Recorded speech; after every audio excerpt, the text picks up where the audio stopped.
I am sorry. Are you okay? Podcast is intended for mature audiences. The views and opinions expressed are those of the panelists and do not reflect in any way those of the podcast partners, sponsors, or affiliates. Enjoy. Hi, this is Michael Buffer, and you're listening to the Voice of the People. Let's get ready for Boxing Voice. Every day I'm hustling, hustling, hustling, hustling, hustling, hustling, hustling, hustling, hustling, hustling, hustling. Every day I'm hustling, every day I'm hustling, every day I'm hustling, every day I'm hustling, every day I'm hustling, every day I'm hustling. I'm Brian Custer. Hey, Daddy. I've been to shot college, so. Kid's so desperate.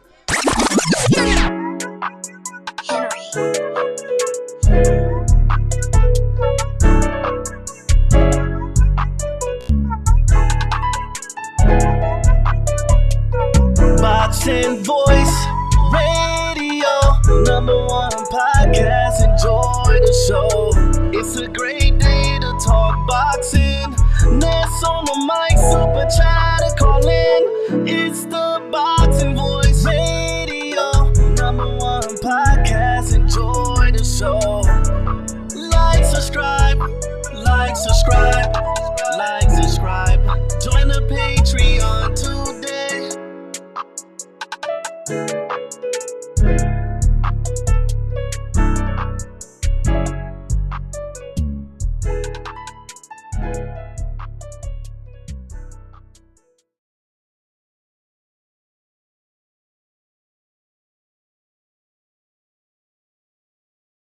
It's the Boxing Voice Radio, #1 podcast. Enjoy the show.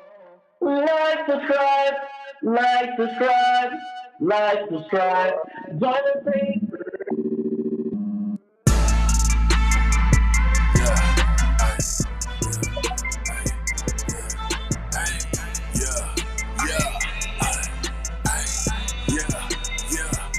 The Boxing Voice Radio, #1 podcast. Enjoy the show, it's a great place to talk boxing.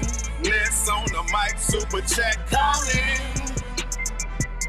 The Boxing Voice Radio, #1 podcast. Enjoy the show, it's a great place to talk boxing. Like, subscribe, like, subscribe, like, subscribe. You already know where to go and get that uncut raw. Your knowledge and opinion, get it off of the 3 minutes. It don't matter where you from, we all the same, my dog. If you hear less than no business, can you defend your position? The Boxing Voice, the people's choice. Yo, put my anthem on. That A-side, lethal stainless on the microphone. Coming through in stereo, making sure you hear me. Get my point across, articulate my mind so clearly. Get this shit on record, another addition to the history. Call her under you, my destiny. Can you hear me? Can you hear me? Call her under you, my destiny. Can you hear me? We in it, then we here. The Boxing Voice, we here. TBV. We here. TBV. The Boxing Voice Radio, #1 podcast. Enjoy the show, it's a great place to talk boxing. Ness on the mic, super chat calling. The Boxing Voice Radio, #1 podcast. Enjoy the show, it's a great place to talk boxing. Like, subscribe, like, subscribe, like, subscribe. It's the Haney voice, Wilder voice. No, my dude, it's the Boxing Voice. Voice of the people, I done made my choice. 7 days a week, Twitter, X, Discord, iTunes, YouTube, Blog Talk, Radio. Name any other podcast you know. They got an AM and they got a PM show. Betting odds and weekend shows. You can call and let it go. Soy Campeón de la Gente. Patreon, Pendejo.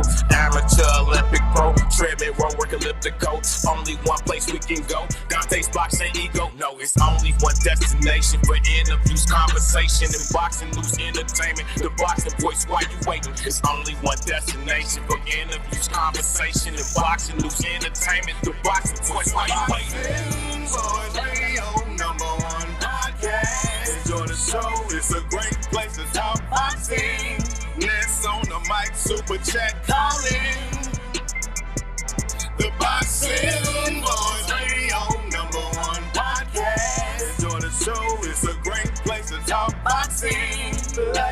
subscribe, like, subscribe, like, subscribe.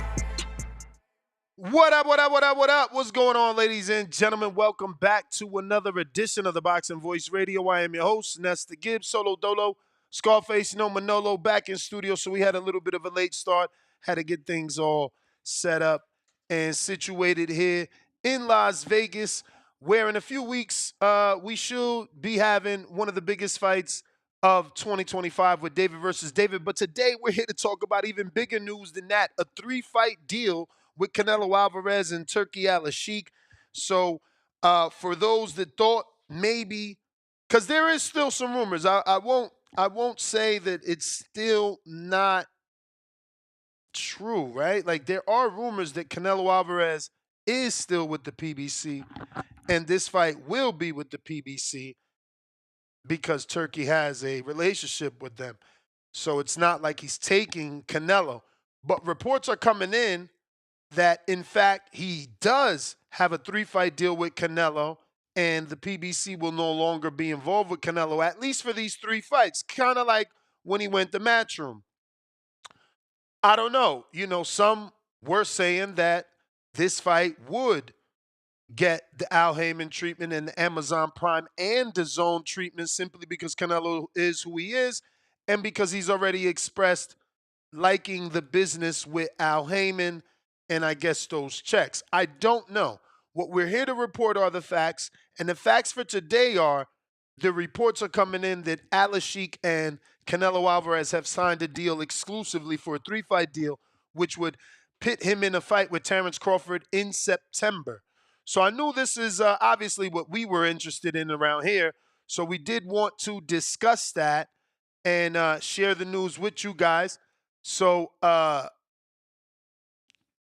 I just fucked that up.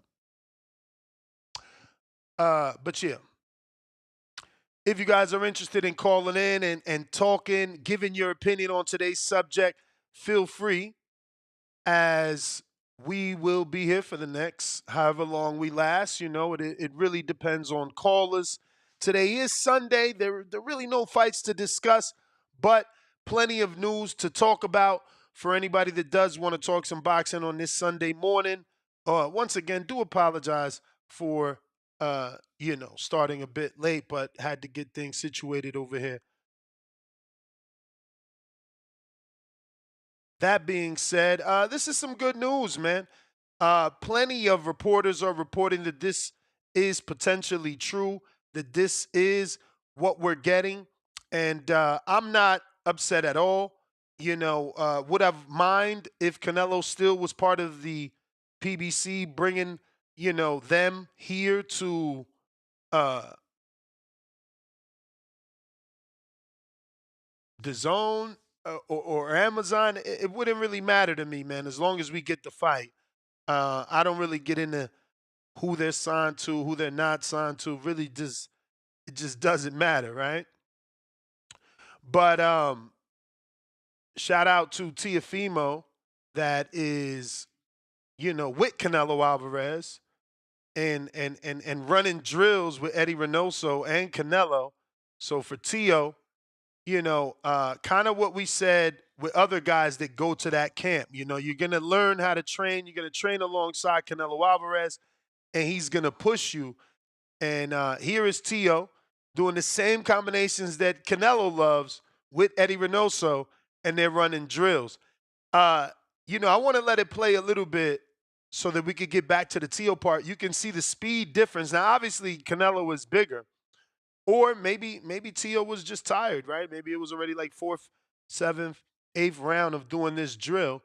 But this is a drill really that Eddie Reynoso loves, right? This is not the first time we've seen him practicing this drill with Teofimo Lopez or with Canelo Alvarez.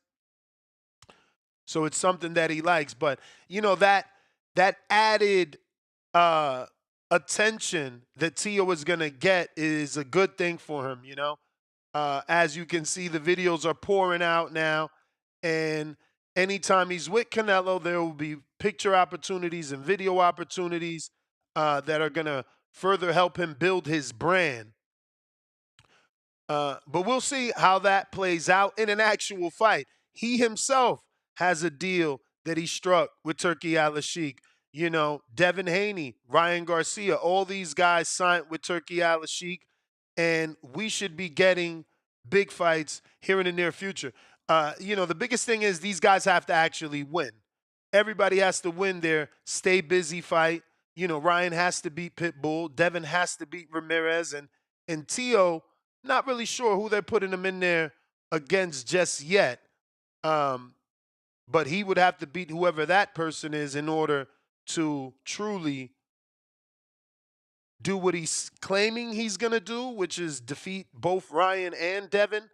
I'm all for it, man. I'm here to watch it and report on it, live fight chat, all that good shit, man. So shout out to Turki Alalshikh, making boxing great again, man. Making boxing great again for sure. But if you're watching this on YouTube, try not to be stingy with your time. I know it's precious. Give me a few seconds. Smash that thumbs up. Help a brother grow. Help that algorithm. Help me as well, you know. We do need you to activate the algorithm so that other boxing fans know we talk boxing 7 days a week. Today is Sunday, fun day, and we still here looking to talk and discuss some boxing on TBV. Discord is available. Please let me know if that's rocking and rolling properly. Sound check for my guys on Discord. And same thing on X Spaces, man. Evans Toba, how you doing, champ? What's going on, Coach Evan, tuning in to the program. I see Michaela Mayer back in Vegas, Coach. When you coming back? When is he coming back? I see Michaela Mayer working in DLX, unless that's old footage. She should be having something announced if she hasn't announced it already. But again, we are talking a 3-fight deal with Turki Alalshikh and Canelo Alvarez. Now, we all know Crawford is in September. If Canelo can get past Crawford, who would be next on that list? I'm going to go ahead and put David Benavidez on that list. Hopefully there was a conversation between Alalshikh and Canelo about potentially doing that fight. We've been waiting for that one for a while. Obviously, if I'm Alalshikh, I'm putting the options of Better Beef Bivol winner as well for Canelo Alvarez. Maybe a little more than he can, handle, but challenges are what motivate these fighters, right? And he's already lost to Bivol. He wanted that rematch. Quite possibly, if Better Beef beats Bivol, maybe Canelo would be interested, or maybe he realizes, Better Beef is just too big, too strong, and 175 isn't the weight for him. Canelo probably would be much better suited at around 160.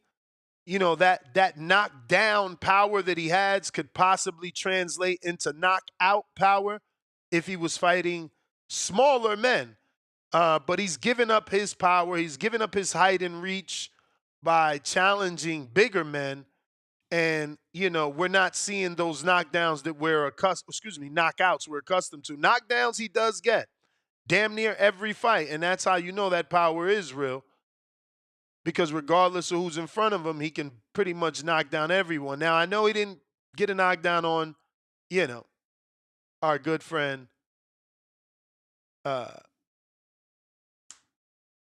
Bivol. But that's all right, You can't knock down everybody. But he's still certainly, I mean, it's a viable bet. I'll say that again. Will there be a knockdown in this fight? With Crawford's timing and his elusiveness and his skill, maybe he can produce a knockdown.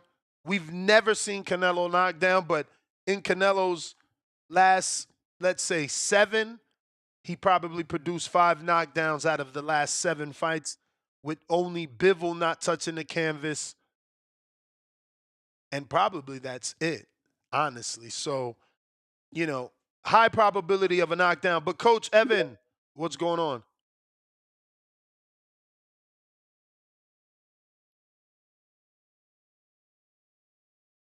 Coach, you got to unmute your mic. There you go. You think Crawford can knock Canelo down? I'm leaning more Canelo gets the knockdown, but I don't put it past Crawford with his 10 or 11 straight knockouts. We see that he was a bit, a lot of people jumped off the bandwagon because he didn't get a knockout over Madrimov, but it's a new division, testing the waters. Madrimov had a funny style. Canelo is more stationary than Madrimov, and he doesn't give you as many feints as Madrimov. So hopefully he doesn't have Crawford overthinking the situation and instead letting them hands go. Man, if if Crawford does that to Canelo, the stratosphere is open. I just think Canelo is he could punch. He's never been stopped. He got he done fought all the best. He done seen the best, been hit by the biggest, and it's gonna be a hell of a fight, though. I'm surprised, man. I'm glad they're doing that, bro. Me too. I'm shocked it's actually happening, Canelo. man. Yeah, and Crawford just jumped what, 2 weight classes, three weight classes up. He moved up one. He's already moved up 3. Yes, he started at 35, went to 40, 47, 54. Wow, that's crazy. But look, don't forget. I'm excited. Don't forget that Canelo started at 140, went to 47, 54, 60, 68, 75. Oh, I didn't know that. Yeah. See, I just learned something else today about boxing. Yeah, he won a couple That's of good. regionals at 47. His first real belt, I want to say, was at 54, and then 60 and 68. Nice. Yeah, that Turki Alalshikh, man, he's doing some stuff. He's doing some making the best fight the best, or giving them opportunities to fight the best, and that's what it's about. We all want to see. That's what they did back in the day. Hagler, Hearns, Leonard, Duran, but in this generation, we got to push it, and Turkey doing it. So I'm good, man. I love it. I love all that shit. I know you're not working with Regis anymore, but he does have the Oscar Duarte fight. Have you heard if he's brought in a new strength and conditioning coach, or is he not going to have that for this fight? Because that's a tough fight, man. Duarte's no joke. Yes. I have no idea. All I'm doing is concentrating on where I'm going in 2025. I had a great one with Regis, and we'll see what happens next for him and myself. So I don't really. It's going to be a good fight, but I really don't give a crap about it, honestly. And what's the deal with Michaela? I seen that I don't know if that's an old video, but I thought I seen her training in DLX. No, she's back. She's back, and I'll probably real soon, but she's back. Nice. She's back doing the thing. Nice. Yeah. She's back. It's gonna be a good fight for her. So, have they announced her match? I know she's getting ready for. Nuts. I just say in my language, they're getting ready for something, and when they say it's time to go, I'm going. All right. I don't know. I know she's been calling out a few people, man. She's even interested in fighting her own friend Clarissa, which I like. If I'm your friend, help me make some money. Listen, honestly, I've been pushing. I worked with Hannah too when Hannah won her heavyweight, her light heavyweight. I just spoke to her yesterday. I didn't know you worked with her too. I was just talking to her, trying to get her on the show. Yeah, man. She's and I work with Hannah, and there's only a couple of girls I think that could give Clarissa some change, and Hannah is one of them, and Michaela is the other one. I believe that these girls are not afraid of Clarissa. Now, Clarissa is a monster. But, she already won the fight before she get to the damn ring because all the girls are afraid of her, Yeah. And I don't think these two girls are afraid of her. So, yeah, it would be nice to see them get to a point where that'll be a mega fight, and they would make a lot of money. Oh, yeah. So, make the fight happen, it's like everybody want to see Shakur and Davis. Yeah. You know, but I don't know if they'll ever fight. They're like really good friends. But hey, Turkey making stuff happen. He sure is, but I'll tell you one thing. I think that Keyshawn is more willing than Shakur. And when push comes to shove and that money is offered, we'll get reports that he was willing to Right. do it. Right. Well, you know, it's funny. I'll tell you one thing. I had an opportunity to work with Keyshawn Davis as well. And when I tell you, I've done some athletic things with him. I've not seen a lot of, maybe none of the boxers get close to his athleticism. And he's mean. He's technical. His IQ is up. So man, he's gonna be tough. It's gonna be tough.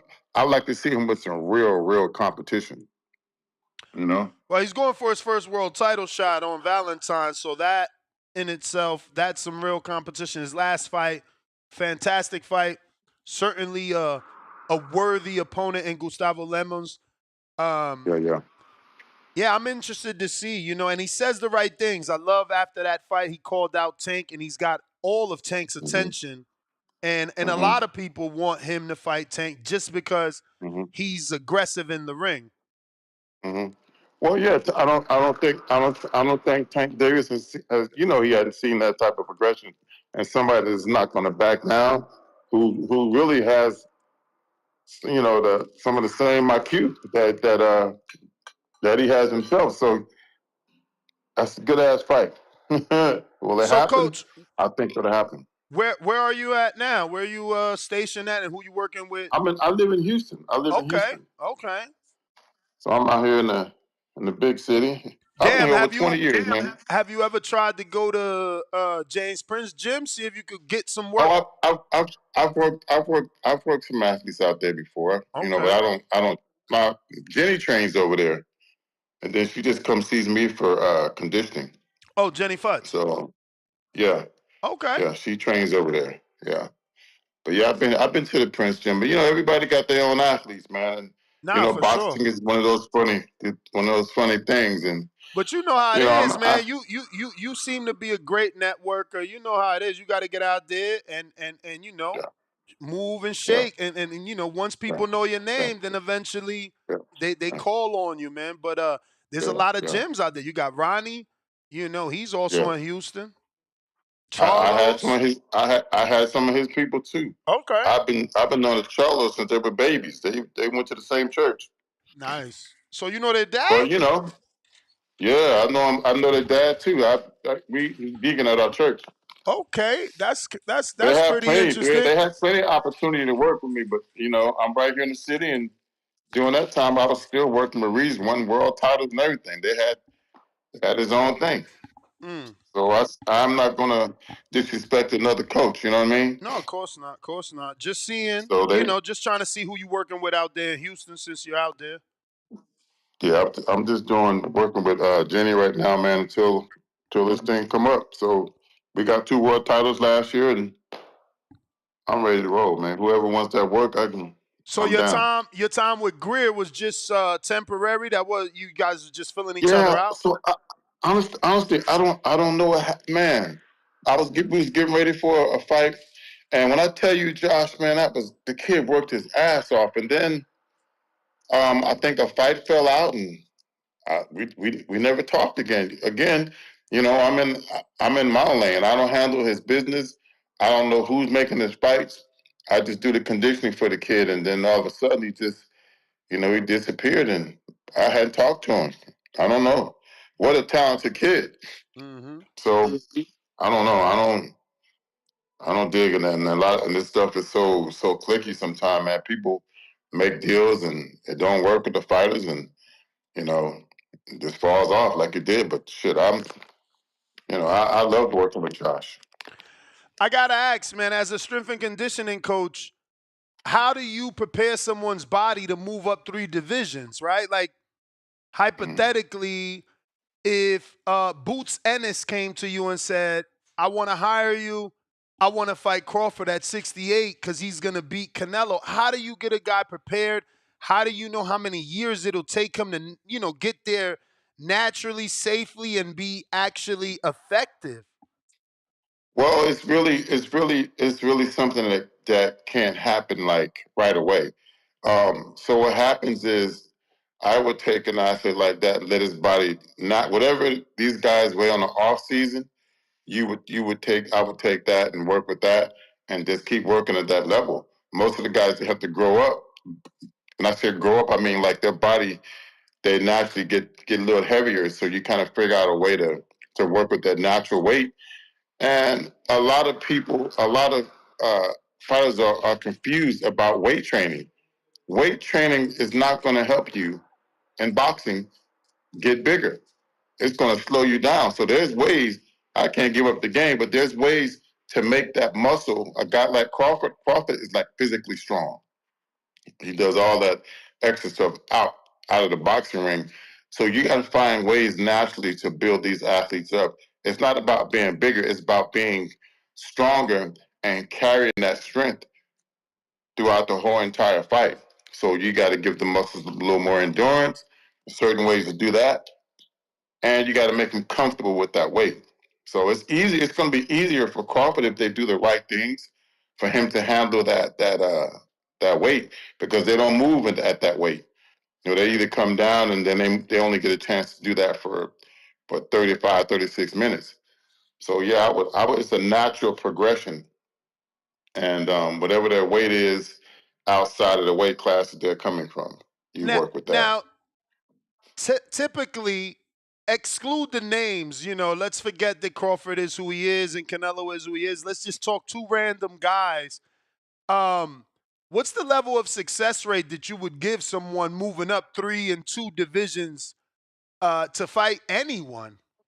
Or does each situation, is it situational because every individual is individual and he has characteristics that the other one doesn't?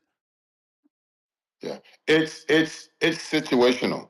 It's situational, and that situational can cover a lot of ground. And we talking about can the person handle the power?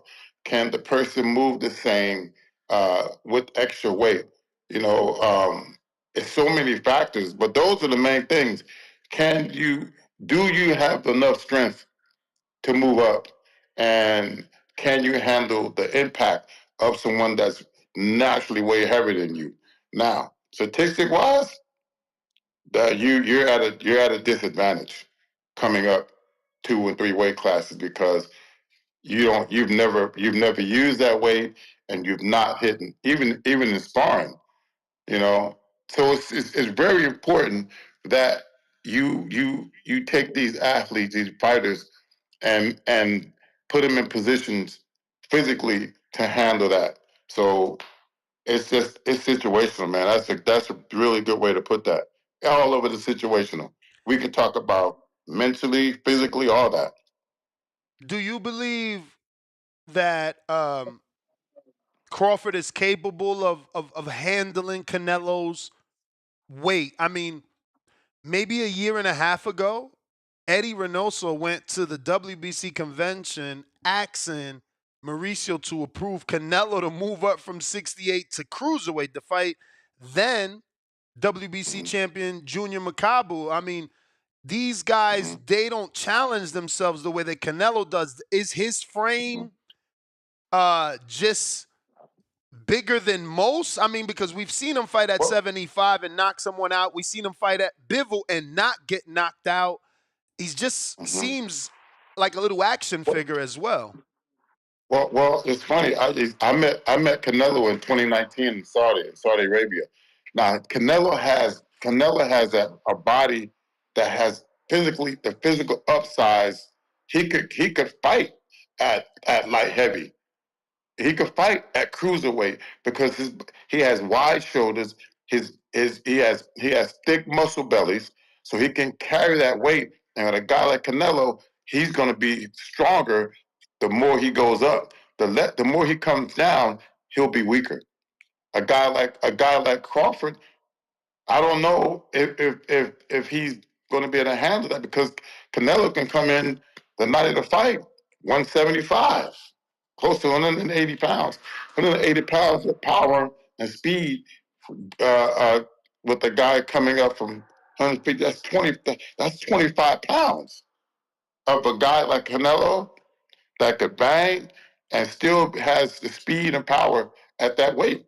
I mean, it's a difficult task, but I give a guy like Crawford all his talent and a chance because he could box.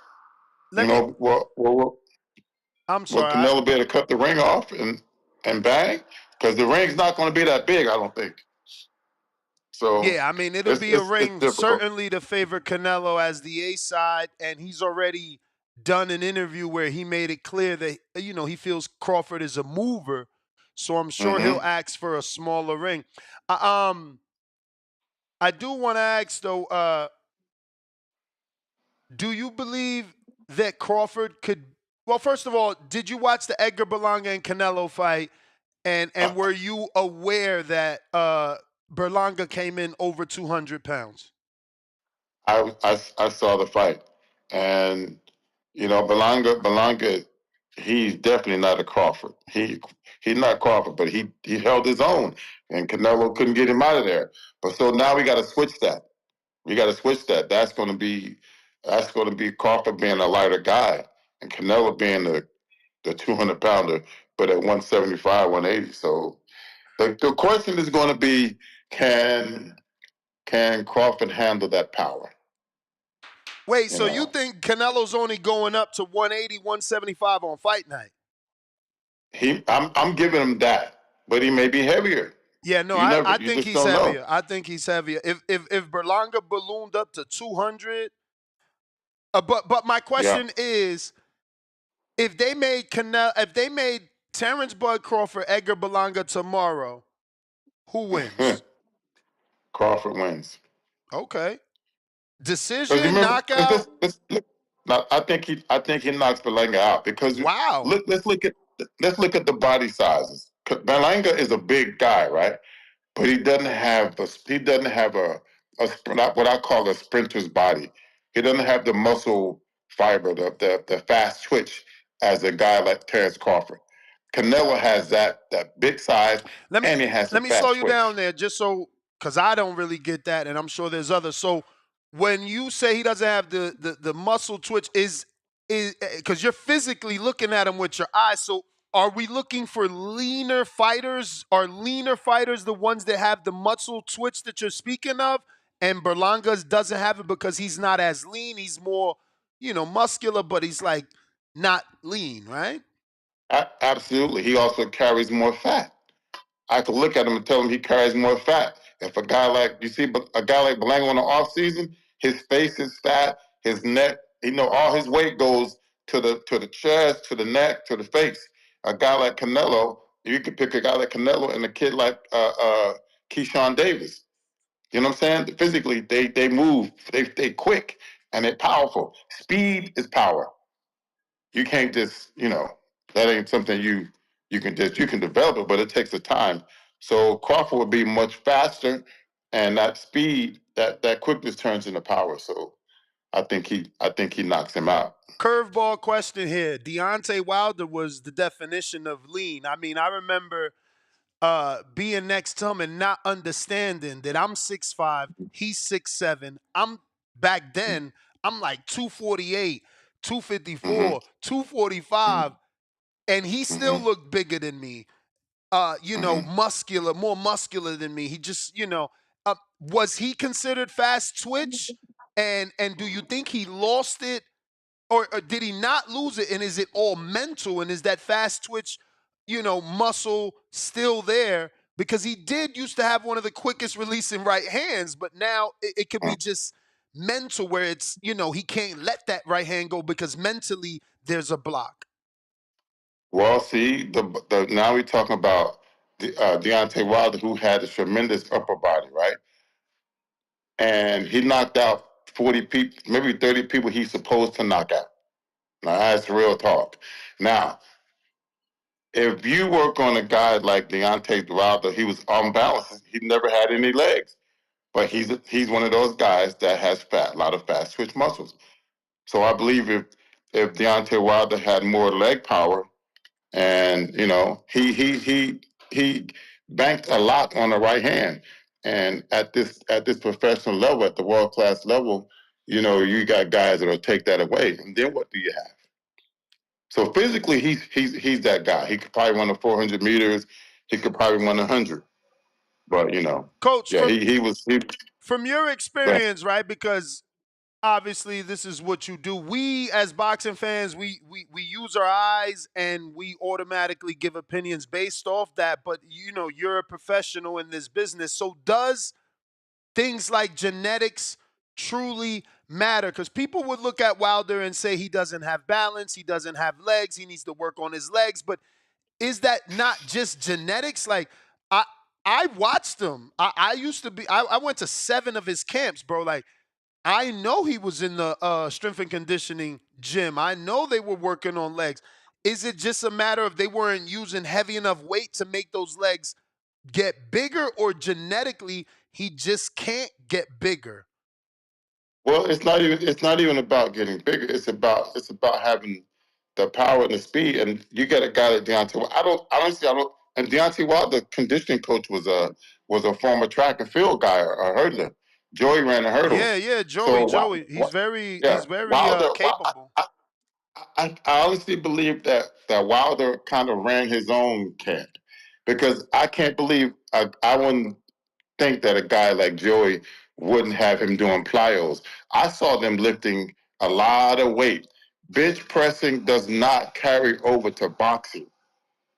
It's stationary. Boxers need functional movements. They need to be moving. If you're going to do bench, you have to do dumbbells. The bar has nothing to do with it. And you notice when he got hit, his legs gave out. I mean, like, you couldn't recover. So that tells me that you could take a kid like Deontay Wilder and throw in a lot of plyometrics, some long things around the 3 minutes. Those muscles have to be functional for 3 minutes, and he went in at 237 pounds from 217. They had the wrong. I wouldn't have gotten him bigger. I would have made him a Now, little more coach. explosive and a little more conditioning. Now you say he runs his own camp, but I'm I'm Wilder. thinking. No, I just don't think they did enough. We just going with that hypothetical. I'm Wilder. You're Joey, and I'm telling you, bruh, that first fight, man, I could have knocked this guy out, but he was heavy, Joey. We in the clinch. I felt like he was stronger than me. So what would your advice be? Because I feel like that's why they bulked up. They felt like they was being manhandled in that inside exchange. So they like, let's put on some weight so that we could fucking, not be bullied. So I would have opened his lungs up a little bit more, a lot more movement. Remember, Deontay Wilder wasn't 237 when he knocked out 40 people. He was 215, 217. So that extra weight slowed him down. And if you watch his fights, when that muscle gets fatigued, the hands come down to the chest instead of being up by the ear or the face to protect yourself. And I don't, so you get a guy like that and you give him some gas in his leg so he could move and not be in the clinch. And if he was in the clinch, you push off and you move your legs. Everything starts from the bottom. So I would have had him in condition to get around that ring for 50, 60 minutes and engage when you want to, get around, because Tyson Fury was laying on him. But that means he was there to be laid on. You know what I mean? Like, my mindset would have been to keep him moving. Keep him moving. We're not doing no stationary. We're not clinching. We're going to jab. We're going to jab. I was about to just ask that, but you see, so you're not talking about keep him moving in a strength and conditioning exercise. You're saying game plan should have been keep him moving. Now we're changing him though. He's not a boxer. He's a puncher. I would have no. My conditioning would have been to move. I would have did everything movement, and I would have probably did some stuff inside the square circle. And I'm talking about religiously, because the boxing take care of itself. My goal was to give him enough condition so when he decided to move, even if he decided if Tyson Fury is going to put that weight on him, that we had a session, a conditioning session where he had weight on him and he had to move. Everything is situational depending on the fighter that you're fighting, and that's how I do my conditioning, based on who you're fighting, what is the needed physical demand for that fight, because each demand changes depending on the person you're fighting. So I would have collaborated with the coach and said, okay, what's the plan? What is the plan? And that's what I do. If the plan is to box, then we got to get on some wheels and we got to do some things. There's always ways of getting the job done physically with these fighters. Everybody's trying to do the same thing, and everybody can't do the same thing because each fighter is different and it's different situations. You're actually, I hope, the perfect person to ask this, being as though that you deal with the physical body and you're involved in this sport and you competed against Devin Haney. Do you feel that Osterine had anything to do with the way that Haney looked in that fight? Or because again, you deal with muscles, right? Like I could come to you. I'm not saying you can facilitate this. Let me take that back. But I'm just saying, I'm sure there's regular guys every day that come to you thinking you can get them bigger or stronger that are not in a professional sport. Like, you know what I mean? Like if you're not in boxing, I don't give a fuck if you take an Osterine, but how much does it affect the human body? Do you know? Well, remember this. Remember that everything is mental. If he got an athlete and they're on enhancers, automatically they're gonna feel like a fucking machine. So now we're not talking about just having a chemical Oh advantage. wait. I do remember when Ryan said strong, strong, strong. So you're right. Knowing that you're putting something in your body gives you mental confidence as well. Yeah. You're gonna be well confident to come in and do with no fear. That's one thing. I had this conversation with somebody else. I forget when it was, and I was saying that I said the advantage there's an advantage. It's always an advantage when you're doing something that's illegal in any sport. And I lived it in my sport of track and field. But when you come in and your mind is straight and you coming forward and you're doing this, how many guys are going to do that against Devin Haney unless that's a part of the game plan? Because the kid can fucking box.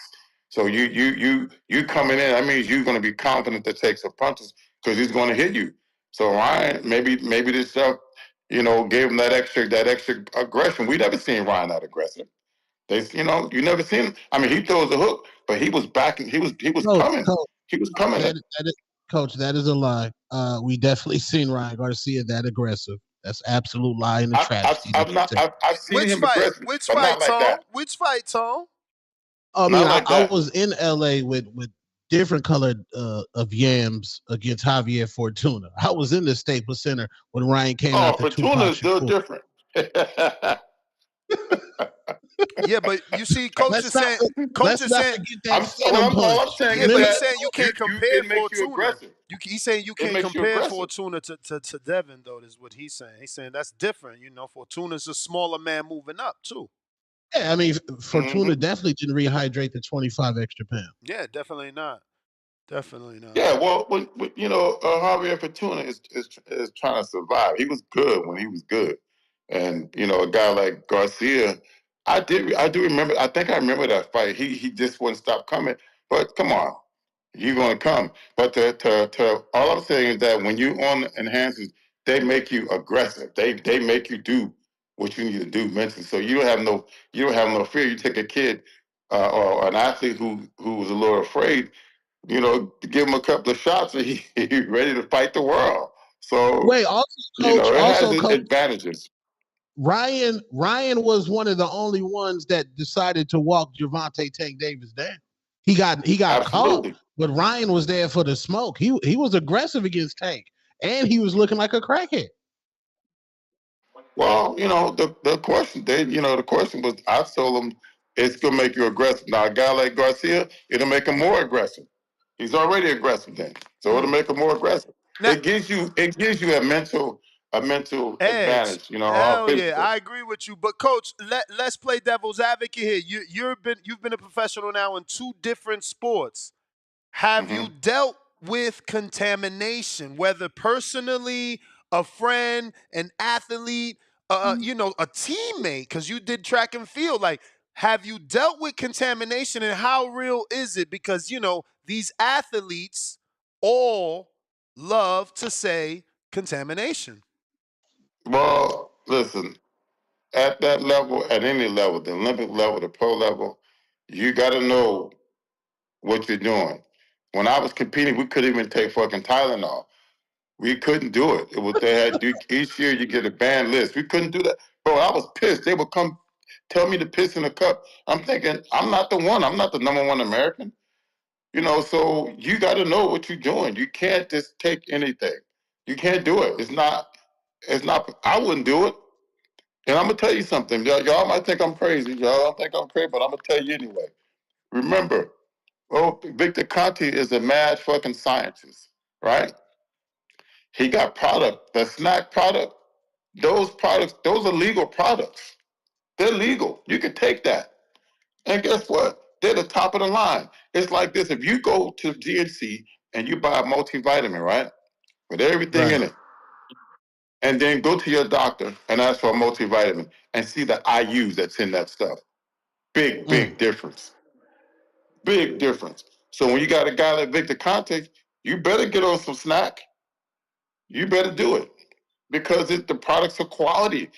It's quality shit, and it ain't on no bands. It ain't on no ban list. You know, a lot of guys are scared to do it. So Now, you know, coach, but now we talking. since you opened that door, I love Victor Conte and Snack.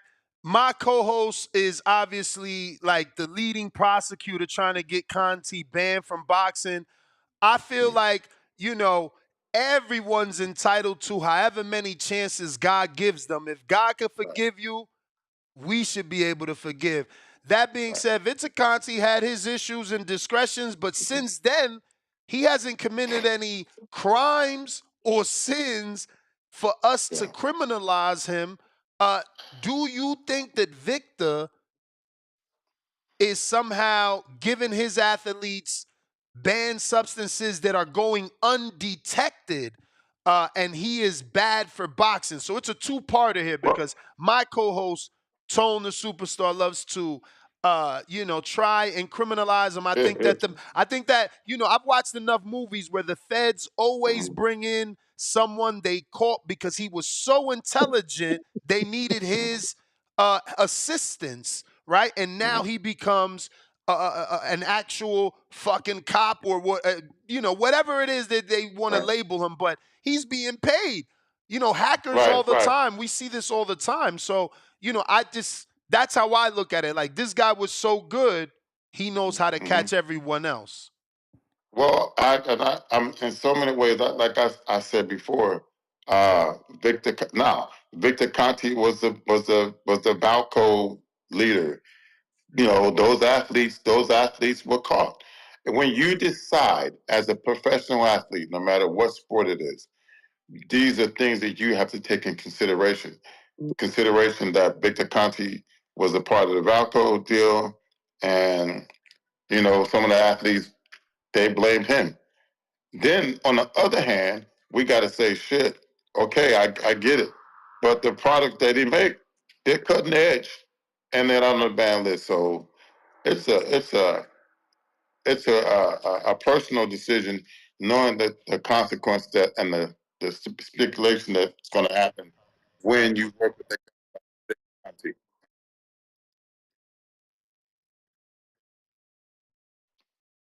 You know, they're going to blame. They're going to get blamed because this affiliation. But the man knows shit. But So, it sounds like you recommend your athletes to take it because you're using words like cutting edge. You're saying he's got cutting edge. The snack products are that. They're the top of the line product. If you deny that, then you're crazy because Victor Conti was a mad scientist. When those guys were getting caught on stuff, they never. I don't know if they got caught, but the stuff that it wasn't detected. So come on, man. You got to give whoever making this stuff is quality. It's on the market. You can't sell steroids over the fucking market. Mm-hmm. It ain't gonna happen. So he has snack packs that are undetected. We don't know what's in these snack packs. Respectfully, you gotta give them the professional nod because of they passing the test. Like the FDA has to approve all that shit. You can't sell no drugs over the counter. That's You right. can't sell drugs FDA. like that. Tell them again, Coach. Who got to approve it? Yeah. The FDA has to approve that stuff. If the FDA doesn't approve it, the product must have on the label FDA not approved by the FDA. So if it's approved by the FDA, you're not going to fail any drug tests. But some coaches and athletes don't do it. Now, I Coach, think the is snack it products are good. expensive? Is it expensive compared to your GNC products? GNC is garbage. Okay, GNC products are garbage. They don't have the quality. Just go to the GNC, buy you a multivitamin, and then have your doctor prescribe you a multivitamin, and see the difference. It's a big difference, man. A lot of those vitamins you buy over the counter, they you piss them out of your system. Also, the best vitamins you can get is fucking food, because remember, everything is processed. You got to put it in your system, and and you piss it out. You take a multi-pack, your pee is like fucking orange because of the content. This stuff is, some of you get, some of you don't. But a guy like a Victor Conte who knows what the hell he's doing, you're going to get most of that vitamin. You can, whatever they prescribe me, you're going to get it. It's going to be in your system because that's exactly what he does. He's a fucking scientist. It's proven, whether it's legal, whatever, or illegal. He's done it at the highest level, illegally and legally. So people can say what they want. The man. I mean, Terrence Bud Crawford uses snack and has been using snack, and obviously is gonna use snack to move up to 168. It's quality. It's quality supplements. I mean, when we get mad, we say, "Oh fuck, Victor Conte." Yeah, you found out the man could sit there and be like, "Well, shit, my products are legal." I mean, yeah, what could you say? Shit, I talk shit about. Get that motherfucker out of the man. We can't. If he hadn't been in jail for selling legal shit from the FDA, then you got to put the FDA in jail too. Coach, this stuff is on the you market. was a long jump, a triple jumper, right? Long jumper, triple. I did triple, but I hated it. How come track and field won't let Victor Bonte near the sport? Well, because athletes blew the whistle on Victor, even though they passed all the drug tests. They blew the whistle on Victor because he was supplying them with the product. That's true stuff. That it's there for the world to see. And Victor. I don't know. I think Victor Conte said it or whatever, but they don't want him in the sport just because of that reason. Because the stuff that he was doing was, man, it was next level. None of those guys failed any drug tests, but they told on Victor. That's what it was. They told on him. And the sport, the governing bodies, just like they banned him from the sport. That's real talk. Now, here's where my co-host gets it fucked up.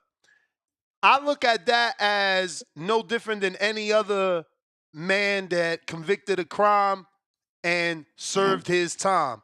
Now, there are plenty crimes that you can commit where they say you can't come back. You're banned from that area. That doesn't mean that the judge said you can't ever seek out employment. The man is in a totally different sport and following the rules. My co-host loves to make him still be the same person he was from the Balco situation. Do you believe in change? Do you believe Victor is still the same person he was, or do you believe he learned from the Balco situation? I believe Victor Conte is a mad fucking scientist, no matter where he sit, no matter what happened. But he's a mad scientist. If you want a legal product that's going to help you, Victor Conte is the guy. That's what he's done. But it's up to the governing bodies to say, well, we don't want this guy. But he served his time, whatever time they gave him. I don't remember him getting any time. I don't remember any of that. All I remember is that, athletes were coming out saying Victor Conte was the main source, and all those fucking athletes benefited. They all benefited. So, So Victor Conte is a you sound scientist. like you're upset that they told on him. I'm not upset. I'm not upset. They snitched on a guy who made them billions of dollars, and now they've definitely banned him from track and field, the sport that I love. I competed in that sport for 20 years, over 20 years, against athletes that were for sure doing things. If I would have did some shit, I'd have jumped 30 feet. For sure. If you'd have had the snack pack, you ain't shit, coach. Let me tell you something. Give me the snack pack in track and field of my day. I'd have jumped 30 feet. I'd have jumped 30 feet on them motherfuckers. Clean and passing the test. Hey yo. Shout out to Victor Conte. But this is what I'm saying, bro. The feds bring in hackers every day.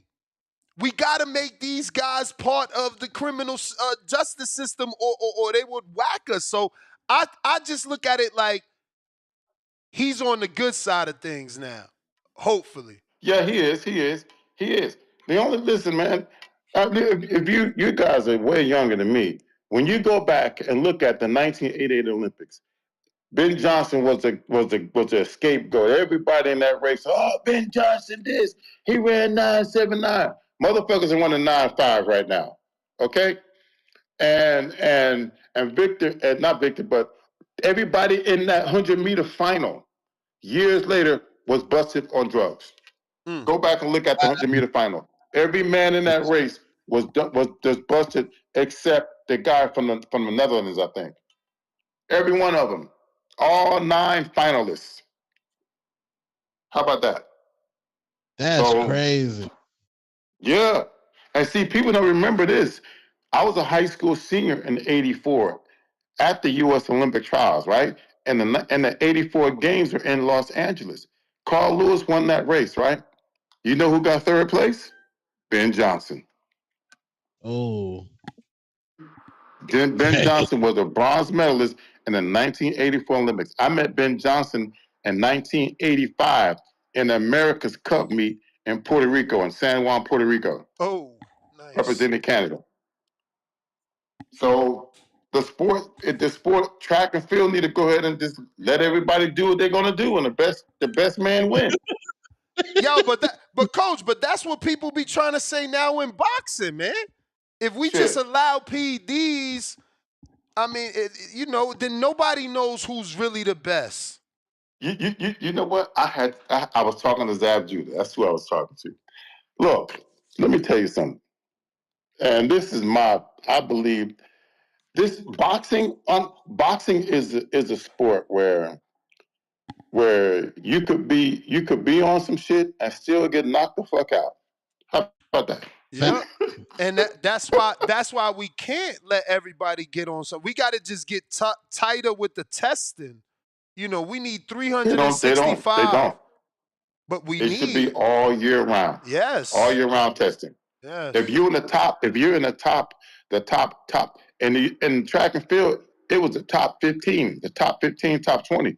At any time, you can get tested. But how random was it? And you got because in boxing, if you're part of the WBC rankings and you are 1 through 15, you will be randomly tested by VADA and the WBC clean program. But there's not enough money. It's very random and not often. How often was it for you guys? I got tested at least 6-7 times. Out of competition? A season. Oh, a season. Yes, out of competition. At least. Wow. And maybe more. That's what we need. That's what we need. Like my co-host again, he loves Ryan. He is this is why it works, right? It's like God and Satan and God, right? Because he loves Ryan, I love Devin. And he just seems to believe that we should go straight into this fight with Ryan Devin, meaning Devin and Ryan next, without letting Ryan be tested. He's been out of the ring 8 No, months. you fuck that. You can't. You got to live on him. You got to make every 2 or 3 days. You got to pop up. Telling you, man. Damn. Because listen, those are the consequences of being a cheat. When you cheat the sport, those are the consequences that you have to provide legal clean examples, and you got to get. It's random, and it's frequently, And that's why you I'm don't know pushing, when we're Coach. coming. That's why I'm pushing for him That to do should be it. 365. Like, Canelo got popped. He's the face of boxing. What did he do? He did a hair follicle test. He admitted guilt. Mm-hmm. He served a suspension, and he got on 365 days so that fans don't think he's cheating. How is Ryan greater than Canelo? Like, do what Canelo did. Do what Valdez did. The people that pop, that's what they do. Big Baby Pop, he on 365 to prove to y'all, I'm done with that shit. I'm a clean fighter. Well, so that's up to the people. That's up to the organization. That's whoever was it, WBC, IBF, all those sanctioned bodies. They got to put that in these contracts. If you hold one of our belts, if you fighting one of our athletes, or if you're in the top 15, no matter what sanctioning body is, you are subject to get tested. It's a fair thing to do for these athletes. You got to do it. Boxing, you get a guy that's fucking. It makes him more aggressive. He's strong. He feels more powerful. The mind is a fucking monster. You feel like that, and that means you can't get stopped. So you walking forward and you taking shit, and you hitting people harder than you hit before. Come on, man. That mental, it's more of a mental thing, and you could train longer. You could train longer. It's just one of those things where you got to test these athletes, and you got to make them accountable. And the people that are providing it, they got to know too. Is shit. If they show up to the ring today, and we done took a shot, we might get caught. You got to have motherfuckers on pins and needles, and that's how it was in track and field. You didn't know who was coming, when they was coming, and you had to. If you were getting ready for a season, if you were part of a training group, they send a list. They send a list to the coaches, and they send you a list of things that you could take and what you can't take every fucking year. So I lived it. So I know what I'm saying. I used to get pissed because I was like, "You motherfuckers ain't. You need to go test somebody else. I'm not the guy." So yeah, it got to be more. It got to be more in boxing. Remember the situation with Cotto and Margarito? Yep. Crazy. Even though it was the hand things. Raps. So what about shit like that? Yeah, I mean, listen, there's been accusations like that since then. Remember, Wilder had accusations of Fury, and the public had accusations of Bud and his busted gloves. We still get those things, but nothing to that level. No one has gotten caught with plaster of Paris like Margarito did. But listen, last one for me, Coach. How do you think Devin will perform moving up? It seems like when he and Ryan fight, it will be 147 from what Ryan Garcia said. Ryan is taking a 144, 143 tune-up. He's saying that he's doing that to give Pitbull a bone because he feels like, he's already small, so he doesn't want to also have the height and weight advantage. So he's doing a catchweight with Pitbull. Then the next fight is Devin at 147. How do you think Devin looks as a welterweight, and Ryan, how does he look as a welterweight? I think we're gonna get a bigger, more comfortable Devin Haney, who's naturally is a big old kid. If you look at Devin Haney's body, he got big thighs, he got wide shoulders, and he got good muscle.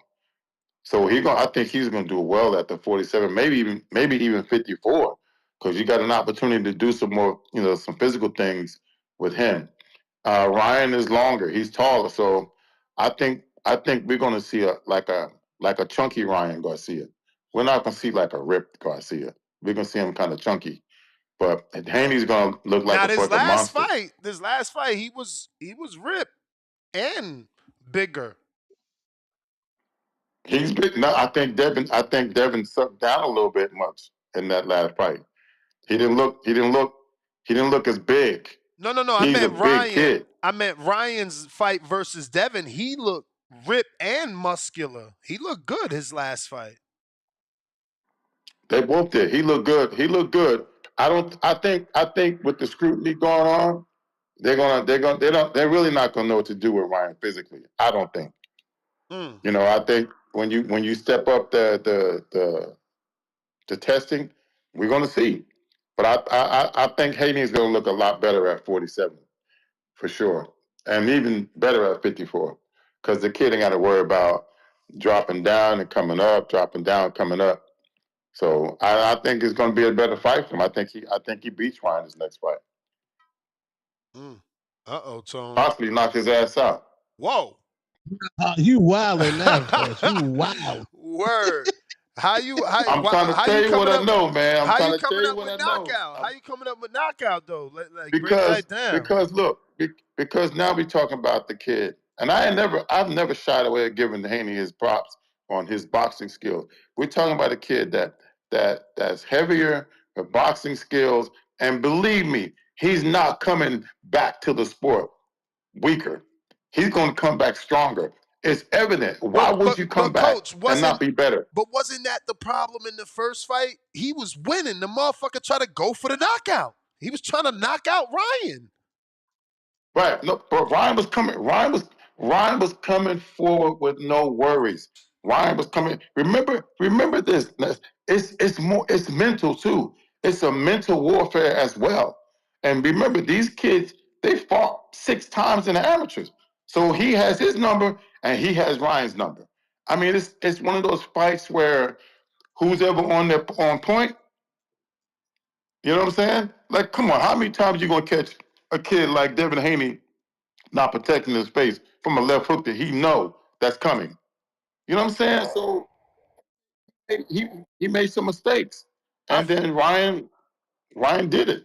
But I think this fight, I think Haney has a chance of knocking him out. If Haney backs him up, how many times you see Ryan go back? It got to be the game plan. Got to be strategic for Haney, and Haney's going to come in big. He's going to be coming to prove himself. He got to prove. That's going to be a mega fight. Oh yeah. And it's going to be a mega fight. And Haney got some balls. He's not going to back down. He can't back down.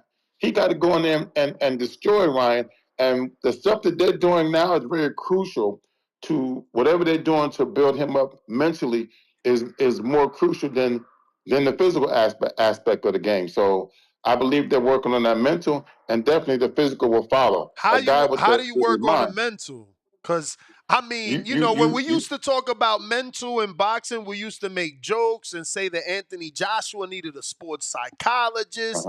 But it seems like more and more, fighters have come out with mental illness, and this is real. It's like you're saying, it's very mental. Well. And I always got to use myself. When I was jumping at that level, we used to do 3 competition jumps from 10 steps approaching the long jump. My full approach was 20 steps. I got 3 opportunities to jump from 10 steps. Every fucking time I jumped 23 feet from 10 steps, I knew without a shadow of a doubt that I was going to go to the competition and jump 26 feet. It happened every time. So when you get a guy like a Haney, you got to create moments where he could punch hard as he can for 50 minutes, for 60 minutes. You get a kid like that, so you got to create those physical moments during the training camp. So you think that's what you saw? Because we did see some heavy bag footage leaked of him and Nate Jones. Is that what you saw? What they were working on? I don't know. I don't know. I don't know. I'm just saying what needs to be done for the psyche of the athlete. They have to experience that. They have to experience it in the training. There has to be where you're feeding that brain, you're feeding that ego.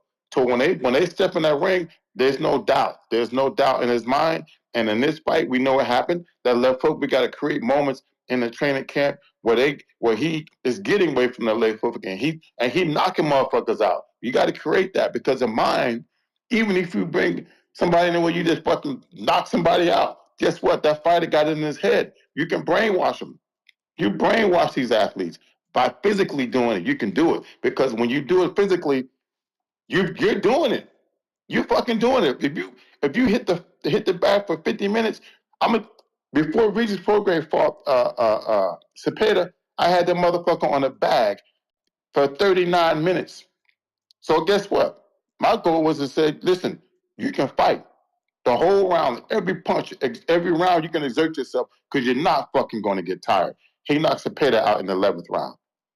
So you got to find ways to do it.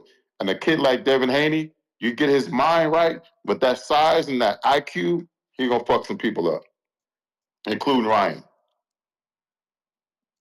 That's my take. Tone, you got anything before I let Coach go? Yeah, Coach. Who do you think is going to be the last man standing out of this tournament? You got T.O. Hitchens, Ryan Pitbull, Devin Ramirez. Is Boots in this? Oh, Boots Stanionis. They have like all them supposed to be fighting, and they're going to fight each other. Who do you think's the last man standing out of this tournament? Give me one by one. Let's go. Give me a fight, and I'll pick it. Who? Give me the first one. Who? Rumored T.O. Richardson Hitchens. I want to take that. To me, that's an even fight. I think Hitchens need to be a little more aggressive with a guy like T.O., but I'm gonna lean towards T.O. on that one. Okay, Devin Ramirez. Devin versus Ramirez. I think Devin wins that fight. So Ramirez is a come forward guy too. He throws wide punches. I think Devin comes down the middle and he wins that fight. Ryan Pitbull. That's like a slaughter in height and reach. But if Pitbull comes in shape, he has an opportunity. I'm gonna pick Ryan. All right, and Boots Stanionis. I don't know. I can't even pick because people are not even giving the other kid, the boxer that Boots fought last time, any credit. He boxed. I think Boots has a problem with boxers. I'm gonna go 50-50 on that one. Oh, okay. Okay. I don't know. I think think you want to say something. I don't know. I don't know, man. Boots might have the talent to come out of that tournament as the guy, to me, if he can get his mind right. What you think, I man? think. Well, see, when you and he keep fighting boxers. Yeah, He can box it. Everybody he's fought can box. So I don't know, man. Y'all gonna be surprised who comes out of there. Y'all see if I pick him, everybody be talking crazy what I say. I'm telling you right now. I'm telling you, you got a kid. You got the main names you mentioned. The people that have to prove themselves in that side is Devin Haney. yeah. Devin has to prove himself, and I believe that this Devin Haney that's coming back is focused and knows that he has to prove himself. He has the physical tools to do it. He has the upsides to getting faster and stronger. So I'm gonna go with the Haney. I'm gonna go with Haney coming out of this thing. I know y'all think I'm crazy, but it's okay. Coach, there's people saying that Haney done whooped you into a fan. No, I've always liked Devin. I even reached out Devin years ago to work with him. Years ago. And he go back and look at his thing. I mean, I'm talking. I don't know when it was. Reeves wasn't even world champion at the time, and I wanted to work with the best. I reached out to him. I reached out to Wilder. I reached out to all because Wilder had one of my guys in camp with them, Dominic Gwynn. I was training Dominic at the time. Dominic was one of his sparring partners. I was like, I could help him, but I didn't know he had a strength coach in Joey, who kind of had the same background. But I've always liked training. I didn't just become a fan. I always want to work with the kid, and I'm just giving you facts. Like the upsides in this tournament, the upsides goes to a kid like Haney, who still is growing. He's still growing. He still can be bigger and stronger and faster. And then we got a kid like Isaac Cruz who came out of nowhere with his style and the relentless. If Isaac Cruz is not in shape, he's gonna lose a lot of fights because he likes to come forward. And in boxing, that shit wear you down. If you're not in shape, you're gonna be in trouble. So I think a kid like Haney could come out of this tournament. Well, all right, Coach, we're going to go ahead and get to some other callers and talk about this alleged non-figures Canelo about to get for this Crawford fight. Crawford, this Crawford Okay, last Canelo. fight, bro. I think it's non-figure deal. Listen, I mean, they make at least $300 million. I still think it could be a 9-figure offer for Crawford alone because we seen that Usyk got like what 100 and something for Fight Fury. Woo! So why that's 9 figures, you know what I'm saying? So like why 100 and something million? So why can't Canelo get 100 and something million to fight Crawford plus another 100 and something million to fight David plus another 100 and something million to fight Bivol winner? Oh, so you're going 300 million. Listen, I'm saying over 300. Crawford gonna make about 150. Canelo gonna make over 200 million for the fight. Yeah, for sure. I'm saying when he walk away from the deal, a 3-fight deal with Turki Alalshikh is probably closer to 450, 600 million for Canelo when he's done with it. Yep, I agree with you. Ness, I didn't know you was that big, bro. Oh yeah, I'm tall. Damn. Oh shit. You. That's why motherfuckers be talking shit. Don't know what they dealing with, huh? I'm old though. I Coach. hear him talking shit to you all the time. Yeah, nah. It's all love. But Coach, let everybody know where they can find you. I'm at Fitness by Tobler on Instagram and eTobler on X, which is Twitter now. Shout out to the Boxing Voice, man. I appreciate you all the time for having me on, man. Appreciate Big you love. for jumping on, man. Thank you for spicing up the show. We needed that. But yeah, man, right now we are discussing, obviously, Turki Alalshikh is giving Canelo a 3-fight deal. And during that interview with Evans Tobler, the news broke, according to Brunch Boxing, Eddie Reynoso has been quoted saying that the report bout between Canelo Alvarez versus Terrence Bud Crawford is not a done deal until Turki Alalshikh delivers on what he promised Canelo when they met in London. If Canelo gets everything he was promised, the bout will be the 3rd week of September. So obviously it would be, Mexican Independence Day in September this year. And we all know that Turki's gonna deliver. Like he doesn't tell you he's gonna give you something.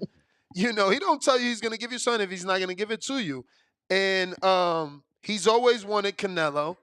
A 3-fight deal is everything that Riyadh season specifically, not the ring, but Riyadh season. Even though he could still do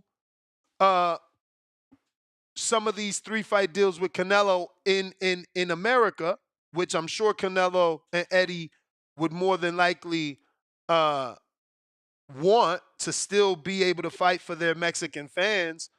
But if I'm giving you 600 million, 450 million for a 3-fight deal, we need that to be on Riyadh. If I'm Turki, I need it to be on Riyadh because now Riyadh is floating it. If it's in America, the ring is floating it. So he got to be strategic. Plus, if he delivers Canelo to Riyadh, he's gonna be blessed by his king because he's doing right by his king by finally giving him the biggest fighter in boxing in his country, to put eyeballs on that country. Because ultimately, remember, this is all about them having attention. You don't think the attention would be, even if it is in America, with all the commercials we would be getting? No. I honestly, no. This is a Riyadh season fight for sure. For sure. If it is not, they drop the ball for their country, right? Like that's the whole point.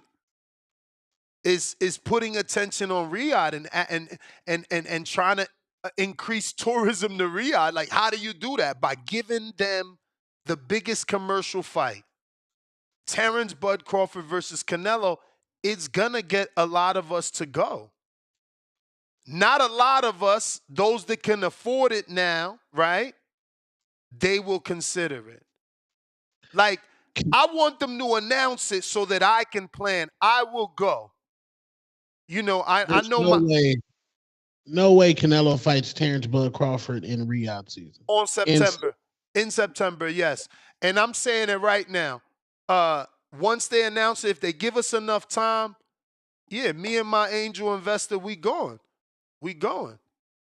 I mean, that would be the biggest card of 2025. We already know if they make that fight, the undercard's going to be bananas. I mean, I hope Turkey, your people listening that deliver the messages to you, do not let Canelo and Eddie control this undercard. They could put all those guys that they love on the fucking free stream. Do not let them fuck up what you be doing. Bro, the money gone, bro. You know, they got to give us a trash undercard. No, that's not what Turkey does. And that's what we got to stand on that. And he got to stand on that. Keep doing what you've been doing. Don't change shit up. Don't change shit up. Let this be a historical, never forgetting card, bruh. Something we never forget. Terrence Bud Crawford versus Canelo Alvarez. And give me that undercard so I could get on a fucking plane. Bro. Don't give me, you give me a trash undercard, I'm staying right here. I'm just telling you right now off the bat, I'm staying right here.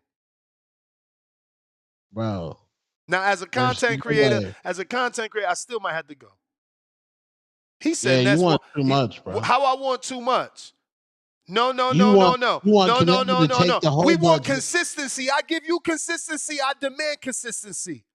This is consistent. No. Every mega fight has a trash undercard. No. That's consistent to old boxing before Turki Alalshikh. We in a new era. We in a Turks era. Hey, Turkey. Hey, Turkey. We in the Turks era now. But you're right. Yeah, you're right. You're right. Trash undercard. No, you're right. Usyk Tyson Fury 1 trash undercard. Wait. Was one trash? I don't know. You wilding with that. I'm gonna have to double check that. Who's on one? I'm about to double check that. You know, it's hard to remember those type of things when you have such a memorable main event. And I get it. Then that makes the undercard hard to shine. But that's what's better for us as boxing fans. Those guys is now. They out there showcasing, trying to get you to remember it because they know there's a big-ass main event. So on the first one, we had Opataya versus Meredith Britis, good fight. We had Frank Sanchez getting beat up by Ajit Kababel, good fight. Sergey Kovalev versus my man Rob Safar getting, not stopped, but, you know, he lost to Rob Safar, good fight. We had Moses Satama versus I don't know who the fuck. It wasn't the greatest. Joe Cordina got stopped, though. But it was a good fight, though. Remember, Joe Cordina got stopped by Anthony Kakasi, man. Get out of here. A star was born. Not a star, but a new player.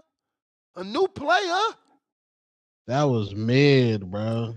Hey, yo, if you can't not smoke and not drink for 1 week, you need Jesus. Secondly, remember, if you're watching any of the news out there, they are allowing alcohol now. Or they're going to start something like that, believe me. What? Word. Oh, so niggas not even drunk at them fights? Nah. We got to get high off fucking life. We going to be high off the adrenaline. The fact that Canelo's gonna be fighting Crawford. Like that's it right there.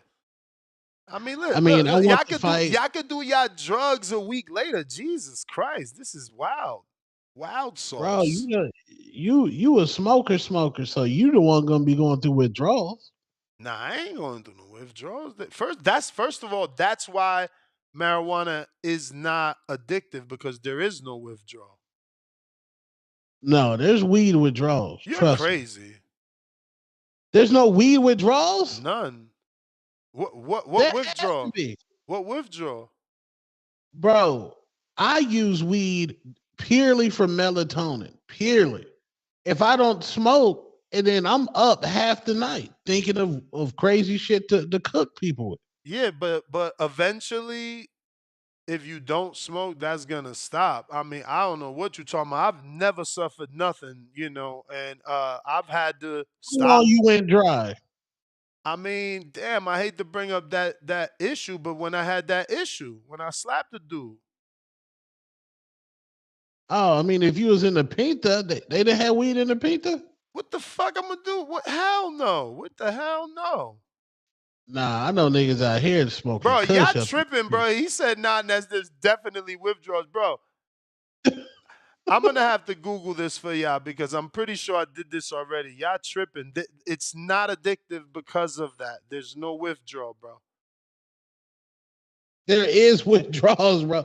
You just can't go. I didn't see the nigga off weed. I'd be like, nigga, you need to smoke, bro. Man, y'all crazy. That's some weird shit. Nah, bro, that shit like crack, bro. I'm telling you. Especially this new shit, permanent marker, pink panties, ring walk Danny.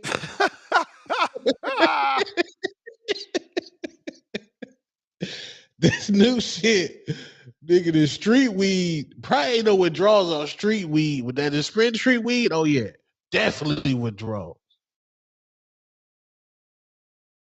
Yeah, this shit's crack out here. Well, I'm not part. See, that's a low percentage compared to the higher percentage. It says, how common are marijuana withdrawals? And it says, in an analysis of studies, more than 23,000 people, researchers found that 47% of people who use marijuana regularly experience withdrawal symptoms. That's I'm on the other 53%.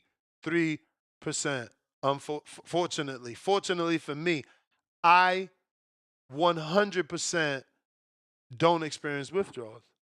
No, bro, you was at the Caribbean Royale, you and my man Ringwalk Danny, and you was like, man, go to the room to get the weed. And No, you was going through it, bro. But that's what I'm saying. If we have weed, then that's different.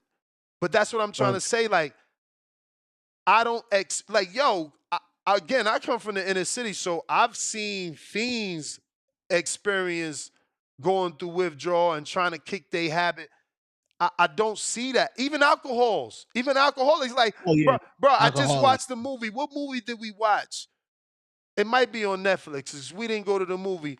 Oh, yeah, that's a good movie. Y'all need to watch it. Oh, my God. Let me think of it. What? It's the I'm dude. gonna try watching It's TV again. It's the dude that played fuck, I can't even remember that character from Marvel. It's like the blue dude, Hank or whatever. The doctor, but he's also like a blue beast. The Beast. He's big Kelsey Grammer? Is that his name? Yeah, that's the one that plays Beast, Kelsey Grammer. Well, Cheers. There's no way. Before I lose my train of thought, fuck it. The actor plays this recovering alcoholic. And the point is, alcoholics, even when they go into Alcoholics Anonymous and they getting their little fucking coins, they still go to bars and buy drinks and just sniff them. And be like, and put them down and have like they have like, those crack in them fiend, like they veins probably like, oh, I gotta take a hit. My dude, I never in my life walk by somebody smoking like, oh my God, I need a hit. Like, nah. I don't go to fucking dispensaries and just look at the weed like a fucking recovering alcoholic. Cut the shit, bro. I don't shake, I don't sweat, and I don't stay up in the bed because I didn't smoke. Like, I got a fucking woman that I'm hugging. Y'all tripping. I don't know what y'all thinking. But weed's a cool drug, though. So weed has too much aura for us to be having crazy withdrawals. But trust me, you not smoking throughout the day and you a nigga that smoke all day, you gonna be like, yo, I need the blunt. But that's different. You're confusing an active smoker not getting to smoke throughout the whole day. Of course he's going to be irritable and agitated because guess what? He can smoke. There's no reason not to smoke. But again, I've gone through my issues, so I've been on the probations and the paroles where you can't fucking smoke, dog. Like, I'm not out here nicking like fucking cigarette people. That is addictive. But again, I'm different. I cut cigarettes cold turkey too. But there's people that be nicking and be like, oh shit, don't light that up around me because I just quit 365 days. Man, shut your ass up. You ain't strong then. If me smoking causes you to smoke, something wrong with you. Yeah, and you niggas on the vapes, what the fuck is you niggas sucking? That's Danny. Bro. That's Danny. I don't hope he still ain't on that. I used to send him things on that. That shit is no good. Yeah, get off them fucking vapes, bro. Y'all niggas just running around with that damn contraption. Nasty. But yeah, Saudi, bro, like, we can't. Turkey, give us Bud so his Omaha fans can see him in America and Canelo's fans can see him in America. Don't mess up that weekend. Don't mess up that Mexican weekend. That's a great weekend. I went out there for Vegas in September for the Charlo fight with the boxing voice. That was a fire weekend, that September weekend with Canelo. Don't mess that up, bro. We don't want to hear that shit. Shit, what's the nigga name? Shitskin, my nigga Skull. This is what I'm saying. People say that, oh, we can't please boxing fans, and it's true. Because here you are telling the man that's finally giving you the goddamn fight what to do with his fight. Somehow you gonna tell him what to do with his fight. Like, y'all funny as hell. Nobody else can make Bud Crawford and Canelo, and can't nobody else make fucking Canelo and Benavidez or Canelo and Beterbiev, which is the type of fight that Turkey is looking for. That's what he's looking for when he dealing with Canelo. So, I mean, let him have all them shits in Riyadh, bro. We didn't have anyone out here trying to make these fights. You know what we had? We had a bunch of different people, because we're not just going to say Americans. We had a bunch of different people from all over the world saying that Canelo was asking for too much money and he was a duck. But like Earl said, tables turn.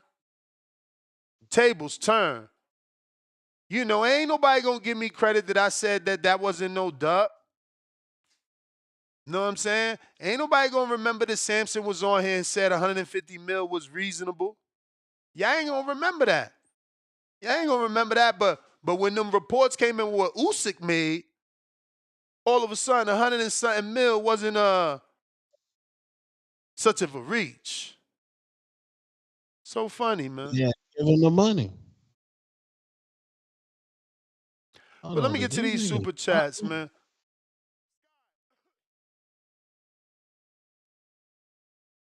We got Pristine Sports Network, $2. 147 tournament is the best news in boxing. Daniel Vega, $2. Teal says he's unifying with Hitchens. Do you believe? Quite possibly. I mean, Matchroom is with Riyadh Season. Hitchens is with Matchroom. Teal just signed with Riyadh Season. Ike, 5-pounder. Ness, keep asking Coach E to talk about Regis when he said he ain't want nothing to do with them anymore. It's Sunday. Give that man some peace. I was trying to make sure he got it all off his chest, bro. Don't be hating on me. Prime Politics, $5. We started the current talk about Bud versus Canelo fight. So if Bud loses and gets his first loss on his record, then it is on TBV's responsibility. I mean, I don't know what you mean by responsibility, but yes, you're 100% right. Nestor Gibbs was called a clown and a Bud hater for wanting Bud to move up and fight Canelo. And then when Bud said, weight classes they're there for a reason, all the Bud tenders really got at me and said, Ness, you heard Bud? You heard Bud? And it's like, bruh, I just want the man to challenge himself. You heard Bud is wild. You heard what Bud said? Weight classes for a reason. But then Bud and his team heard the TBV show. Because you know we be seeing Bo Mac on Spaces. They heard TBV show and it finally kicked in. It's like, yo, you know what? Bud, we could throw the towel in.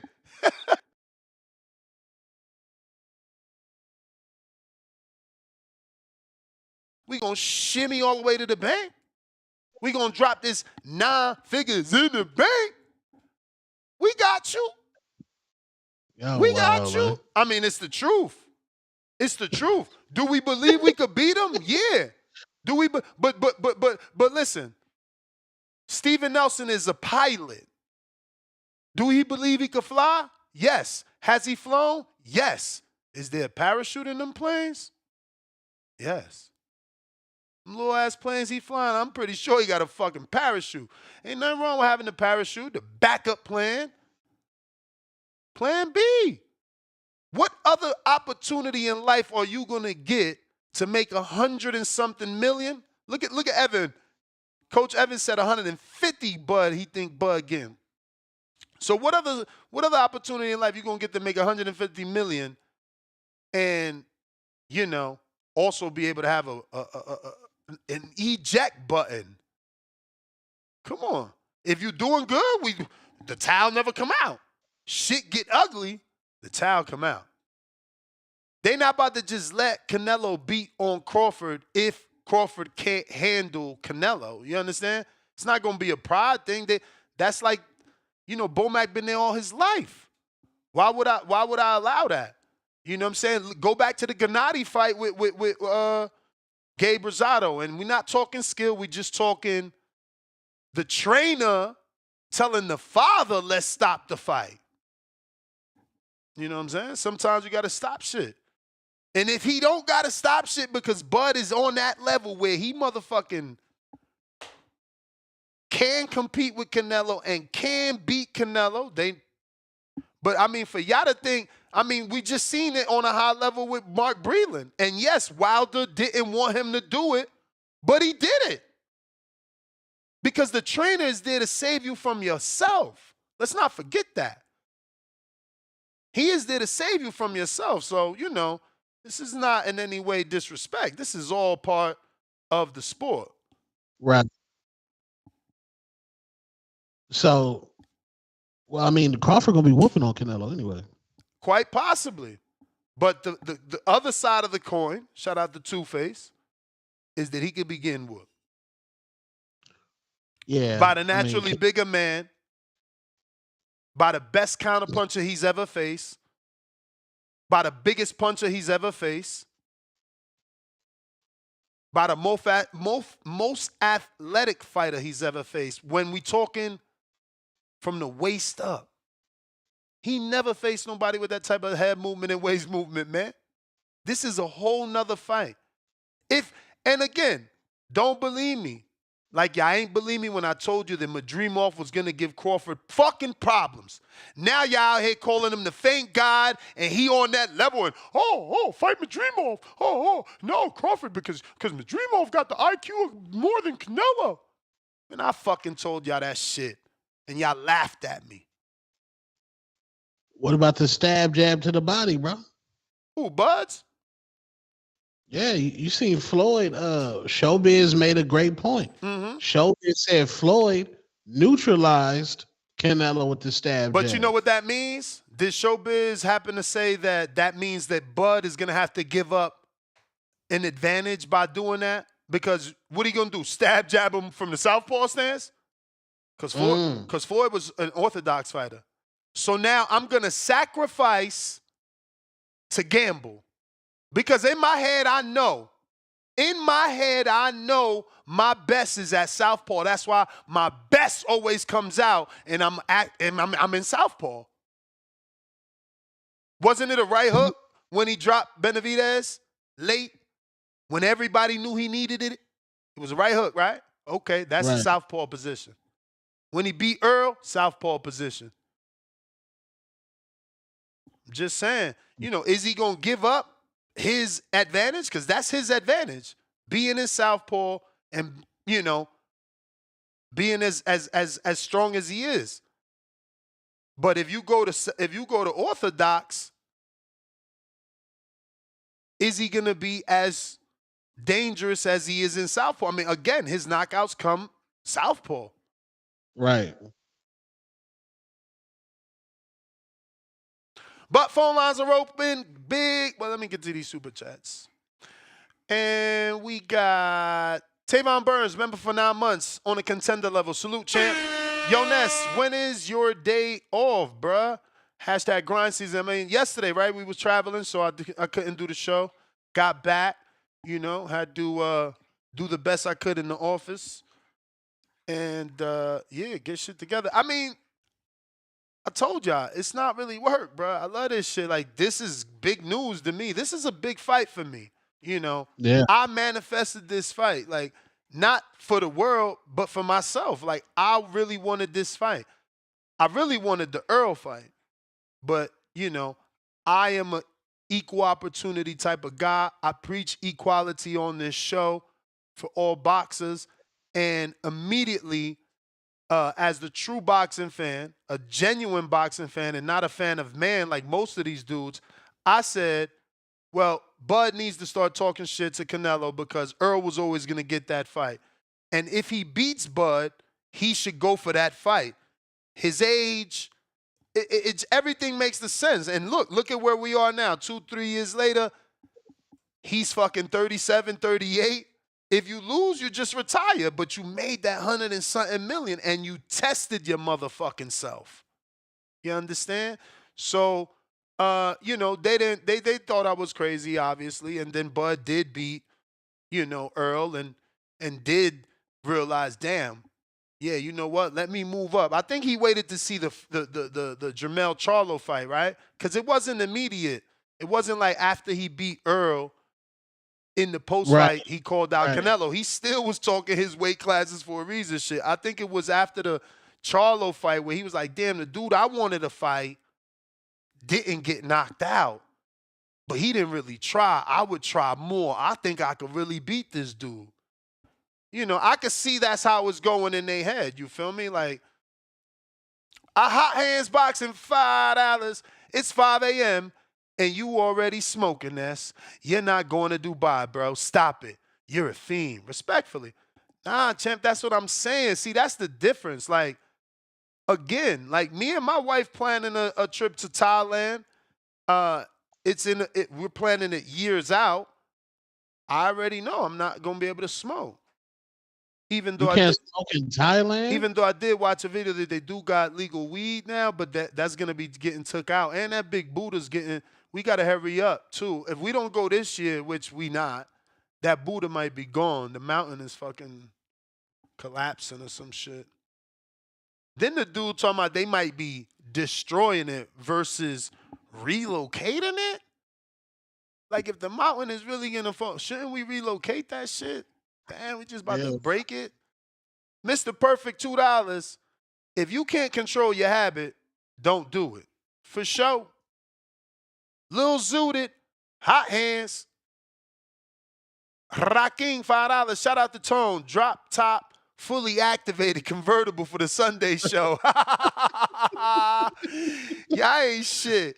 Matt, Machine Gun Garces. $5. Turkey already said Haney Garcia 2 going to Saudi. Y'all need to get ready to watch these big fights in the middle of the day. And I don't mind that, bro.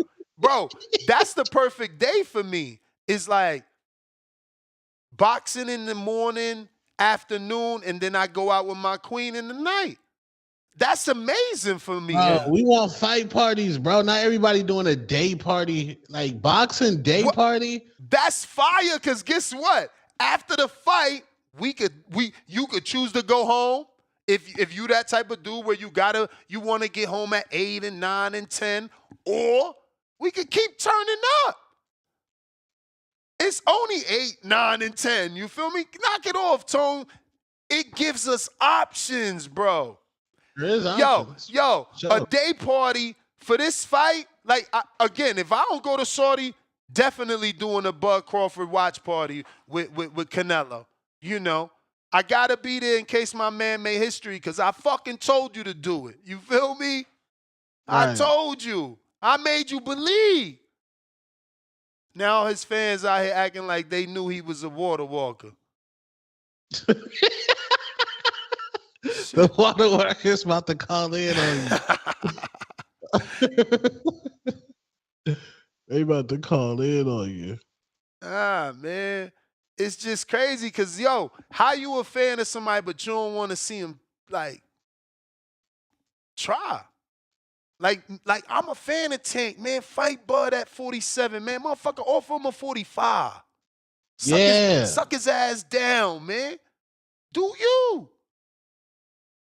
Just like I'm a fan of Dev. I was always behind that. I want that Tank fight. Yeah, I want that fucking Shakur fight. Yeah, I want the Ryan fight. Like, yeah. Man. And I was a fan of Earl. Yeah, I wanted that Canelo fight. I wanted him to do 100,000. How many shows did I talk about there would have been 100,000 people in Dallas for that fight, man? Yeah, I want them shits. I want y'all to test yourself. Fuck yeah. I was happy that Rigo jumped up 2 weight class. I really thought he could do it. Just like now, I might be wrong and Bud loses. You feel me? But I thought Rigo could beat Lomachenko. I didn't think that Khan could beat Canelo or Brook could beat Gennady. I was totally, and I didn't think Mikey could beat Earl. But, you know, once in a while comes a dude where he could move up a couple weight classes and get some shit done. But I just don't like the nervous energy. It's like, no, we only want to fight Canelo. Yo, but how you do versus Berlanga? Man, he too big. How the fuck Berlanga too big, but Canelo is not? Yeah, or Benavidez. That's a big fight too. And another dude that they don't want him to fight. They ain't want him to fight him either. And it's like, bro, we gotta let these fights happen. You know, we gotta let these fights happen, man. Usyk went up there and fought with the big boys, even though he's a pretty big boy. I don't know how he was making that cruiserweight weight. Motherfucker leveled up. He leveled up at heavyweight. 6'4", 240 pounds, right? That's what he weighed his last fight? Yeah. That's insane, bro. Motherfucker was, no, you wrong, bro. He say 223. 223. Still, that's a lot of weight. That's a lot of weight. Tyson weighed 262 in his last fight. Sheesh. Tyson did? Yeah. Damn. Hot hands boxing. Quote unquote, smoking weed makes you smart and handsome. All right, champ.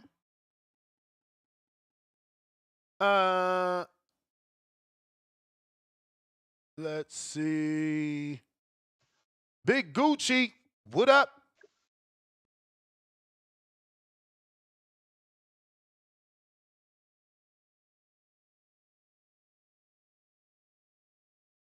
Big Gucci.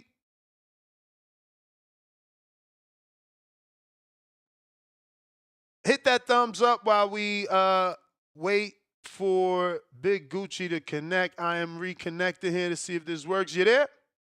Yo, what's poppin'? Loud and clear. What up? Yeah, man. Shout out Two-Tone the Superstar. Shout out Ness. Yo, this some great news, man. Excellent news. You gonna have the Water Walkers slithering out today, man. But yo, Turkey doing some crazy things, man. I ain't never seen boxing in such a great place, bro. So we getting Ryan Pitbull, Haney Ramirez, T.O. Boots. Yo, is it gonna be T.O. Boots or Hitchens?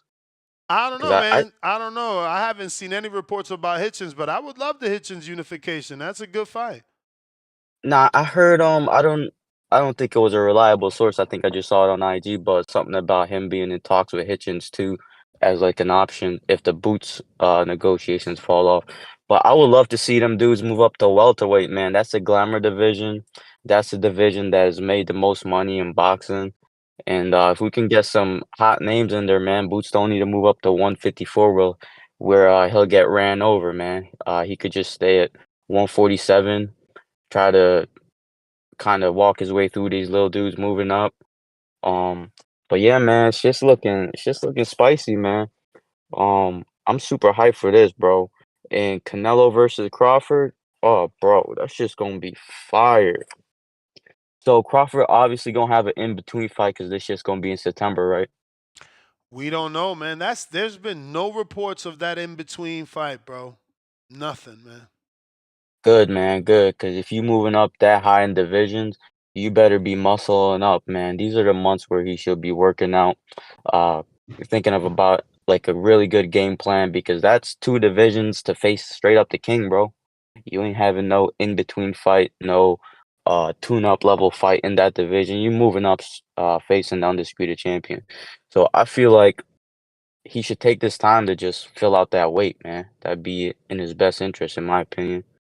But yeah, man, that's my call, and that's for sure, gang. I'm gonna keep listening. All right, champ. Appreciate you. Let's see. We got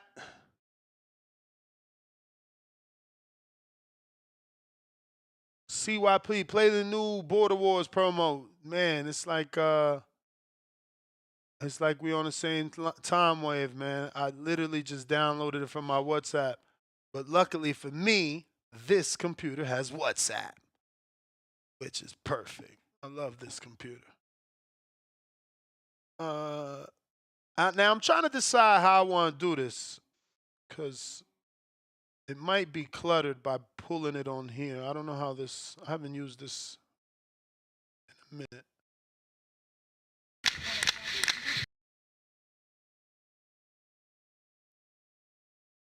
Sides. The elite athlete. The next time you are at the border, you will see a war between 2 men. Let's start that over. Let's start that over. The elite athlete versus the everyday man. Will it be? The next time you are at the border, you will see a war between 2 men from 2 different sides. The elite athlete versus the everyday man. Will it be experience versus talent? Will it be a street fighter, or will it be the boxer? Is it possible for a man at 40 to be bigger, faster, stronger, more intelligent? Or will it be the boxer with more experience? More rounds the box, more punches taken, more punches thrown. Or will it be the man who's never lost? Or the man who has experienced losing? Will it be the man who shines in the bright lights? Or the man who turns on lights for a living? One thing we do know is that he's downstairs eating all the milk and cookies. Who knows, maybe this time he's walked down the wrong stairs, and the only thing down, there is him waiting patiently to knock your ass out.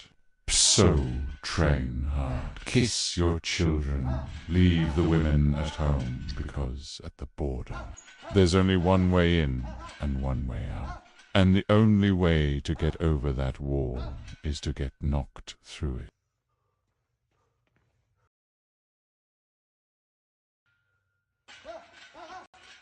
All right.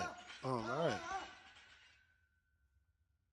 Shout out CYP. If you want to watch him fight, it's going to be right here on this YouTube channel, March 1st, before the Big Tank fight. That's right. First fight of our amateur show will start at 11 a.m. If you want to be part of our amateur show, you have to have a USA Amateur Boxing book up to date. Remember, if you had one last year, you still got to renew it this year. And contact me. A few of you have been sending in money too for your fees. I need you to hit me up and send me a screenshot like, Ness, this was me, because you know your usernames and screen names are usually not your bank name and Cash App name, right? So do me a favor, tell me who's who by hitting me up. All right. We got Khaled, Indiana. What is up? Yo, Ness. You. Two-Tone. What up? I bet. Salute. Real quick. And then I'm gonna have a bigger breakdown if the fight get made. But only way that Mr. Alvarez doesn't stop, or I shouldn't say, doesn't stop him, doesn't stop Bud, is if he's paid. If he's paid enough to like carry him, as my man Hamza was saying, and I do something sometimes like happen. Similar to like the Jaime shit. I don't think it's like a mercy thing that he gonna have for like his Mexican brethren, but just on some like, hey yo, like nah, I've been paid enough to carry this man and make this look a certain type of way. Other than that, he's gonna get stopped brutally. But I can have Yo, a bigger make breakdown. this look a certain type of way is nasty work right now. Hey yo, real shit. Like that shit happens, and yeah, I'm not putting that past the boxing shit. You know, just on some carry shit, just on some, I want to knock this nigga out in like the third round or some shit, because he really a welterweight. Like, if he not really a 154 pounder, because he ain't really get acclimated all the way to that. So it's really fantasy circus shit, and I'm like here for it Fantasy because of the circus shit? yeah, because it's really like on some like because of the economics, because of the names, because of the mega event. Like I'm not finna shit on it, but just from the tactical boxing part of it, there's some circus dumb shit. But I'm gonna have a breakdown on why this fight isn't close. And like you said, Ness, Bud has never been in the ring with a Canelo Alvarez. Like everybody say he's a dog, but when he in there with a fucking lion, what difference do it make? Nonetheless, now like the main part is I hope that the Benavidez fight get made, because that's a real fight. Hope that fight gets made. And then the Arthur Beterbiev, even though I think that Canelo should stay away from that monster, if you can do some A-side shit, do it at a catchweight, do some rehydration shit and all that, then maybe it'll make sense. But if not, he will probably get stopped by Arthur Beterbiev. Now, so yeah, but Turki Alalshikh, shout out to you for putting that putting that on there. What was I gonna say? Oh, real quick with the Ryan and Pitbull fight. Man, bro, Pitbull, that's a nasty fight, bro. Like Pitbull really moving up too much, bro. He really like, I mean, he has the name, so it makes sense. Like, he has the fan base, but bro, like Ryan said, bro, he's small. Like, I gotta throw him something, bro. Ryan's a big dude, bro. He will hurt Pitbull, man. Like, nigga, Pitbull would be better served at like 126, 130, I 135. told y'all, He would, man, Turkey fucked up the matchmaking. It was supposed to be Devin. See, Devin is yeah, big too, but he don't punch as much as Ryan. So Pitbull's yeah, power is more threatening than Devin. Pitbull's power is yeah, going to be nullified with Ryan because he's too small, where Ryan is too yeah. big and too strong. Hell yeah, bro. That's not a good matchup. So look, I want to rewatch that Jose and Arnold Barbosa fight before I really say how I think the Devin scrap gonna go. Cause like Devin is a good boxer, but Jose is a former unified champ. He's an Olympian. I don't think he's as shot as like you be saying he is, Ness. But I'm gonna rewatch that fight first before I really give a breakdown. But it could be a tougher fight than like what we think. It might not be as tuned up where it's like a shoe in type of thing. But I want to watch the fight first. And Ness, you said that T.O. is signed to Turkey. Or which one? What is T.O. doing? Like, is he in court or not, bro? Like, is he in litigation or not, bro? All his name circulating in all these fights, but he's supposed to be I in court. mean, Like, what's happening with him? remember, Riyadh season fucks with Top Rank. So if Riyadh season can satisfy Tio, you know, that can come in two different ways. They can satisfy Tio financially and ask him to keep doing business with Top Rank, because ultimately their Riyadh season shows where Top Rank is just giving their fighters, or they could just buy him out his contract so that he can be a free agent.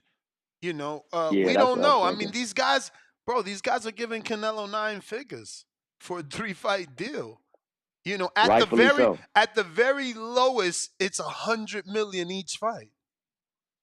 And Yeah, I that's and I fair. highly doubt it. I highly doubt that, with the reports of Usyk making what he made and Fury making what he made and Ngannou making what he made. Bro, you gave Ngannou like 50 million or 20 million, whatever the fuck it was. That's crazy insane for a dude that never threw a punch. He never That's threw a real shit. punch, you know what I'm saying? So Canelo coming to the negotiation table totally different. And No, again, that's a fact. the report is, according to Eddie, he says if Canelo gets everything he was promised, so they promised him shit. So if they Mad could, shit, gas station shit, mad shit. They gave him mad shit. if they could deliver, we gonna get this big fight. Hopefully.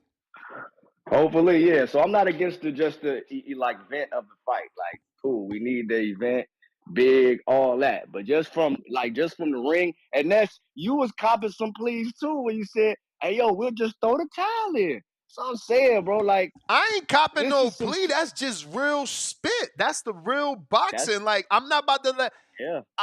First of all, we would clown Bomac if he lets Crawford get destroyed, right? And people don't get your panties in a bunch calling it, oh, destroy.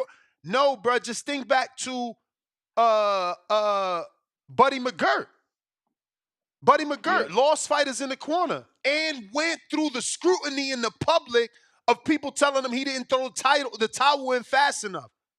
And it hurt him so much mentally that then he became the dude that does stop the fight too quick. So he threw that shit in fast with Callum Smith. This shit is this is real boxing. Like y'all don't know Bud. Bomac has basically raised Bud. So you think he about to let the bigger, stronger, faster, bigger man just beat on his fighter round after round? You got it, Bud. You got it, Bud. You got it, Bud. Nah. We stopping this shit. We seen that shit all the time before. Hey, if you don't show me something, I gotta stop it. We hit it. We see boxing. Like, why we acting crazy? Key word you said is that this is real boxing. So if we're talking real boxing, then people should stop calling in saying that Bud has a chance because we're talking real boxing. We're not talking fake boxing. Real like Canelo. People don't like Canelo Alvarez, so it stains their view of his skill set as a fighter. Bro, the motherfucker is great, and there are no catch weights. There are no rehydration clause. You got to come where I'm at. So it's different. I seen that report too. Good thing you brought that up. But listen, I ain't even ring the bell. These dudes are gonna get mad at me. I gotta get to the next call. Right, appreciate you. Salute, God. That was a mistake. But you still had a great call. Fiery call, got me riled up. But yeah, I seen that. You eat chicken and waffles out there? Lolo's Chicken and Waffles in Vegas? Fuck yeah. I mean, it's not often, but yeah, I've gone to Lolo. I've gone to Lolo's a few times. I try to go to different spots though. That's my thing, chicken and waffles, like in the last 2 years. It's not, I guess it's because I moved to the West. That's not a big thing. You don't see that on the East, I don't think. It's like, I don't know where to get chicken and waffles on the East, really. So moving here has become my new thing. So I've tried several different locations, but I've gone to Lolo's at least 3 times. Oh yeah, I try not to go to Lolo's because it's so crowded. Like you literally find yourself in a line. It's a day party. Everybody going there dressed up. They playing nice music. It's got big open windows. It's Vegas, a lot of light, urban scene. So then it's chicken and fucking waffles. That shit be packed. So we try to find different spots that serve chicken and waffles, truth be told. But I've been there 3 times. They banned me out here. What you mean? Why you getting banned from everywhere, bro? Like, yo, you got the how you gonna make content if you can't go nowhere? My man can't go to Planet Fitness. Now you can't go to Lolo's? Yeah, somebody dropped a video. They DM'd me on Twitter. They was like, I need you to react to this. So, Lolo's came from Phoenix. So it was a video of roaches. It was roaches. They said Roach was in the Lolo chicken thing. Out here or over there? In Phoenix. Oh, no, man. Scottsdale. I ain't gonna put that on Phoenix. It's Scottsdale. So I do my reaction, and this regular smuggler. And then yesterday I'm coming back from the gym, and then my IG notifications go off. It's fucking DL Hughley in my comments. Then the real comedian? Yeah, the comedian. Then Cedric the entertainer is in my comments cooking me. About what? about saying that I was trying to take down a black business, Lolo's, because I made a reaction to the Roach video. Wow. You blowing So up on now these I'm beefing streets. with Cedric and DL Hughley. That's crazy. That is crazy. So what did you say back? No, I mean, because I'm fans of them, so I didn't go at them I can't cook these guys. So I was like, yo, I didn't even know that because Lolo's posted an A rating yesterday. So they post a rating. I'm like, oh, I knew y'all wasn't filthy like that. I knew y'all wasn't nasty like that. Like, but salute to DL, salute to Cedric, even though he was looking like a scammer at the Jake Paul fight. I was like, I fuck with y'all. And now Lolo's blocking me. It's over. That's blocked crazy. You on Instagram? Yeah, I'm blocked from the official website. Blocked. That's crazy. That's fucked up, man. That's nasty. That is nasty. That blocking shit is weird. I mean, I get it if you was like being vulgar and disrespectful, but like, you know, to block for no reason is crazy. That's crazy. But this is the new life that we live, bro. But damn, are you gonna now? I mean, because ideally, Tone, just giving you a hint to go more viral. Ideally, you need to try to go to the restaurant and see if you really blocked on camera. I should pull up, huh? You need to pull up. You need to pull up and be like, let's see if I'm really motherfucking blocked. You know what I'm saying? Vlog the whole shit. Like, was that just a Instagram block, or can I go to the establishment? But I mean, I don't know. Again, you said there was roaches, so. I mean, they post an A rating to A rating. You can't. So that's a bounce back. You saying, you know, they got an A rating, so they bounce back? Because that could have been his grandma. Shit. They got an A rating, bro. Can roaches be in an A rating establishment? Is there? It should not be. There should not be roaches in an A-lister establishment. J Mac, what up? If you got A+, you shouldn't be having roaches. Yeah.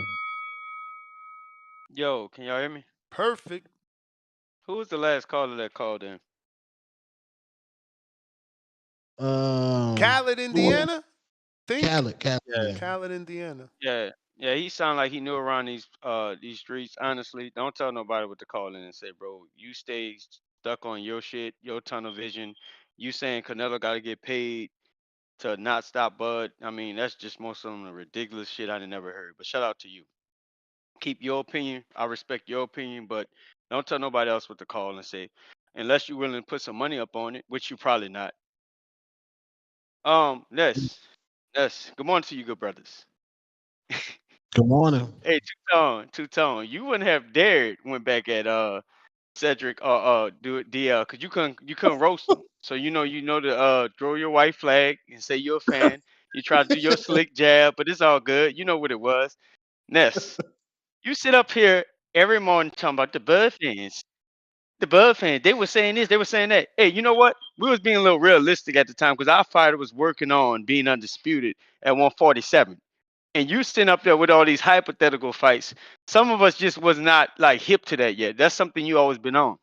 You just couldn't see Bud it. moving up. Excuse me, sir. Do not cut me off. Excuse me, sir. You could go ahead and tear my call up afterwards like you would, and I'll choose the corner if I want to. You had your time, you talked. I just been listening. And the water walkers don't slither out. We pop out and show niggas. It's a difference. Y'all got that phrase all the way wrong. We pop out. We don't slither out. We don't sneak out. We pop out and show niggas. That's how you earn a water walker name. So hey, I ain't gotta speak on that no more. You sit up here and say we always been saying this. We late to the party with Bud. We didn't know Bud. Some of us just learning Bud was actually walking around at 180 pounds.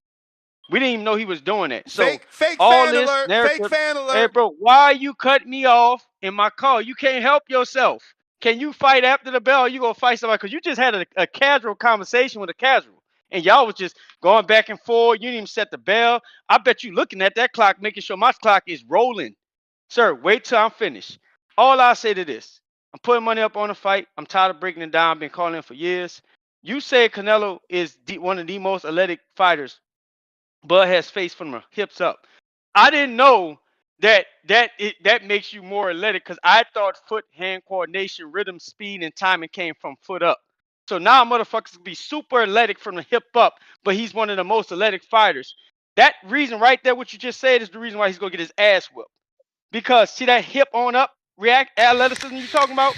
Them slow ass feet that he need to get in position that give Bud trouble, that he struggled with counter punching, because you just brought up counter punching too. He don't have the foot speed, the It may hand feel foot like it's your time, coordination to catch up with. I'm gonna but it's get a not your counter time. punch because you cut me off. And he don't have the foot speed, the athleticism, hand foot coordination to be disruptive with being the best counterpuncher Bud has fought. I disagree. I don't think Canelo will be the best counterpuncher Bud has felt due to the styles of how they fight. I am not saying Canelo's not an elite counterpuncher. I'm sure y'all gonna chip that and run away with that with your little casual brain and forget everything I said. When we talk about styles of how Bud and how Canelo fight, he's not going to be the most effective counterpuncher, but it's fought because he's too slow. Bud will be the fast man. Bud is in shape at 160 something pounds. We have already found that out. Y'all could keep guessing. You could keep hoping. We know what it is. And look, man, I'm tired of really breaking this fight down because I just want y'all to see. And then I'm going to listen to all the people who won't give him credit because they don't want to give him credit because that's what they're doing anyway because they just can't see it.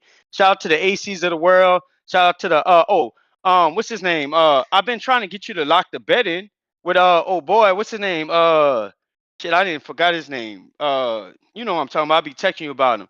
Man, I just want to put my money up. I don't want to argue. If that last caller brave enough to put some money up, I have a bet for him too, honestly, because all this talking is gonna go away when Bud do show y'all how great he is and show he is a real water walker and pop out and show Canelo how great he is. And a lot of people are like, I just couldn't see it. Bud too small. It was fixed. It's gonna be a bunch of fuckboy excuses instead of giving the credit when Bud already showed you niggas how great he is. Man, shout out to Bud Crawford. I'm glad to be a fan of Bud in the Bud era, and he's about to show y'all niggas how great he is. That's my call.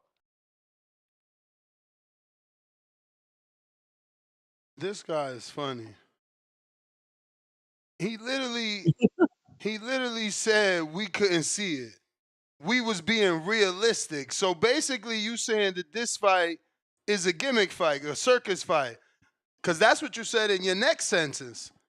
We was being realistic.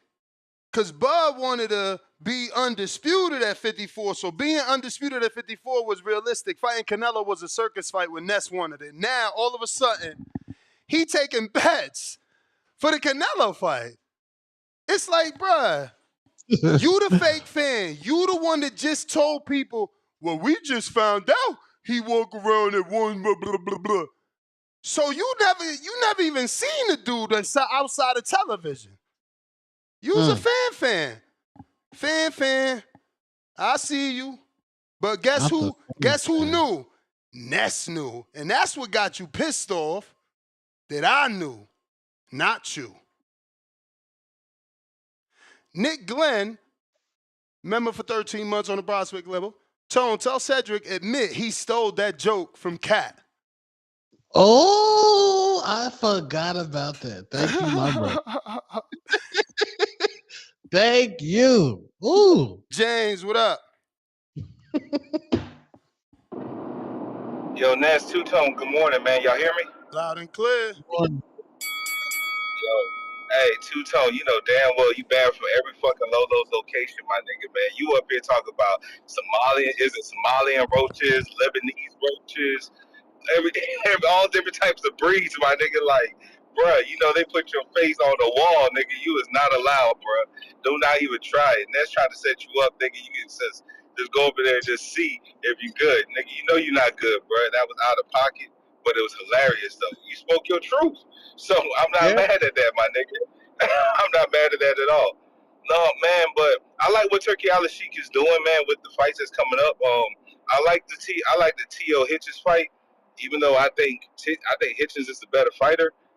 He's going to be the underdog in that fight, but I'm rolling with my dog. I think Africa's going to pull up the upset, man, and he's going to fuck up the apple cart for all those big fights coming up, man. So let's stay tuned to see that. If anybody want to make a bet, man, I'm willing to make some small bets, man. I'm not big bank no more, but I got some dough. I can make some bets with that.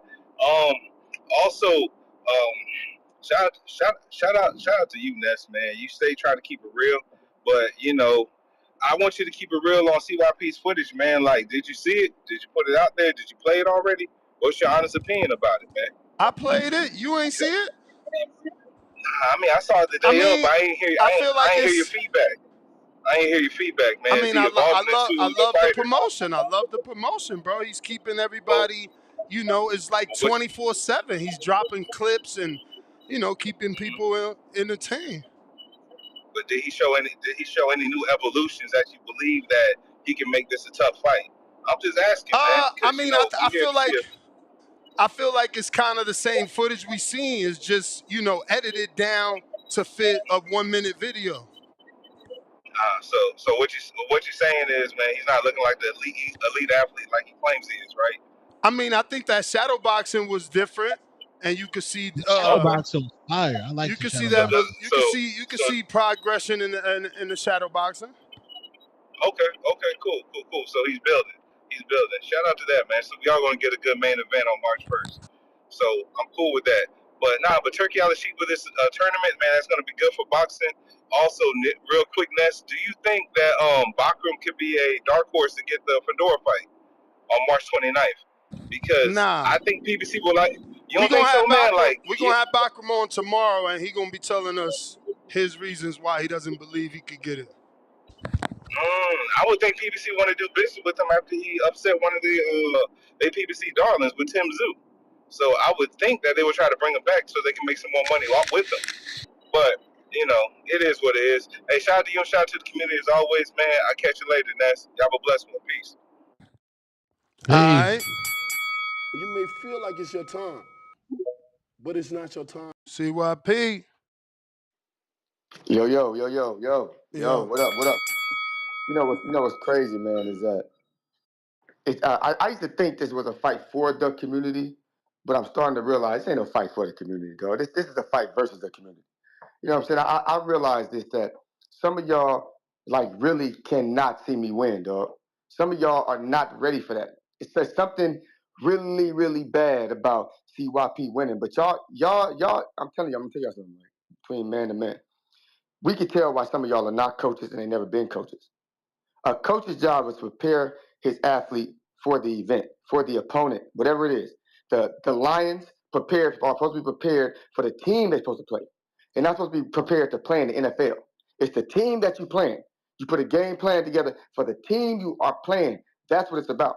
As an athlete, if you're going against a dude with a fast start who gets out the blocks, it's your job that week or that month to prepare to work on your block start to stay closer to him out the block. So then when it comes down to your specialty, you're ahead, you win. Some of y'all don't know this because I see this like the same niggas. You say the same dumb shit. Now be like, hold on. If you can't admit that CYP is bigger than King, stronger than King, faster than King, more athletic than King, you just like you shouldn't even talk to King. You lying to King. Like what we talking about?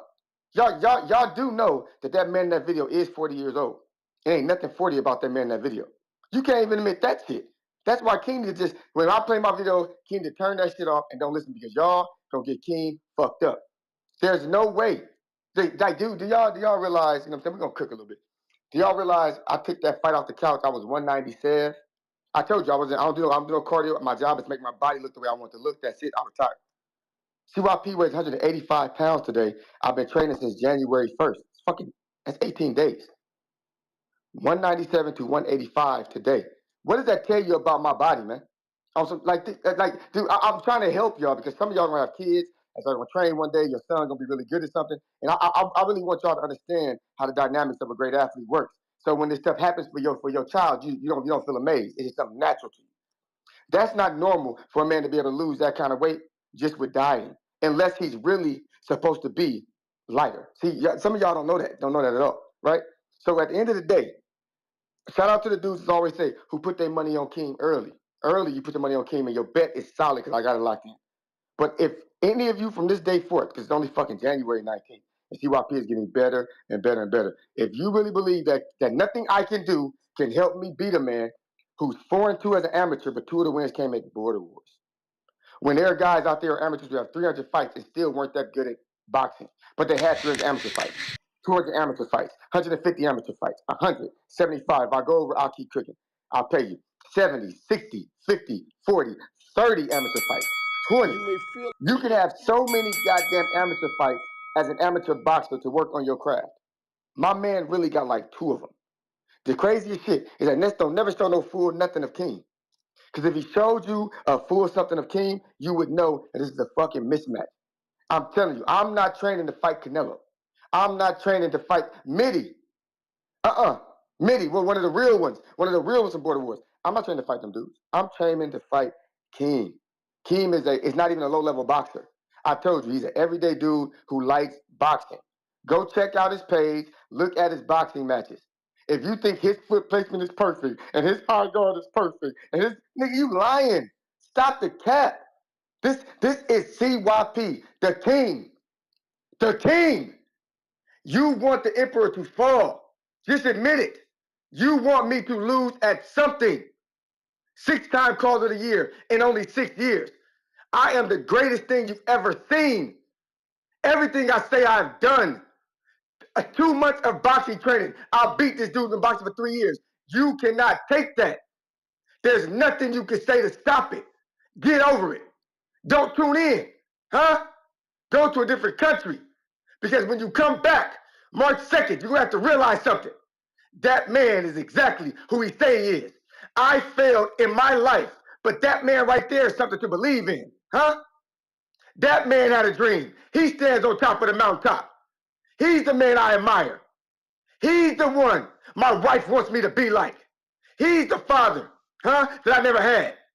Huh? It's me. I'm him. Ham's he. TBX. CYP. Don't be mad at me. Be mad at life. Be mad at life. There ain't shit you can do about it. Huh?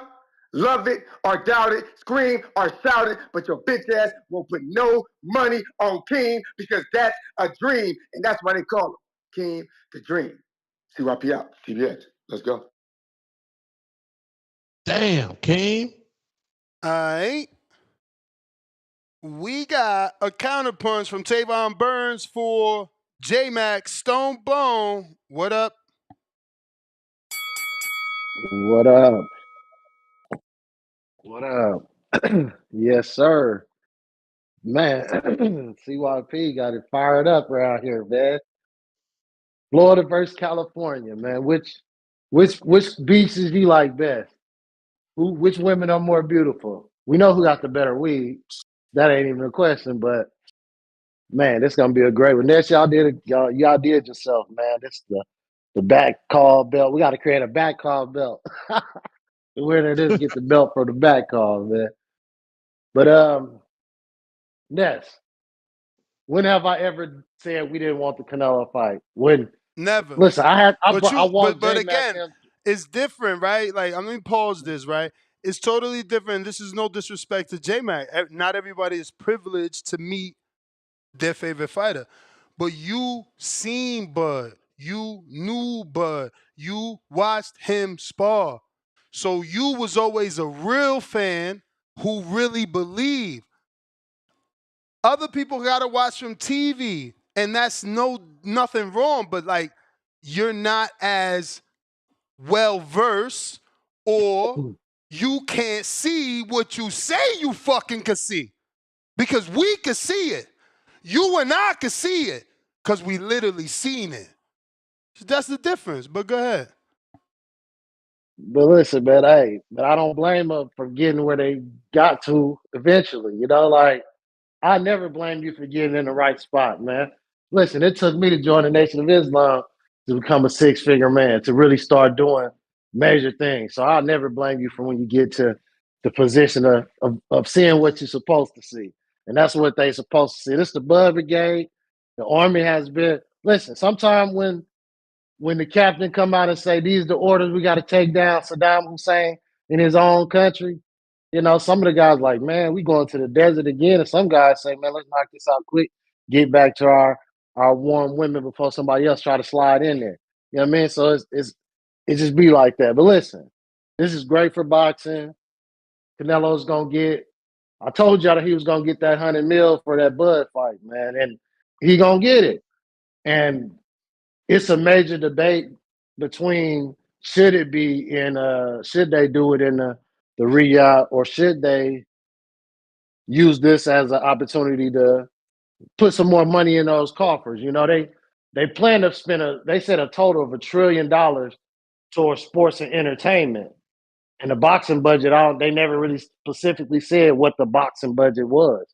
So if they're trying to spend not $1 billion like we hear from like the PBC deal with the hedge funds and how much money is being put in the zone, they're talking about spending $1 trillion on buying franchises and all of that. And they look at boxing as similar how they look at soccer as a franchise, and that's why they're trying to make this move. And Canelo, they look at as a small franchise that $100 million to them.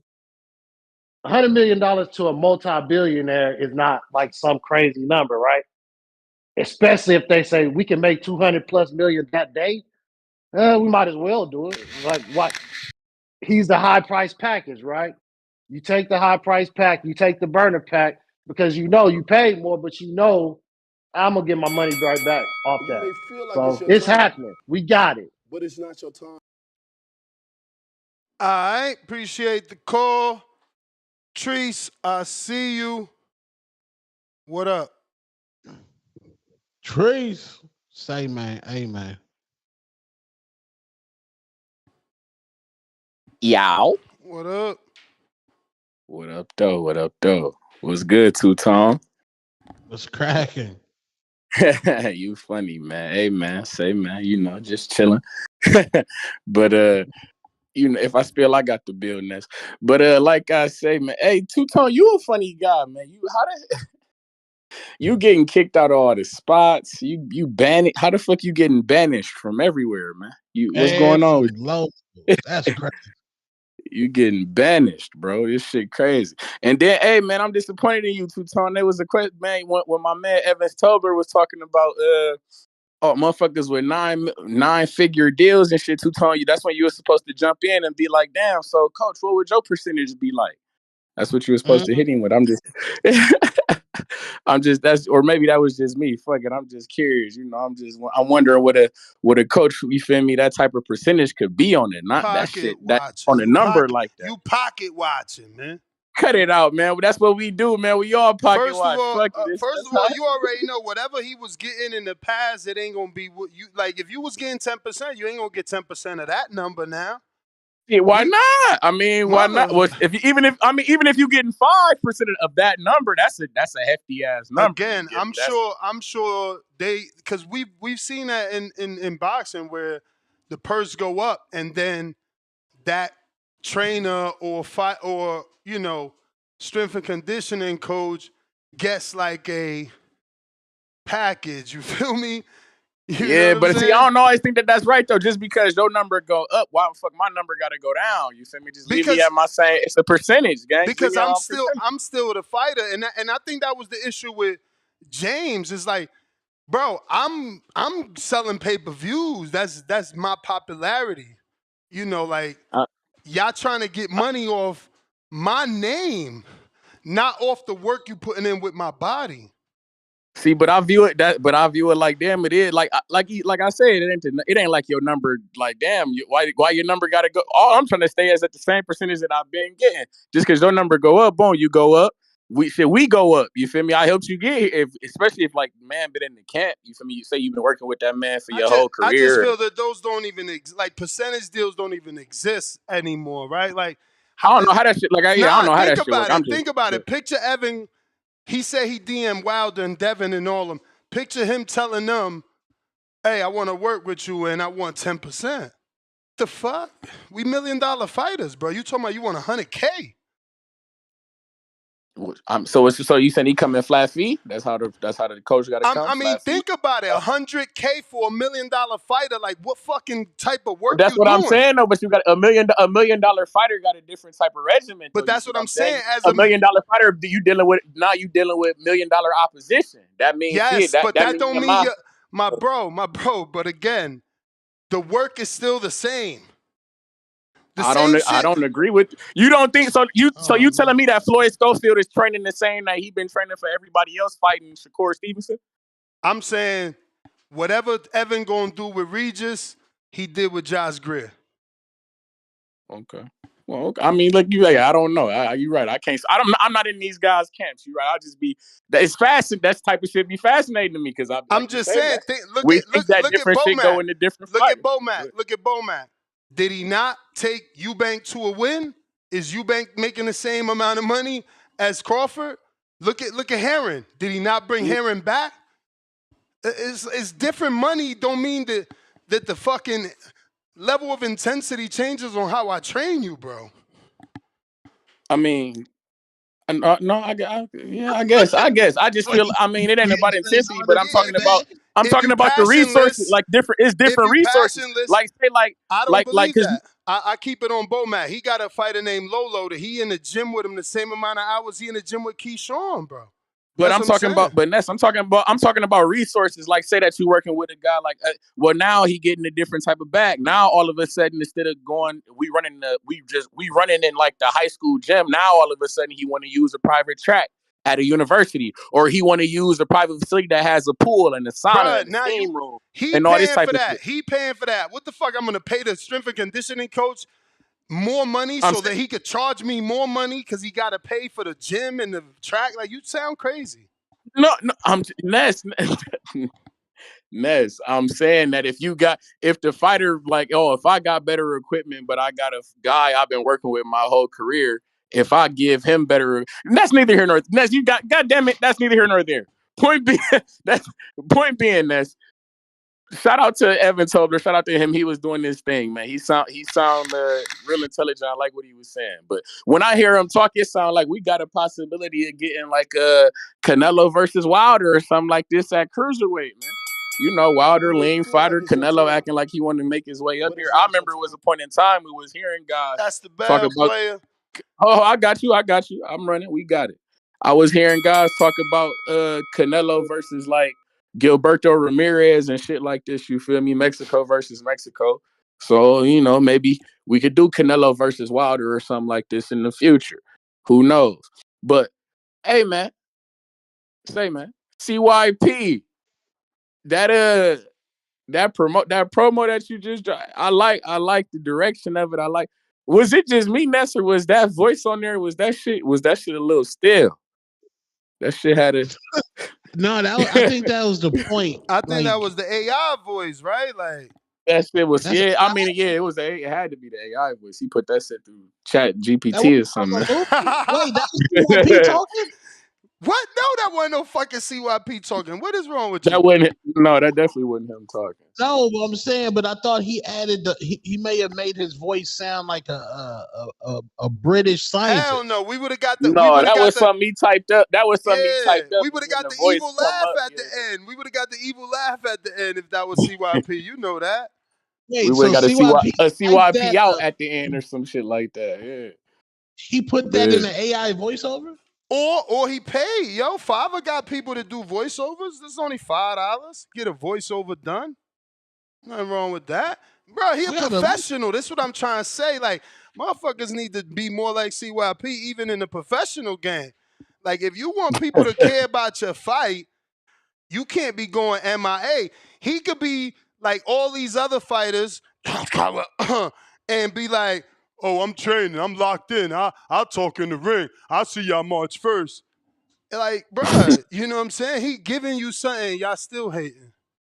Well, I do want to say, speaking of that, professional fighters putting on great promotions. Shout out to the women out this bitch. Shout out to Tierra Brown, you feel me, and Leanna Cruz, you feel me, getting the dubs yesterday. Shout out to them doing their thing in Philadelphia and whatnot. Tierra Brown, shout out to you. We on Sky Nicholson ass. I like that. It was off TV?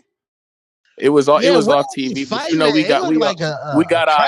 we got eyes everywhere. You know how that go. We got eyes everywhere though. But shout out to Tierra Brown and shit. Like, it should have been on TV, especially with her making that call out to Sky Nicholson, because I wanted to see that. But she ain't win a version of the WBC. I thought she had a version of the WBC. But she number one contender. Like, she been the number one contender. Like, they've been playing games. Eddie been playing games with, man. But it's over with now. She didn't close her in. You feel me? She boxed in. There's nowhere to go. That fight has got to be up next. She might have to go to Australia for it, but you feel me? It is up next, and I'm with it. Go do your thing, Miss Brown. I'm fucking with it. I love to see it. You feel me? And I also want to say shout out to my nigga Albert Bell. You feel me? We making our way up to lightweight 135. You feel me? Ness, I don't know if you peaked that. We done had to. They done. Yeah. We running the clock. Fuck that. His team want to come on the show. I got to schedule it. Yeah, please schedule that. We got to get that popping off. They've been playing games with my guy career. You feel me? It's time. I guess we got to make our way up to, you feel me, 135 and but what he becoming gonna loose. do though? Like, you moving to 35 and what? Like, he need to sign someone that's gonna give him a plan. Like, you can't just we gonna move to 35 and fight another shit, if that's the case, off hell, TV fight. But who the hell should he sign? I mean, well, who would you like to see him sign? Who gonna give him? Who got the best route for my guy to make? Because it's really come down to making up time. Like, who? You see what I'm saying? Because they jerked my guy around. At 35, at 35, like he gotta jump right in the mix. I mean, Tevin Farmer's a hot name right now. You know. But they talking about rematching him with Zepeda and shit like this. I don't know if the Zepeda fight on the table anymore. I heard that Tevin took the Devin fight and Devin took the Ramirez fight. So maybe that Zepeda fight not there for Tevin no more. Okay. Well, shit. Well, yeah, man. My guy, I'm just happy that my guy moving up to 135. That is where the action at. We need to jump in the mix. Yeah, but he got to really jump into a name. It got to be Muratay. I think is busy, but he need a serious name, bro. Like that once he beat him, we forced to have to see him again. Beating up old names, that shit. But that's what I'm saying. Like, when I think of guys up there at 135, like, I know my man's was tossing out a name, like he was thinking like De Los Santos. De Los Santos. Fight De Los Santos. I mean, I like that. I like that. I know a couple guys was thinking about a guy like Chris Colbert and shit like this too. But you know, I like the De Los Santos. I just don't know where these guys Chris Colbert is at. Not at 35. We both know that. I mean, that's where his last fight was at when he fought Right. That's not like. No. When he fought Right, it was at 35. No, catch weight. Catch weight? Yeah. Okay. And well, shit, man. And even in that fight, he says, he going down back to 30. Remember, the Albright fight was going to be at 30 as well. Okay. And that shit never even happened. That shit never happened. That's a good fight for my nigga, the Albright fight. Didn't he lose on Pro Box at 30? He dropped down to 30. Let me check. I'm pretty sure. No, that was 35. He was at 35. He was at lightweight. Nah. I'm checking. You gotta look that up. Man. Please. But like I say, man, my guy, we in the mix, man. 35, it's a lot of names around there that we can get in the mix. Like, even if we get our hands on that guy of the Giovanni Cabrera's of the world, shit like that. That's a good fight, but that's an off TV fight in the sense that Cabrera don't got a TV deal either. A TV deal, yeah, I know. That's what it's just is. You were right. But you're right. That last fight was at 35. But he got stopped. He got stopped. I doubt he gonna stay at 35, man.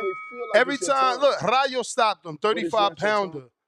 You know, he Hector didn't stop him. He only lost to Hector. But he was knocking his ass down though. Okay, but is the power more at 30 or at 35? That's the point. But that's the player. Shout out to you. Shout out TBV. Shout out Toledo, Ohio, man. We back in the mix, man. Y'all be cool. J-Mac counterpunch, courtesy of Tavon Burns.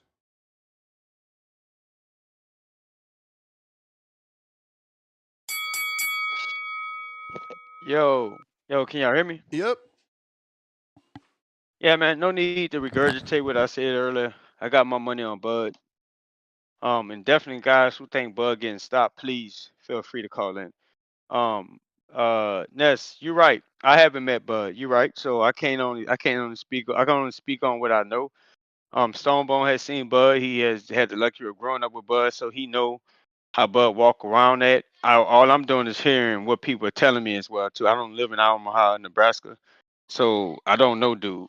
And we call him for years, and we speaking on what he can do. I'm still watching Bud grow up. I remember when Bud moved up to 147.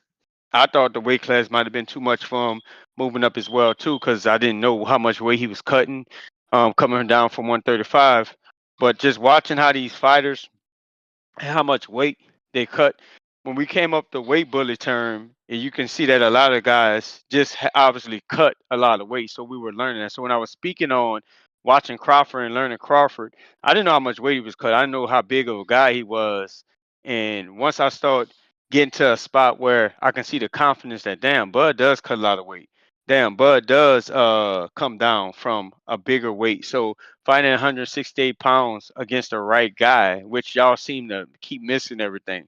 You say Bud fans don't want him to fight certain fighters. I mean, shit. I don't want certain fighters to fight David Benavidez because David Benavidez is just an extremely big guy, and he's a big guy for Canelo as well. Like I was telling G-Vaughn on the back call that it's not that Bud and don't want him to fight him. We just know there's certain guys that he can't fight or probably wouldn't be the best version of himself fighting due to the fact of how big and frame those guys work in. Guys like David Benavidez might be big for even as an Arthur Beterbiev, Arthur Beterbiev or Bivol, and those guys came in. I think fighting at maybe I think Bivol 168 maybe or 175. So when you dealing with that, okay, then that makes sense. We know Bud don't walk around that big to where he can just come in and cut and fight those guys. But guess who he can fight? Canelo. Guess who did come from a smaller weight class? Canelo. Guess who he's taller than? Canelo. Guess who he have longer arms than? Canelo. So this athletic stuff that you just tried to pull earlier, when Canelo slow ass have a hard time catching up with Bud, and everybody wondering what's going on. Like the caller that called before me last, he gonna say, "Well, Canelo was paid not to knock Bud out," and I'm sure he's gonna rest his thoughts to think that. Shout out to him though. But when Bud in there master class and moving around, ranging them, stepping on angles, disrupting his slow foot, catching him in between shots, when Canelo lead with that body left hook that he likes to lunge in, and when Bud and them plan for it and capitalize on it, and we see Canelo taking breaks like he always does, You may feel like it's your freezing time, up like he always does. but I'll it's go not again. your time. Freezing up like he always does, fighting spurts like he always does. Oh, at 168 pounds, no jab, high guard, getting caught up in between shots. Every moment y'all waiting, thinking Canelo about to get in place to land a big shot, and he don't land it. And then when he do land one, oh shit, how Bud took it. Oh, he took that one. We gonna see if he can catch the next one. Y'all gonna be sitting up there watching a fight like that. I'm gonna be sitting up there with my hands behind my head back, kicking with my feet up, just counting the rounds down, wondering when Supermax gonna send me my money, wondering when AC gonna pay me my money, and then sitting up there listening to the excuses afterwards saying, run me my fucking bread. Fuck you niggas. I don't want to hear y'all mouths because all y'all do is hate on Bud any fucking way. And no matter how great he is and how great he already proved it, y'all not gonna give him credit anyway. So that's just the credit and we live in. Social media give y'all platforms to speak on. I'm not saying you, I'm just speaking in general. Social media give y'all that voice so y'all can be heard. But that man about to get in the ring and want to move up. He the one that say he wanted to move up and fight Canelo. Whether his fans was on board with it or not, he got on board with it and said he want to fuck around and find out and prove how great he is. That's my counterpunch. See, sometimes that's why I need to cut off. He said like two or three things I wanted to rebuttal, man. Uh, One that I do remember is the fact that his fear just it always shows. His fear, it always comes out. In this last call, he said, well, Bud is bigger than Canelo, longer than Canelo, faster than Canelo. And he didn't say that before saying that Bud was too small for the other guys. But when we discuss Canelo, he's a duck for not fighting David. But when we discuss Crawford, he says, well, Bud is fighting him because he started at 140. But when we discuss David, Canelo's ducking him. If a guy like Ness say, well, Canelo started at 140. So what? You holding up the division. When we discuss Crawford, well, he said he only wants to fight Canelo. But let him fight Munguia. He said Canelo. Let him fight Berlanga. He's too big for him. Like, bruh, and it's cool. It's cool, but just stop poking your chest out. You literally just said again, his fear crept out again. Well, when Bud was going up to 47, I didn't even know if he could do it. I had to see. And then I realized he cut all the way. What happened to high-level shit? What happened to water walker shit? What happened to that? I thought skills pay the bills. I gotta see how much weight he cutting. Come on, bro. Y'all just cat, man. Tell the fucking truth. You didn't know. And your man's playing you like fucking Geppetto. You Pinocchio. You on the strings, homie. He said, weight classes for a reason. And you danced. Weight classes for a reason. He said, nah, I could fight Canelo. You said, he can fight Canelo. Get the fuck out of here, man. Be your own man. All of you. Be your own men. I've been telling you that shit. I've been saying he could fight Canelo. No, you're a Bud hater. You want to see him lose. Fuck out of here. C-Dub. Yo, how the audio? Straight. Straight, that's what's up, man. Shout out TBV. Smash that like button, it's free. Do something with yourself. Salute to Ness, Two-Tone, TBV community, we here. Yeah, man, some people just take time, to follow the breadcrumbs to get out the woods, man, to get out that forest. I had Ben Kane when I first went to the back call, man, I told him, man, Bud was a weight bully at 130. He cutting so much weight. They was like, man, we need to kick you up out of here. Now they see it. It just takes some time, man, for certain people, man. Don't give them grace, man. It just takes some time for people, man, to catch on. But yeah, man, these fighters cutting a lot of weight. Shit, settling this. I watch this TV show, man. I mean, I listen to this TV podcast show, man. That the host always saying, Boston fans settling. We don't need to settle. Salute the King the Dream, man. He be watching the same show. But then here we go again, settling. Everyone wanted the Canelo versus David Benavidez. Every poll said the next fight to make for Canelo was David Benavidez. Every poll said what fight is the biggest fight to make in 2024, 2025 is Canelo David Benavidez.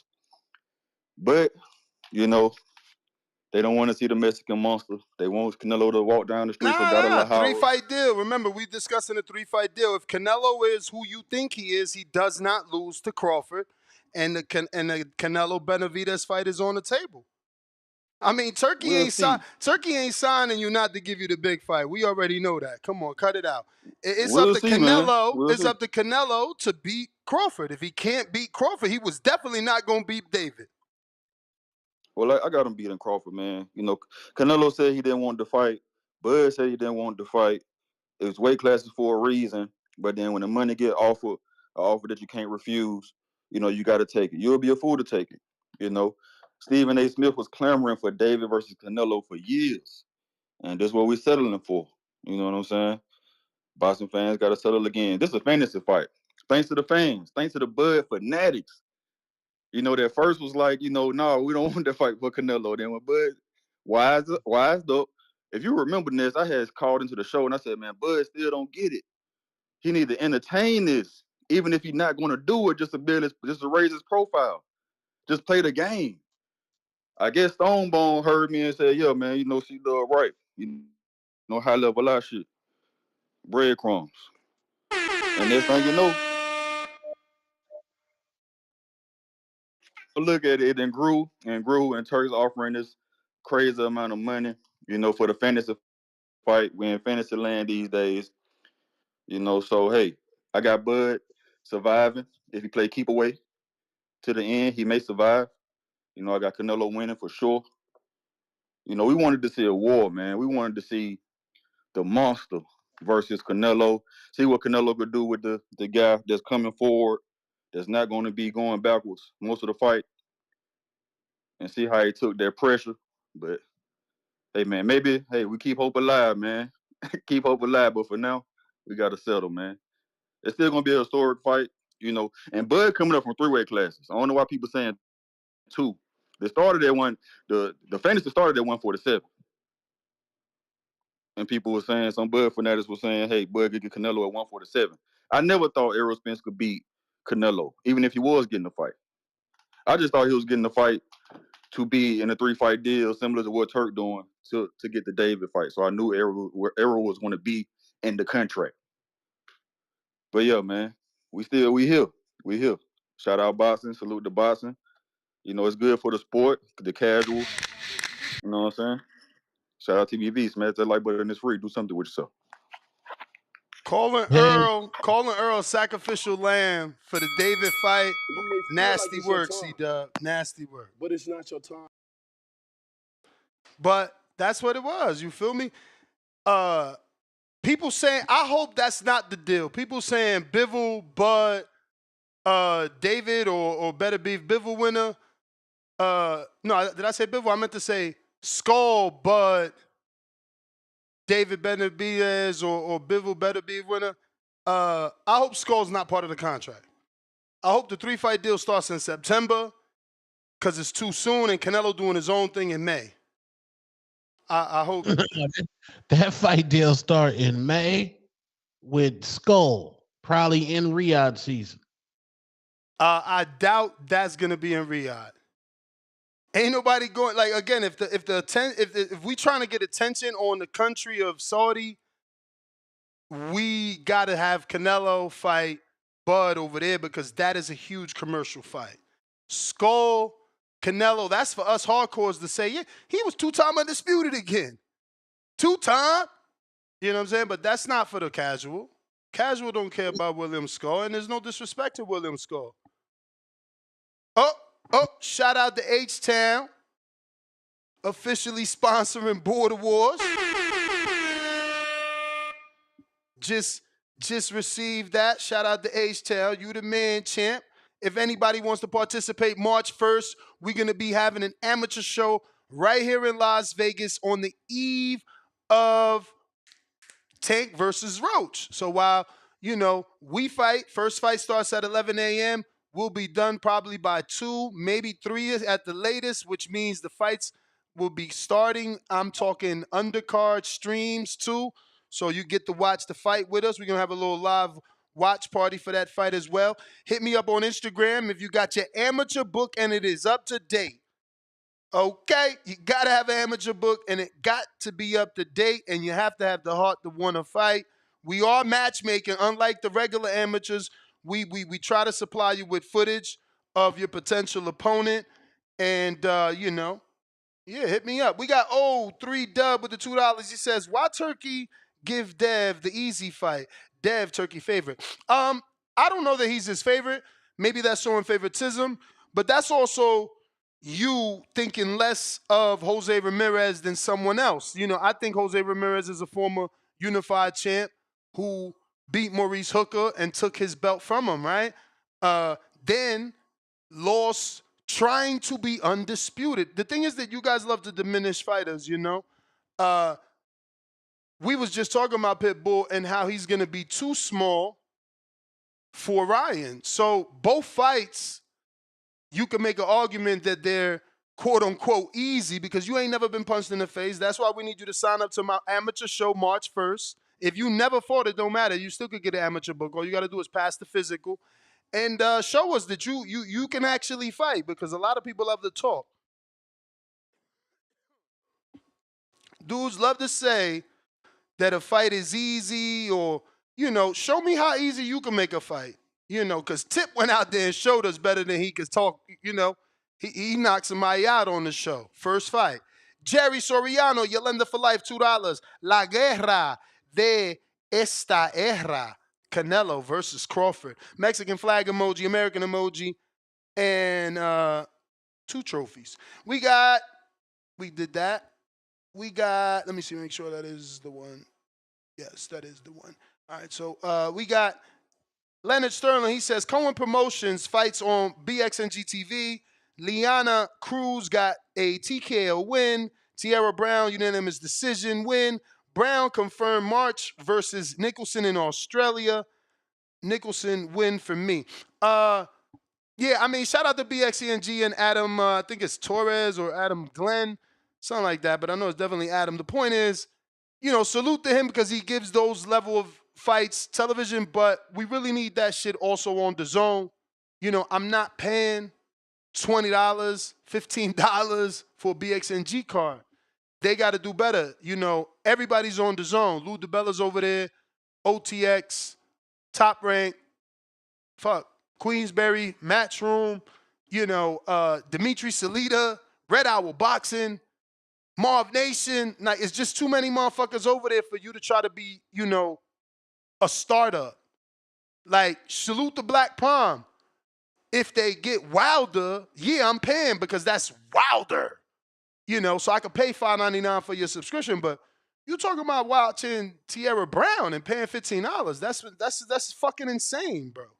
They gotta do better. These, shout out to Cohen Promotions and Kaufman and everybody that doesn't have a television deal, but that has to be their goal. They have to work towards that. The boxing fan / consumer, we just can't afford all that shit. So Right. I'm supposed to pay for all these other nondescript little cards, plus DAZN, plus ESPN, plus every fucking month PBC pay-per-view, plus the Turkey pay-per-views. Like, come on, man. I'm a fan. I ain't know I needed a fucking part-time job just for this. Like, you know what I'm saying? They turning this shit into like a weed habit or some shit. Like, come on, bro. Shout out to Turkey again. Don't change what you're doing. 20 and 40. Definitely love those prices. Don't give me another fucking Fury Usyk undercard.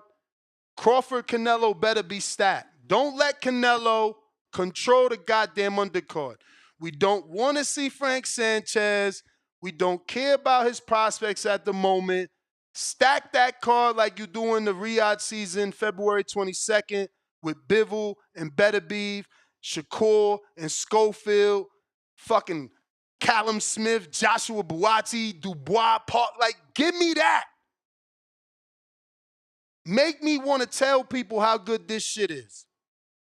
Make me feel like, damn, maybe I need to fucking spend the $1,500 to fly to fucking Saudi. So, that's all. But they're going to add alcohol, right? Again, I don't know, but come on, y'all got to stop this. If you cannot drink and smoke for fucking a weekend, something's wrong, man.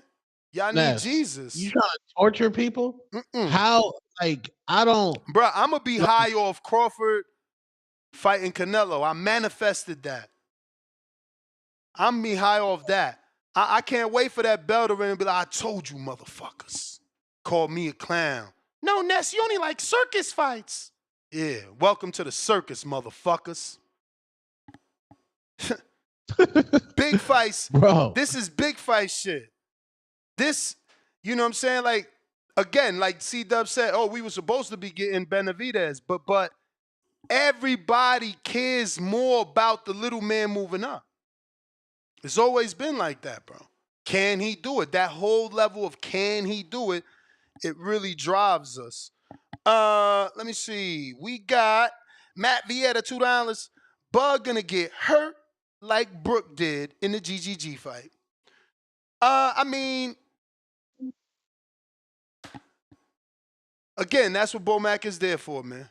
Bomac is there. Like, if shit hit the fan, protect that man. Triple G was doing, Kell Brook was doing decent until he wasn't doing decent, Shit. He definitely landed a right hand on Triple G and excited. I think even an uppercut. But he got his face broke, And that's the thing. This is Bud's, the biggest puncher he's ever faced, bro. Like, Canelo broke Billy Joe's face in the middle of a fight. And he's knocked down, I don't know, the last 5 out of 7 fighters. Elite level fighters, too. I mean, Jermell Charlo's former undisputed.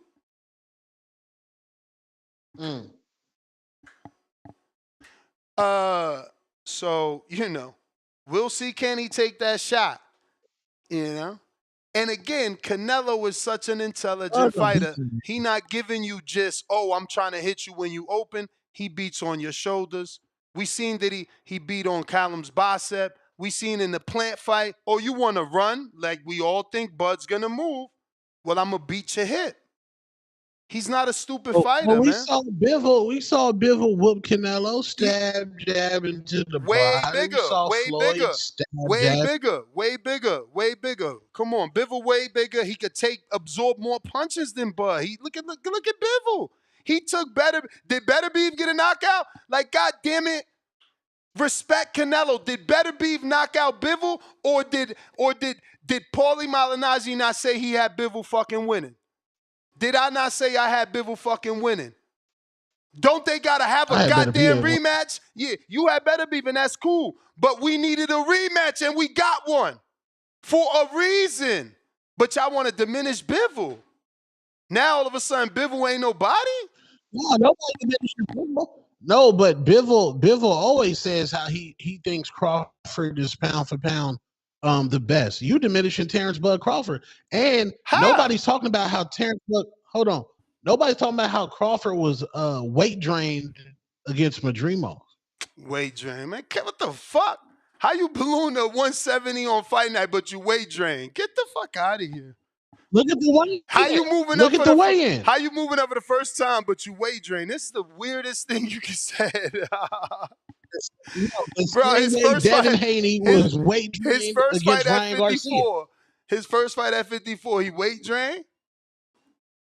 So can he be weight yes, drained look at 68? at him. The man home drive. Can he be weight drained at 68? No, y'all not knowing that Bud. See, we found out later that Terrence Bud Crawford was studying Earl Spence before Earl Spence was drinking Hennessy. He was following this man before he got on that Crown Royal. You don't think that Terrence Crawford ain't been studying Canelo and that scientist Bomac? You trip. Y'all pick and choose when y'all want to accept Bud greatness. I think for sure Bomac might have been studying him, and he lives a very busy life that he ain't got time to just study footage on Canelo if he ain't got no fight. And Crawford, who just changed his motherfucking tune after the Jamel fight, he certainly wasn't studying Canelo outside of studying him as a fan. He wasn't studying him to fight him. Y'all better get the fuck out of here. Y'all daydreaming. Burrow City E, what up? The man ain't even want to fight Canelo a couple months ago. Now all of a sudden he been studying him. You dudes are funny as fuck. Burrow City E, what up? All right. Oh, I had to unmute. My bad. I had to unmute. Yeah, you ain't got to be beating up on that man like that. Nah, that's enough for that. But what you call it though? Y'all ain't lying. Bud wasn't. Well, you not lying. This Bud wasn't entertaining the fight, and he was respecting Canelo weight class. You got us on that. Like I ain't even about to sit right here and debate you on that. But what I will say is, you got to say two things are true now. It always saying Bud a little bit more athletic, he taller with longer arms, yes. But it's still the fact being, Canelo been moved up, he been at these weight classes. But when we think he could beat him, it's only because they around the same size. Yeah, I mean, they are around the same size. David Benavidez is such a bigger size than Bud, and without him being acclimated to the weight class, we just don't see that as a good matchup for Bud, period, because he's going against so much bigger man. With Bud, we figuring he can outbox outbox Canelo. Like, you might hear somebody talk shit, get a little too hyped up in a moment and say the wrong shit about stopping him. But, even I done went too far sometimes. But, but when you calm, you smoke a blunt, and you just realistically look at it, we all know Bud got to outbox Canelo. And he got a chance against the smaller man, dimensionally wise, than this gigantic ass goddamn David. Now, I see Bud outboxing this man. Like, it ain't gonna be too hard, cause like, well, I'm gonna say, I take that back. I ain't gonna disrespect that man. It's gonna be hard as fuck. Damn near, you know what I mean? It's right there on the edge of being too hard, but not too hard for Bud. And I got a counter if I go over. Bud, I can see Bud outboxing this man, right? Because I mean, if Laura could do it, he not the puncher Bud is. And I know what y'all gonna see a fight this many years ago. I'm saying it happened. It happened. The same way you feel like Bivol won that Better Be fight, we all feel like Laura won that Canelo fight. Yeah, you know what I mean? But and just for the record, I had Better Be winning. I had Better Be winning over Bivol because I felt like he just did more damage. Period. But yeah, like, back to Bud. I could see Bud doing it because, like, Canelo and Laura didn't do it with power. Even Bivol, even though he is the bigger man, he could absorb more punishment. Bivol didn't do it with power. He did it with the 1-2 stick turn, 1-2 stick turn, 1-2. You cannot tell me Bivol straight rights and jab, maybe the straight right, but just his jab alone is more powerful than Bud catching him with check hooks and turning coming in. Because you know what's coming with Bud. It's going to be a little bit more than a 1-2. And you got enough time that certain times, not every time, if you can break your rhythm. Yeah, go ahead. Was it more than a 1-2 with Madrimov, who only 54 pounds? Because I ain't seen no You want me 1-2. to, I you ain't want me seen to no answer that, or you want to go 1-2-3s. for a little bit? Because I'll pay the count. I ain't seen no 1-2-3s. Go ahead. Now, listen. With Madrimov, we watched this fight on the back call. If Canelo fights 5 rounds like how Madrimov fight, he will have no legs and will be shot at the end of the fight. If he don't knock Bud out, fighting Madrimov style for the first 5 rounds, Madrimov was doing like my bad, I'm about to stutter. Madrimov was literally throwing like we counted 6, 7 feints before he even threw a punch. And I mean, not just like bullshit feints. He would step into the kill zone, feint 2-3 times, feint low, feint high, turn Bud, put his head off the line, then throw the straight right down the pipe. When the fuck you ever seen? Y'all love to talk about what Madrimov did, but y'all don't talk about what Madrimov did leading up to that moment. You don't see Canelo fight like that. His style is he's gonna have head movement. He's gonna try to get his head off the line. He tries to step in on the angle so he could come with the hook to the body, but it's more of a direct approach with a high guard. And when you're doing that, your feet gotta be planted a lot of the time to deliver the way you want to deliver. Canelo is special and he can do that shit. You know what I mean? I ain't even about to deny that. Yes, he can. He's more than capable. He could do it and knock Bud the fuck out. But I just feel like Bud can outbox him. You don't have to use power. And you damn sure it's proven you can stay away from the power if you have the endurance, if you have the IQ, if you have enough and you have a good jab. Bud got a good jab. Bud got good endurance. His IQ is high. It's possibleness. It's like Bud coming in here for me got a solid 40% chance to win this fight. It's 60-40 Canelo way, but that's a big 40. That's a big 40 coming from Crawford, and it's to be respected. I'm talking about. This is the definition of pound for pound shit. These niggas around the same size. Bud is the smaller man. Canelo is the more powerful man. We all know what's got to happen here. The boxer against the puncher. And here we go. I'm riding with Bud. You may feel like I it's owe your you time. 5. All But it's right, Oh, your you Chip. 5 time. or 10? 5. All right, bet. I was only one extra. That ain't Burrow City E, is it? That was. Burrow City E. Cleaning up that tab. And so Turki Alalshikh seems to be cleaning up his tab, tallying up all the fights that he's dropping money on, and one that I got to keep the same energy. I want to be consistent because people on the internet, they will hold you to it. I was an apologist. I was one of those people that's like, damn, I'm scared, weight classes for a reason. Look what Canelo just did to Berlanga. Why would Bud fight him? And with all that fear and trepidation, with all that questioning, I'm going with Bud. I'm going with Bud. Even if logically, I might have some questions, I'm going with Bud Crawford in this fight, and this is why, he talked about daring for greatness, and we use that phrase so liberally nowadays. It's nasty. Like, this is daring for greatness. Is it a money grab? Hell the fuck yeah, and you should be compensated well for things like this. But definitely, this is a fight. Man, I really didn't think it was going to be made. I didn't think it was going to be made at all. But shout out to Turki, shout out to Canelo, and shout out to Bud Crawford, man. Shout out to the TBV community. Yeah, I mean, this is definitely daring to be great, but it's like I always said, the money is motivating. You know what I'm saying? That money got to make you do things like this. H-Town. What up? We hear you loud and clear. Hey, Sean, baby. Hey, first I'm gonna go with what Carlitos was talking about his weight. When I first met Carlitos, he said he was 215 pounds, solid muscle.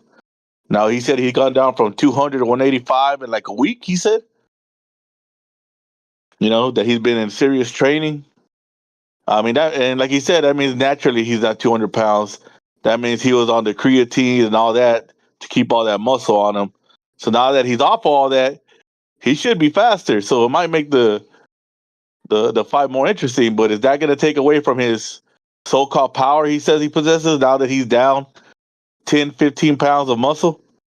You know what I mean, Ness? So that might give Keem a better shot at stopping him. But now let me get away from that. Let's go to Bud and Canelo. Man, like, everybody knows Bud walked around 180. Everybody knows Earl was walking around. Everybody knows Earl walk around 200, and the Charlos walk around 200. But everybody ignores it because when Canelo fights these guys, they say Canelo's the bigger guy, and Canelo walks around 175, 180. I don't know if you remember in the Bill fight, Eddie said that Canelo did very few road work because of his knee, and he pretty much came in at his natural weight to fight Bivol. This is when we were all going crazy talking about Canelo could put on like 20 pounds of muscle and fight Usyk at 190. I don't know if you remember that. So yeah, both guys are around the same weight, but Canelo's been fighting at that weight longer.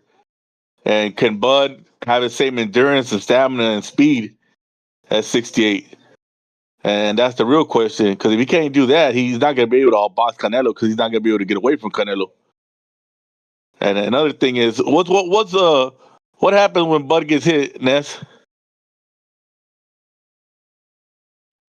That's what we got to see. No, I hear you. I wasn't going to interrupt, but that's what we got to see. Yeah, but every fight he got hit, what's he want to do? He's a dog. Come back and gets it.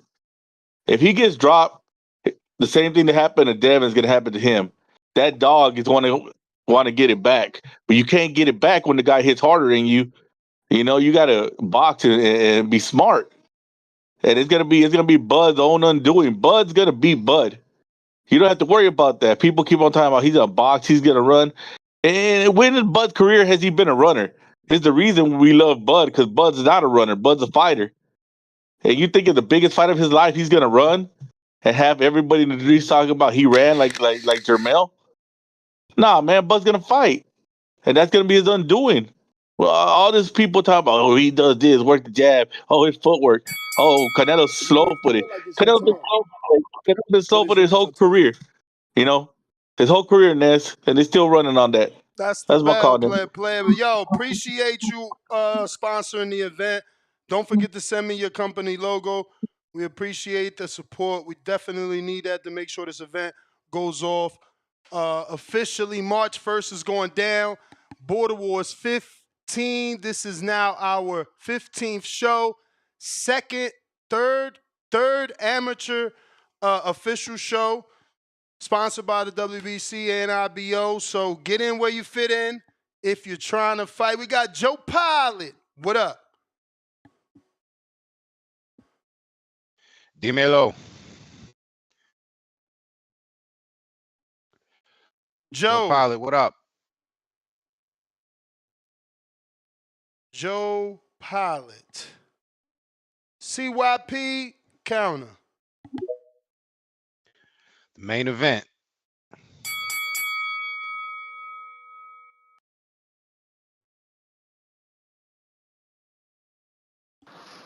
Yo, I thought JoJo. What up with JoJo? I don't know. He Hold froze. on, man. Let me get off this. Let me get off this bike real quick. You know what I'm saying? You know how I go. Anyway, who was that? H-Town. Shout out to you, though, dog, for sponsoring the show. I'm on the fight, putting your money up. I like that shit. Whether you got me or don't got me, I don't give a shit about that. You put your money up. I appreciate that. Secondly, let's get this established. CYP has never in his life weighed over 200 pounds. Stop the cap on this fucking show. I've never weighed over 200 pounds in my whole life. Nobody ever met me at no 215 or 201. 197, 199 is the most I've ever been, ever in my life. So when you see me get down to 185, that's because that's normal. Is 185, 187. Now, some of y'all like to hate, but I got coaches, teammates. It's in the books. When I was 147 pounds, when I was a junior in Texas. My bench press was 335 at 147 pounds. The first time I squatted over 500, I was 158 pounds and I was a pro. I've always been known for how strong I am, how high I can jump, and how explosive and quick I am. Those are my specialties as an athlete. Some of y'all don't know shit about that. Like some dudes go quick, some dudes got great endurance. Those are my special effects, you can call it. So if anybody thinks that because I'm losing weight, that I'm gonna lose power, like, dude, what the fuck you talking about? There are videos of my Instagram. You just scroll down, scroll. I was in the 180s then, and I'm rowing. You know what a row is? When you put the bar, I'm talking about row, dumbbell, barbell row. I got 315, 405 on the bar, and I'm rowing that motherfucker, and then I deadlift it right after. Listen to what I'm telling you. I row it, drop it down and deadlift it. I was 180-something pounds. You don't believe me? Look at the video. It's on there. It's shit legendary. The man does not play. I'm strong as fuck. If any of y'all think that, oh my God, I just heard a nigga say, I'm going to get stopped. Hold on. Let me know when I'm back. I had a little call. Let me know. I know she didn't do that to me. You back. Let me know. Cool. Had a call. But if any of y'all think I'm going to get stopped, that's got to be great money. Like, that's got to be great money. Okay, just, we ain't doing real odds like on Vegas, but let's do some odds. I'll give you a fucking plus 500 for the stoppage. The King stops me. I will put it right now on the books, plus 500 if CYP gets stopped by King. So anybody take that bet, 100 gets you 5. Plus 500 odds. You may feel like right? it's your time. I'm gonna But give it's that. I'm not gonna your give you another time. 5 because it's money day. It's a good money Sunday. And shout out to me picking the Washington Redskins to win, and I got 3 parlays still open for a total of $5,000 if I win, because CYP knows his shit. Secondly, it's getting money and I screen. You going again then? Yeah. Let me know. I got another call. Let me know.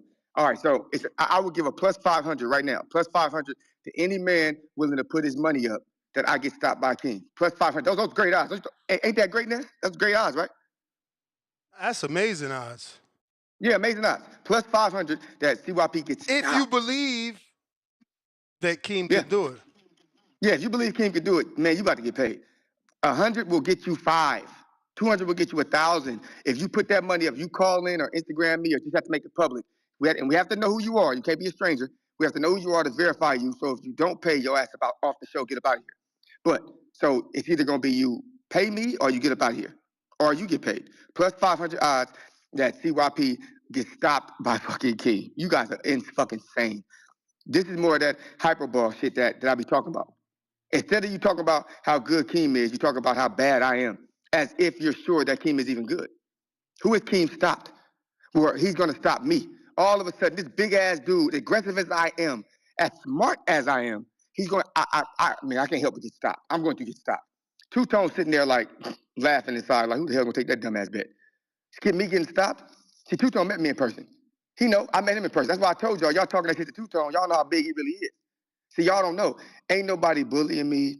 Ain't nobody stopping me. Get the fuck out of here. Not with no headgear and no gloves on. When they can't stop the next man, You telling me all them dudes he done fought ain't stopped none of them, but he about to stop me?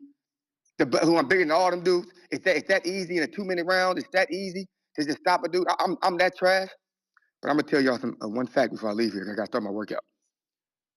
It took King 4 years of boxing to get ready to fight the biggest fight of his life versus me. It took me 2 months of boxing to get ready to fight King. CYP out. That's gonna be a good fight, man. Yes, sir. Keem, I got Keem as like Hector Camacho, but on the second part of his career, that boxing, you know what I mean? That style, that slickness, you know what I'm saying? Yeah, man, it's gonna be a tough fight because, like CYP said, the power, the aggression, the athleticism, and yeah, he's been adding some tools to it. It's a great fight. Main event, Border Wars, ladies and gentlemen. Please, if you don't know what we talking about, you better get educated on this shit right here, man. Tech, Yeah. I see the counter. I don't see you. What up, Joe Pilot? Yo, dímelo a ver, Nestor. What's good on me, man? What's good, my brethren? What's going on? Talk to us. Cool. And you already know, man. Salute to Leo, man. This man gets quality hate off every single day off of CYP, bro. You know how dedicated you gotta do to hate on somebody every single day, man. Salute to Leo, man. And CYP's putting in that work. And he's a former top athlete. So there's a lot of variables in that fight. But it's gonna be a good scrap. He's selling it. Tune in. March 1st, no, the 22nd or the 24th. I forgot February. But tune in. Whoa! March 1st, buddy. Nah, bro. There's so many. There's a different date every day. We forget. Nah. March 1st. I don't know what you talking about. You on the sauce. Nah. I'm just hating a little bit. But all right, let's get to the topic. Canelo 3-fight deal with Turk. You feel me? Great for boxing, but better yet, great for Turkey because having to face American boxing with Riyadh season has just put Riyadh season stock through the roof. Because there's one thing Canelo do. He's bring people out. There's one thing Canelo do. He gets people talking about him, good, bad, or indifferent. So this is a great look for Turkey. At the end of the day, too, whoever's betting, bet for Canelo to win. But betting on the knockout is a risky bet. Why? Because Bud is a better boxer than Jamel, and Jamel survived. And he's sure Jamel's a little bit bigger, but Jamel didn't even look that good at 68 during weighing. So Bud doesn't want to get knocked out. He's not going to get knocked out. He's too great of a fighter. Sure, he can get knocked down, but I don't think Bud's going to get knocked out. How a lot of people are thinking. Whoever's betting on that knockout, think about it because it's a risky fight. I mean, it's a risky bet to be betting for the knockouts. And but most importantly, I had to tune in the other day. Ramirez versus Haney. Yeah, Ramirez is past it, bro. He looked like shit versus Bartholomew, the Cuban guy. Then he looked like shit versus who was the other guy he fought? Damn, I forgot. The other guy he fought before Arnold this Barboza. Barboza. Both of them wasn't shit though. Undefeated Arnold Barboza. Yeah, and Barboza, no, he has good footwork, but not really fast, not really strong, not really crazy big either. I think Devin's gonna pick apart Jose Ramirez, and I think Ryan's gonna take care of Pitbull. Pitbull's gonna come forward, and Ryan's gonna time him, and he's gonna clip him. I think he might knock out Pitbull through the guard.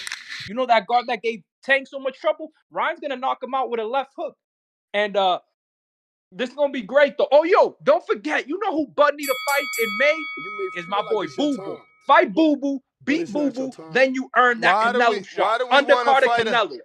Why would we fight a southpaw to get ready for the biggest fight of our life? You sound crazy. Because Canelo respects Boo Boo. That's why he respects him. If you beat Boo Boo, we already got the fight. I gotta go. We already got the fight. What the fuck we need to prove anything to Canelo? We don't need your respect. We could take it when we beat you. That's crazy. Let me ask you. I don't know. Does it matter? But the 3-fight deal, is it a 3-fight deal for Canelo? Yeah. So does it matter if the fights are back Crawford and back to back, right? Rematch clause, and then perhaps. Well, we know that Crawford is September. 3rd week. Okay. That's the report.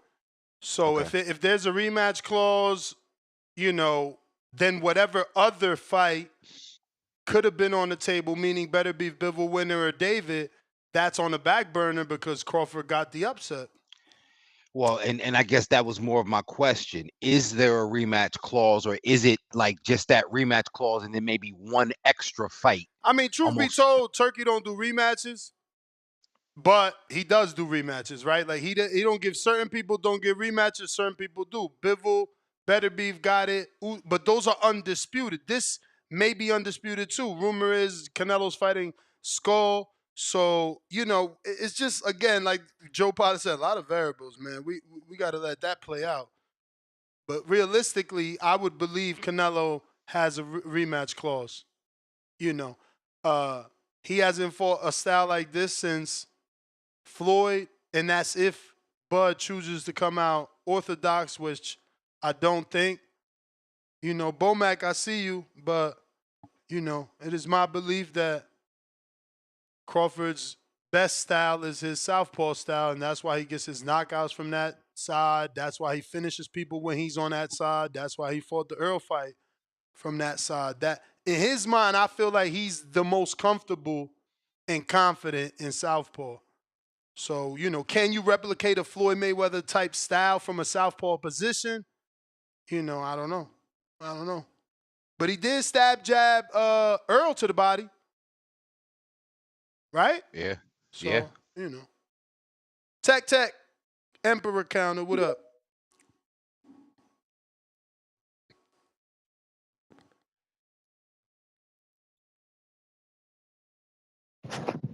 Yo. We hear you. What's up, bro? Chillin'. Who all you got in the yo? Me and Two-Tone dropped off. Tech, have your way, man. What's good?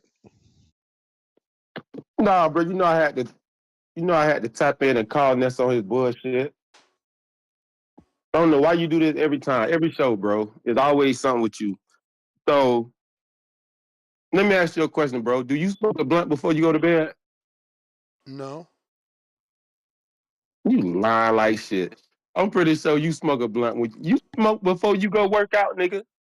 But I don't smoke before I go to bed. Like, I smoke in my office, right? Which I'm in right now. And then I go to my bedroom, I shower. I got a master bathroom. I shower. And then we watch TV. Would you say that TV. you smoke all day? Would you say that you smoke all day? Again, you talking about tolerance I'm and asking habit. you a question, bro. You gonna answer this shit, bro? It's a rhetorical The conversation was withdraw. Man, I done seen you on this show for 11, 12 hours smoking every 45 minutes, nigga. Because I can. I'm sponsored by the biggest fucking I dispensary. didn't say that you couldn't, bro. I'm saying that you got a problem. No. A problem. See, that's what you don't get. A person that has a problem. You got a problem, champ. Listen to me. A person that has a problem and suffers all this shit about what other people. All right, good. You do bro, your you thing. sit up here and talk all that shit about what other people do. I don't think you could go a day without smoking. You lying to yourself. Nigga, you smoke before you work out. What kind of sense that make? Hey, Tech. Technically, what's up? Pun intended. It's 4 areas. Something gotta affect you. What he think and what he want to bet on is 2 different things. How about that? Let get his thought out, bro. Yeah, I know. Now, I was gonna say, according to the books, it's 4 things that something has to affect you before somebody can say you addicted. It has to affect your financial situation or your financial status. It has to affect your emotional status. It has to affect your legal status as far as like getting in problems with the law. And it has to affect your social status as far as your relationships with people. Now, if anything, whether it's gambling. Okay, hold on. 3 or more. If it's 3 or more of them areas, you can call somebody an addict. That's technically. Ness, when you went through your divorce, was you a weed smoker? Again, the conversation wasn't even addict. The conversation was, do you get withdrawal from marijuana? You didn't answer the question, bro. When you beat up the dude in the terminal, when you beat up the dude in the terminal, I was smoking. Was you smoking then? Yeah. That's two out of three. What was the other two? I mean, my guy. But financial. again, He trying to pin that. He trying to put a case on you, Ness. No, but again, I had to do probation for that. I didn't violate probation for dirty urine. I didn't smoke on probation. Like, you sound silly. You don't get what addictive and withdrawal. Like, y'all got to pick up a motherfucking book to educate yourselves. Learn the words and the definition of a word before you start saying shit. Don't use words y'all don't know. No, nigga. I said I've seen you smoke all day and you smoke before you worked out, bro. Comprehension. The conversation is withdrawal, withdrawal, not addiction. It's like he don't fucking listen and can't learn. The conversation is withdrawal, not addiction. Ness, stop taking my call, bro. Hey, man, learn what the fuck we talking about. Nigga, you don't go long enough to see if you would have withdrawals from that shit. Because you smoke all the time, nigga. How, Sway? I've given you real life situations when I'm going away. Sway. You don't got the answer, Sway. Shit. But guess what? Sway ended up being right. Now go ask Kanye about that. We'll see if Sway being right. Did you buy Kanye's latest shoes? Because they out on his site and they ain't made by Adidas. I never bought a pair of Yeezys. That ain't my swag. I wear Beverly Hills. Catch up. But on to the topic, because you can't never like be honest with your audience, bro. You need to be honest with the conversation. We talking about withdrawal, not addiction. Be honest with the conversation. I say you don't go long enough to see if you got any withdrawals, nigga. That's what I said. Yo, people go through withdrawals with intimacy everywhere. too. I'm all in DR. I know where the package at. I slide up on a total stranger and ask them where to get that from. That sounds like a problem to me. You smoking before you work out? Come on, bro. The hate is real with this one. The hate is real.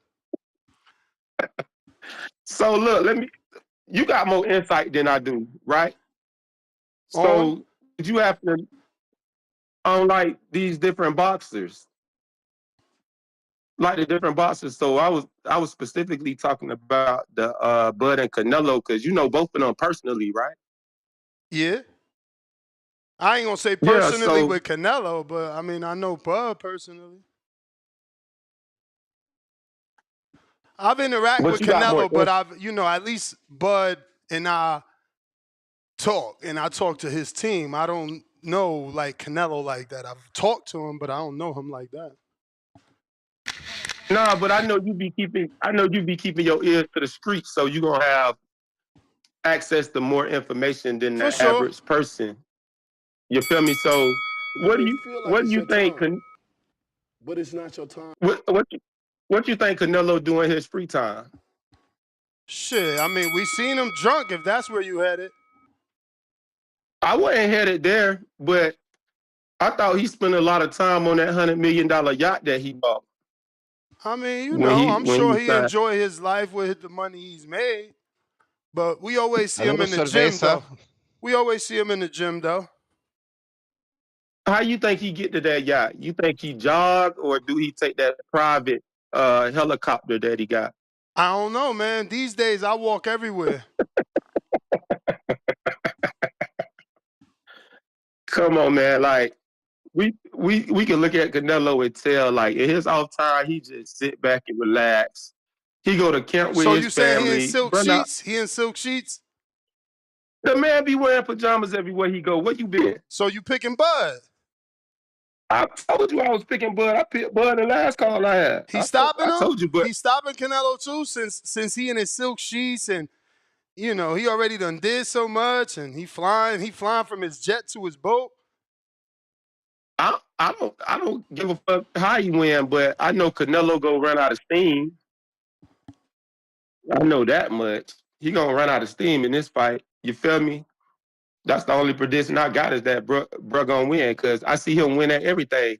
Didn't he go to England and beat the shit out of Eddie Hearn? In darts? In darts, yeah.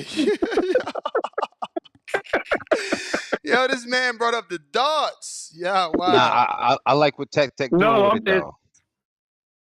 No, but I'm just saying, I ain't seen bro lose that shit yet. Nah, you got a story say that you beat him in chess. He lost to me in chess. Fuck we I know talking you was gonna about. bring that up, but Fuck we talking Tech, about. look, hold on, Tech. He lost to the weed smoker. Yeah. The sober gopher lost to the weed smoker. While driving.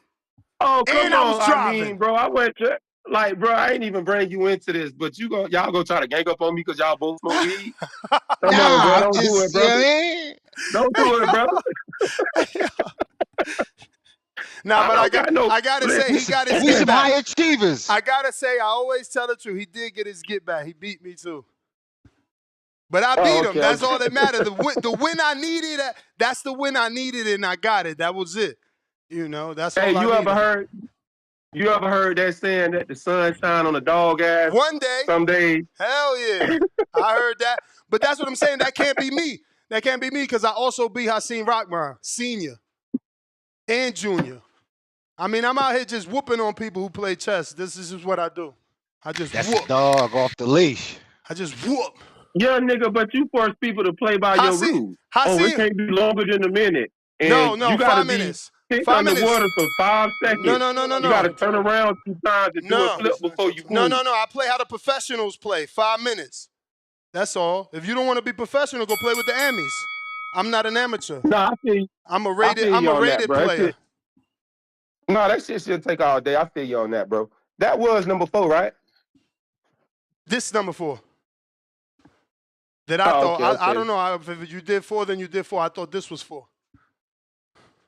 Well, you know, in the words of Treese, if I feel I got the bill, bro. So if it's number 5, I'll send it to you. Who is Teo supposed to be fighting? Rumors Hitchison, unification, which I love. But I don't know. He been out for a minute. They might throw him a soft one too. A perceived soft one anyway. I don't like the Ryan Pitbull fight, bro. Pitbull, he just got dimensions for Ryan Garcia. Yeah, I mean, I wanted it backwards. I wanted it backwards. I wanted that fight for Devin, and I wanted Ramirez for Ryan. I think he just because didn't he lose to the Irish? What that dude? Irish? Was he Italian? The white dude? No, Ramirez lost to Barboza. No, I was talking about Pitbull. Pitbull lost. No, he lost to Rayo, Mexican. No. Before that. Giovanni Cabrera, but he won that fight. He did win that fight? No, he didn't. I watched that fight. Not in my eyes. Not in my eyes, but he lost it. But that dude's also Mexican from Chicago. Oh, shit. Oh, okay. Well, his name ain't Mexican, but I thought he lost that fight. Cabrera, I mean, I guess that could sound multiple, but I don't know. Cabrera's certainly Latin, but I guess it could sound Italian. Especially with that first name like Giovanni, that could throw you Mexican. Off. The Giovanni what got me. Yeah, that's what got me, the Giovanni. But remember, Giovanni Stantillian is also Mexican. Or Stantillan, something like that. It's hard to pronounce his last name. Well, I've heard you say Stantillan more often than not. But, you know, I feel like he's just too small just naturally, bro. Like, he don't got the dimensions to fight Ryan. Your arms too short. You know, you're going to have to, I don't know, maybe that helps him out in the fight. I mean, Tank is successful with, like, taller fighters or whatever, so maybe he learned something from that. But I'll tap back in if I hear something I want to talk about, bro. Yep. All right. What up, Marco? What the dealio, my Jersey brethrens? Marco, what up, man? We just sitting here talking that Canelo 3-fight deal and the fact that they gonna give him 9 figgies. And who's on the deal? We know for sure. Who's on the hit list? We know for sure Bud's on the deal 3rd week of September, according to Chava from ESPN. It's gonna happen, man. I didn't think Canelo was gonna do it. Canelo?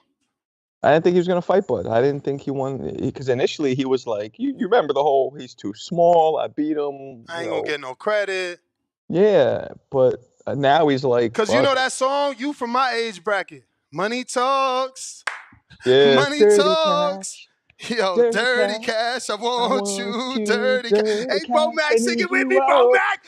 I see you, dirty cash. I want you, Yeah, dirty cash. dirty I need cash. I you, need you, oh. oh. Tell them, Money hey, yo, talks. I love having Oh, me some old heads on the show. Y'all old heads know what I'm talking about, bro. This new music is garbage. garbage. Basura. Hot fuego basura. I guess it's the money. I guess it's a.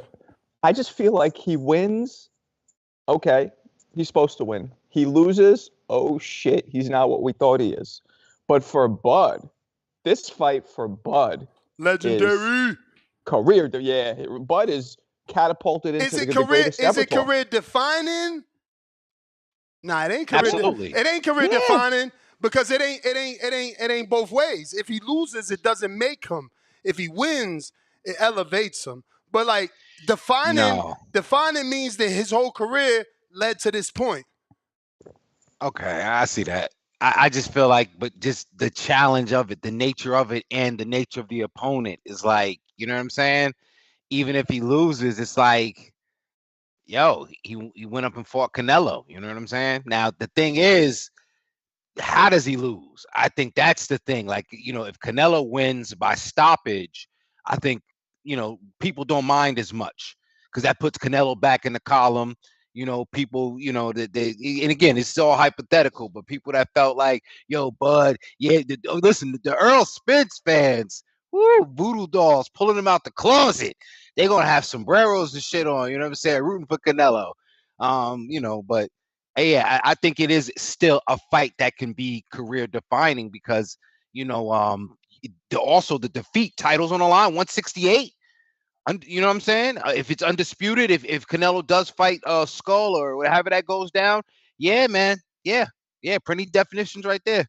I'm just saying, I feel like for Bud, you can't say defining because if he lose, I'm not about to say, told you he wasn't good. Yeah, it doesn't take shit away from him. It's exactly. it's a win-win not in the for loss. him. Yeah, so it's a win-win it for can't him. define him, but it's a legendary legacy building, all those words you want to use type of fight for sure for him. And do we agree that really the only way he wins is if he kind of keeps his range and boxes? Can you? I mean, you know, again, Plant tried to do that, and he was a natural 68-pounder. You're not dealing with an average fighter. You're dealing with a dude that knows how to put it together. He was able to see Callum is too big and trying to use his length. Let me take away his arm. Bust his fucking bicep. Oh, Plant, you think you can move? Well, let me take away your legs and break your fucking hip. Like, you're not dealing with an average Joe. You're dealing with a dude that in his last 7 fights dropped fucking 5 elite fighters. Does Bud have the range to do what Bivol did? Keep him at the end of his shot. What do you mean range? What do you mean range? Like length? Length, yeah, because Bud has a longer technically, reach. yeah, he's got a longer reach, I think, than everybody, right? He has a longer, well, not than Bivol. I don't know, but he's definitely longer reach than Canelo. No, I think he got a longer reach than Bivol, bro. I think his shit's 74 and Bivol's 72, I think. Let me double check, but I'm pretty sure I did this before. Yeah, double check, but also let's not forget in that equation, height matters. Like, yeah, the arm length matters, yeah, but for also sure. your height. Bivol might be short a few inches, but he's taller. Way taller, yeah. Yeah, Bill's like 6'1", right? Or 6. 6, and Bud is what, 5'9", 5'8", 5'8"? 10, ain't he? No, he's 10. Nah, I ain't no 5'10". What? I've been around Canelo. BoxRec got him listed at 5'8", but I think he's 5'10". Nah, I think he's more like 5'8". I've been around Canelo. Canelo's about 5'8", and I haven't seen them stand next to each other though. I don't know who's taller between Canelo and Bud. What you wanted me to look up? Fuck, I got Bud's resume pulled up. Reach between Bivol and Bud. 74 for Bud. Oh, and Bivol, excuse me. Yeah, I'm telling you, I think Dimitri Bivol is 72. Bud 74. Bivol is 72. I'm nasty. Damn, us whiteys have short arms. Damn, we have short arms. Told you, bro. Ah. But the thing is, you know, again, Bivol's naturally that weight class, which was a bigger weight class than the weight class they even fighting at. And he's a taller man. with a 72-inch reach. Who And else? he was doing 1, 2, 1. Oh yeah, the one, because the one keeps that range. Yep. And He it's a was, sneakier bro, punch. I remember watching that fight like, bro, this give me a fucking hook. Like, give me a hook. You know, did he throw maybe 3 hooks? Yeah. And he did the same shit again with Arthur. He needed to throw more hooks. He's dead set on this 1-2-1 shit, and I get it. You know, is you trying to stay out of that danger, but yo, you gotta sit on some shit. Yeah, but then you have dudes like Pacquiao who sit on the 1-2-1. His one is a No, shotgun. I mean Mikey's 1-2 was well, you saying 1-2-1? Yeah. But that's because Pacquiao had explosive power from his legs. You know, he came from awkward stances. And he would shot explode on you. straight hard punches. And Bud, by the way, Bud can do the 1-2-1 is what dropped Errol the first time. Do you remember that? Southpaw position. Yeah, you know, Bud could throw that. Southpaw position, though. That opens you up for a whole nother level of danger being in the southpaw. That Tank, 1-2-1 is what dropped Yo, what's Tyson. up, bro? Good morning. You guys hear me? Perfect. What's up? Yeah. First off, man, I don't think Victor, ex-convict, should be, dealing with that shit. I call him the Mayo Zambada of the pet industry. You know, Mayo never stepped into a cell because his sister was married to a fucking high-level DEA agent. And now this dude got fucking family in that shit. You know, he got family in a medical lab business. Fuck that dude. All criminals are under one umbrella. I don't give a fuck what kind of crime they commit. They both go to jail and sit in the same goddamn cell. No, that's like putting a fucking pedophile in a daycare. The fuck out of here. Second, man, this Bud and Canelo thing, man, the more I think about it, the more that this shit is like a Riddler thing for Bud, bro. Like, you guys are telling me that Bud is gonna fight off the back foot, this, and that. It's all fantasies. Y'all can't even tell me he did that at 54, let alone at 60, but he's gonna do it at 68. I mean, I seen Canelo fucking fight a really good boxer in Billy Joe Saunders, you know? That dude outboxed and outclassed David Lemieux. But Billy ain't Terrence Crawford. Man, Billy got a better resume than Terrence Crawford at 68. I know that because that's a fact. And there's evidence to watch that. Keep dreaming, though. It's cool. You know, science and physics, bro. Canelo hasn't been under fucking 75 pounds since 2019 when he fought Kovalev and he fucking went through his 68 run. He's a solidified fucking super middleweight. And he cuts to this weight and he still rehydrates to a bigger weight. But you're asking Bud to gain weight for a whole year? Bro, like all these dudes that do these big jumps, I mean, they look big, but they're kind of fluffy like Jermell Charlo. We thought he was going to put on the weight because he's a big dude, but I don't know what the hell happened there. His physique wasn't there. Third off, bro, like, I heard you say Ryan fought very aggressively against Devin because we never seen him do that before. It must have been the roids, right? Shit, I guess Boo Boo Andrade was on roids too when he fought David. Because I was sure as fuck that he wasn't going to come and bring the pressure to David those first 4 rounds. God damn, he did. I thought he was going to outbox the dude. You know, this we got to use criteria for all of them, bro. Like, what the fuck? Devin went in there. I mean, Devin got his ass beat because he couldn't block the hook. And Ryan knew he had no power. Just push the pace. Fuck it. He ain't going to hurt you. It wasn't the roids, bro. Styles make fights, bro. And we know Devin got no power. He better stop Jose Ramirez. He better stop Jose Ramirez, bro. Bud, you got a lot of questions to answer, man. I don't know if you're going to move like that at 68. I don't know if you're going to keep... Hey, let me run a counter, bro. I'll play you right now. Because goddamn, all these people sounds like they're dreaming, bro. Like the dude has to keep a pace. The fucking... Because I don't think he's going to outbox Canelo, bro. The legs, the weight, the pressure this short-ass dude is going to bring, that takes a toll on you. He's a human. He's 37. He's probably going to be 38 by then. And if he don't take a fight in between, well, he's going to get his ass beat. Ass, like this. It's a career-defining ass whooping.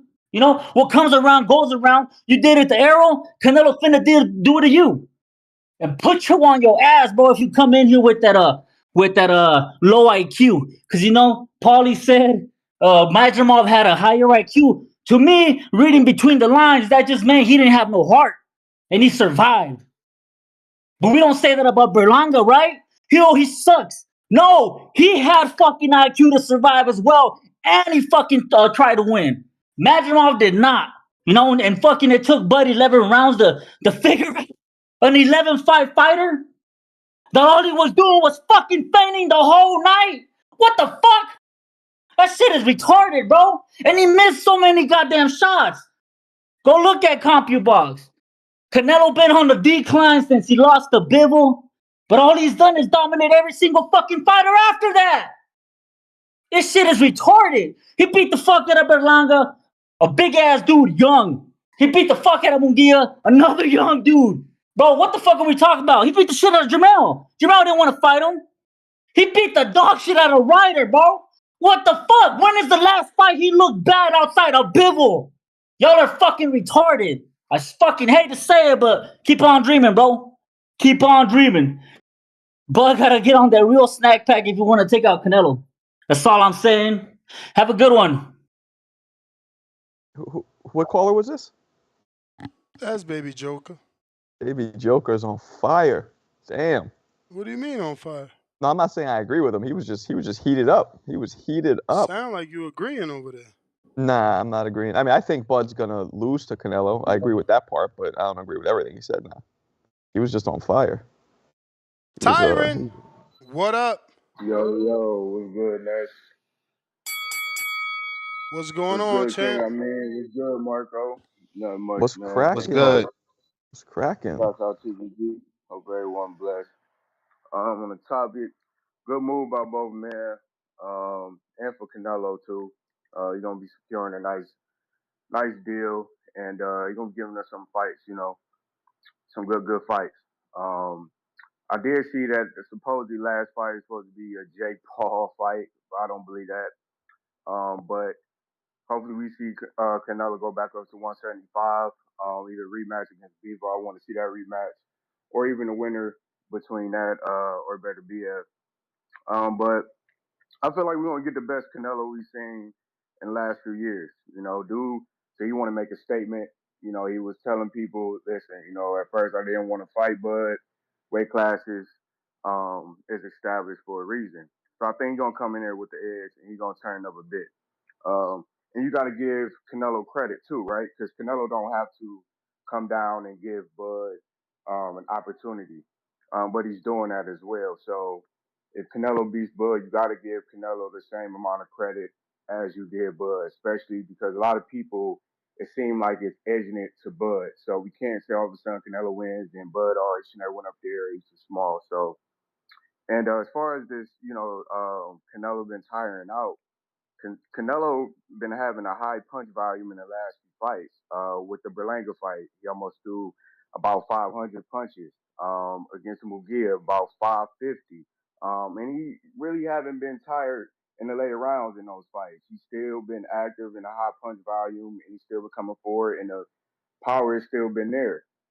But my thing is, what makes Bud, or what do everybody see? Is it a fight that makes everyone believe that Bud can just jump up at 168 and not have a fight? Let's say just go up to 168 without a fight at 168 and beat Canelo. That's what I really want to know, you know, because Canelo, he's going up against the best 168 and arguably the best of his era.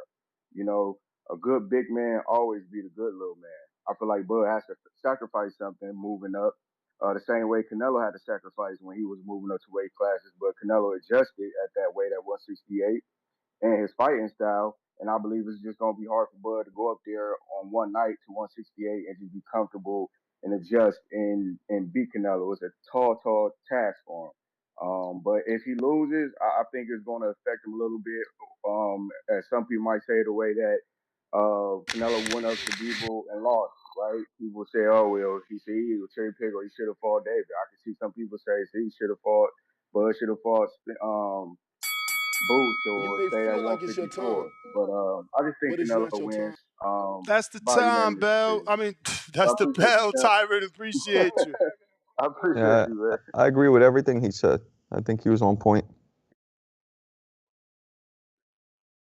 Listen, that's a phrase that was in boxing before we got involved, right? You know, a good big man Big beats a man beats good a good little little man. man. So these are things that, you know, again, it's Bud's challenge. We spoke about it because Canelo spoke about it. He doesn't believe he'll get credit. He's doing it because the money is right. That's why he said, if they pay me, I'll fight him. You know, But it's like but the challenge if is for Bud to set to you know, this is for Bud to show his greatness. But it's amazing because like if Bud wins, we are witnessing a 1 in a trillion fighter, and For we're all, sure. you know what I'm saying, and that's rare that you live through the Sugar Ray Robinsons, the I Muhammad just hope, Ali's. Or and Sugar Ray Leonard, because I Sugar Ray just Leonard hope, accomplished such a feat. I Right. just hope, and Against Bomac, Lalonde, you still listening. I just hope it ain't no one and done shit. If you beat Canelo, don't just fucking retire. Like, give us that rematch like Andre Ward did. You know, then retire like Andre Ward did. Rematch to who? Here's the If you funny beat thing. To Canelo, are you really just gonna fucking retire and leave everybody like, you Why know? not? Enough fighters need to walk off into the sunset. Bro. And Or if not, he chooses another fight. No, bro. No, that's ass, bro. That's not what we want, bro. Like, how you not gonna get that man his get back? That's wild sauce, he's man. fucking 38 years See old. what He's I'm been saying? boxing since But he's a child. Devin loses to Ryan. Oh, get it back in blood. But Canelo can't get it back in blood. What the fuck? He gives you the opportunity at legendary status. Yes, you know what boxing is like. If it's a close fight, okay. But if Bud wipes him, oh well, you know, come on. I mean, if he does what he did to Earl, then we're gonna be feeling the same way. Like we didn't want the Earl rematch. Right. And let me say this. Let me say this so it's absolutely clear. Canelo has no right to complain about him not getting credit for losing this fight. Why? Because if he wanted credit for daring to be great at this point in his career, he'd fight David Benavidez. So if he ain't doing that, then shut the fuck up and take the fight because it's purely about money. And I respect the fact that he's come to terms that it's about the money. And that's mitigating risk. Yeah, I'm okay with that. But say what it is. Say what it is. Don't oh no, nobody's gonna give me credit. Yeah, well, do some shit we'll give you credit for. Shut the fuck up and take the bag, nigga. He tried to and he lost. He tried that already and he realized, oh shit, size matters. So now let me be the bigger dude against Bud. Let me be in that position because I didn't like it when I was in Bivol's position. We'll see. What are the other 2 fights in this 3-fight deal? Supposedly. And there's no rehydration clause. Canelo gets the balloon. I mean, you know, people talked about Berlanga being 200 pounds. What was Canelo when he fought Berlanga? I think he said he's in the 70s or 80s. Some shit like that. I mean, he's not that big of a dude. I bet he was every bit of 190. You think? 70s and 80s. He had Canelo. He had Berlanga on the back foot. What do you mean 70s and 80s? I'm telling you, I don't think Canelo goes up that high, man. He's a little dude. Shit. Let So me get to these super chats. Who are the other 2 fights? What other 2 fights? I mean, we don't know. We don't know. Oh, there's no rumors. The report only said that it would be Bud in September on the 3rd week. Now, obviously, there's been heavy rumors of William Skull to make the Bud Canelo fight historical. Canelo needs to go fight that dangerous, undefeated Cuban, take that belt back, become undisputed, so that Bud has a reason to move up and be 3-time undisputed. And Jake Paul's not in the mix of all this, is he? No, that's a ridiculous rumor. Remember, Turkey doesn't fuck with Jake Paul. Now. Right. He would fuck with Jake Paul if he did a real boxing fight, but he wouldn't pay for Jake Paul to fight Canelo because he knows that Canelo eventually... That'd be a massacre. Yeah, you know what I'm saying? It's not the right fight. Tavon Burns, $2. Is this the same Ness that loves an underdog story? That's me. That's me. Lucy Girl 143, $10. Canelo gonna KO Buckwheat. Can't wait. Kissing emoji. Buckwheat? Damn. from the Little Rascals. I know what it's from. Is that like mad racist? Yeah, it's a little R and R. How is that racist? I don't know. I feel like it's one of the racist. main old school racist joints. Like, yo, even I watched the damn, Little Mark. Rascals, bro. I'm in that age bracket. What are we talking about here? What did I miss? That's like a racist slur when you to call a black person buckwheat. Am I wrong? Yeah, the whole character in of itself is on some like Yeah. was meant to be racial, like incompetent, like wide-eyed, a fool. Yes. You know what I'm saying? Like, come Okay. on, man. It's all sorts of racial on that, I- man. Ain't Ness, man? It's racial, man. I mean, I watched See, the Little Rascals, man. That's You the know what I'm earth. saying? New York Bullets, Shout out to $5. Boomerang. Bud just became champ in a weight class. Canelo got his first title. They're not the same size at all. Leonard Sterling, 5 pounder. I agree. Was going to watch King Promotions event Friday, January 17th on DAZN. Kaufman said they had production issues, went to BXNG TV, hoping they February 22nd on DAZN. Let's hope. Yeah, man, I don't know. Shout out to BXNG, but again, we got to, if everybody's on DAZN, we got to champion that, man. Tavon Burns, $2. Bud is the most disrespected boxer in boxing. How so? I don't know. Number one. He's been on that pound for pound list for a while. He's been number one ever since the Arrow fight, unequivocally. But people keep doubting him. You know, people still doubt. They doubt his resume. They say he only got the one big win and blah blah blah. So, that's so stupid. I can see that. Jalil, excuse me, Wes. Boots versus Stanionis is being finalized for April 12th in Atlantic City, New Jersey. Let's make Atlantic City great again. Yes, sir. I love it. That's funny, bro. The last time he went to AC, he ain't do as good as he did in Philly. I wonder why they doing that. Because obviously going to AC, you not doing, like, don't tell me that's neutral territory. Stanionis was in fucking Lithuania. You know, why would we move away from where we know we could do 15,000 tickets? I'm a little shocked. I guess it's got the casino and I don't know. April. Is it warm enough? I did live in Jersey. I guess that is considered spring break. Back in the day, it used to be warm. April now is fucking brick out here. I know, bro. I remember back in the day going down to fucking like Seaside and Wildwood. Yeah. But that was always May though. That was like graduation time, right? It doesn't get warm till like June now. It's wild. I think too, Ness, Danny Garcia is trying to put on some shows out there in AC. So I think they're trying to like build some sort of relationship with Atlantic City and try to help it, revitalize it a little bit. You know what I'm saying? So I think that was more of a favor. But and truth be told, I don't know. Do they have a venue big enough, or are they not expecting Stanionis Boots to do enough numbers that it doesn't require the Wells Fargo? That's what I'm saying. If you did 14,100 with Avanesian, how can't you do that or more with a unification fight that's going to be billed as a unification fight and promoted as one? You know, unless they use the convention center. Is the Atlantic City Convention Center a big enough venue? Because that's the only venue I could think. Listen, if they go in Atlantic City, they're gonna have enough space anywhere they go. But I just don't get why you're taking it away from the market that's sold in Philly. But Polo Buck, $10. Canelo gassed against Bivol, throwing bombs in the early rounds. Tone with the conspiracy talk about being weight drain. I need to see Bud keep the pace with the added weight and prove he can outbox. Salute for that $10. We got Edwin Martinez, $5. He says 147-pound Bud looked vulnerable at 154. Who in their right mind thinks he'll be better at 168? Canelo and Bud fans goofy as fuck trying to justify this BS. Oh, you think he'll be better at 68?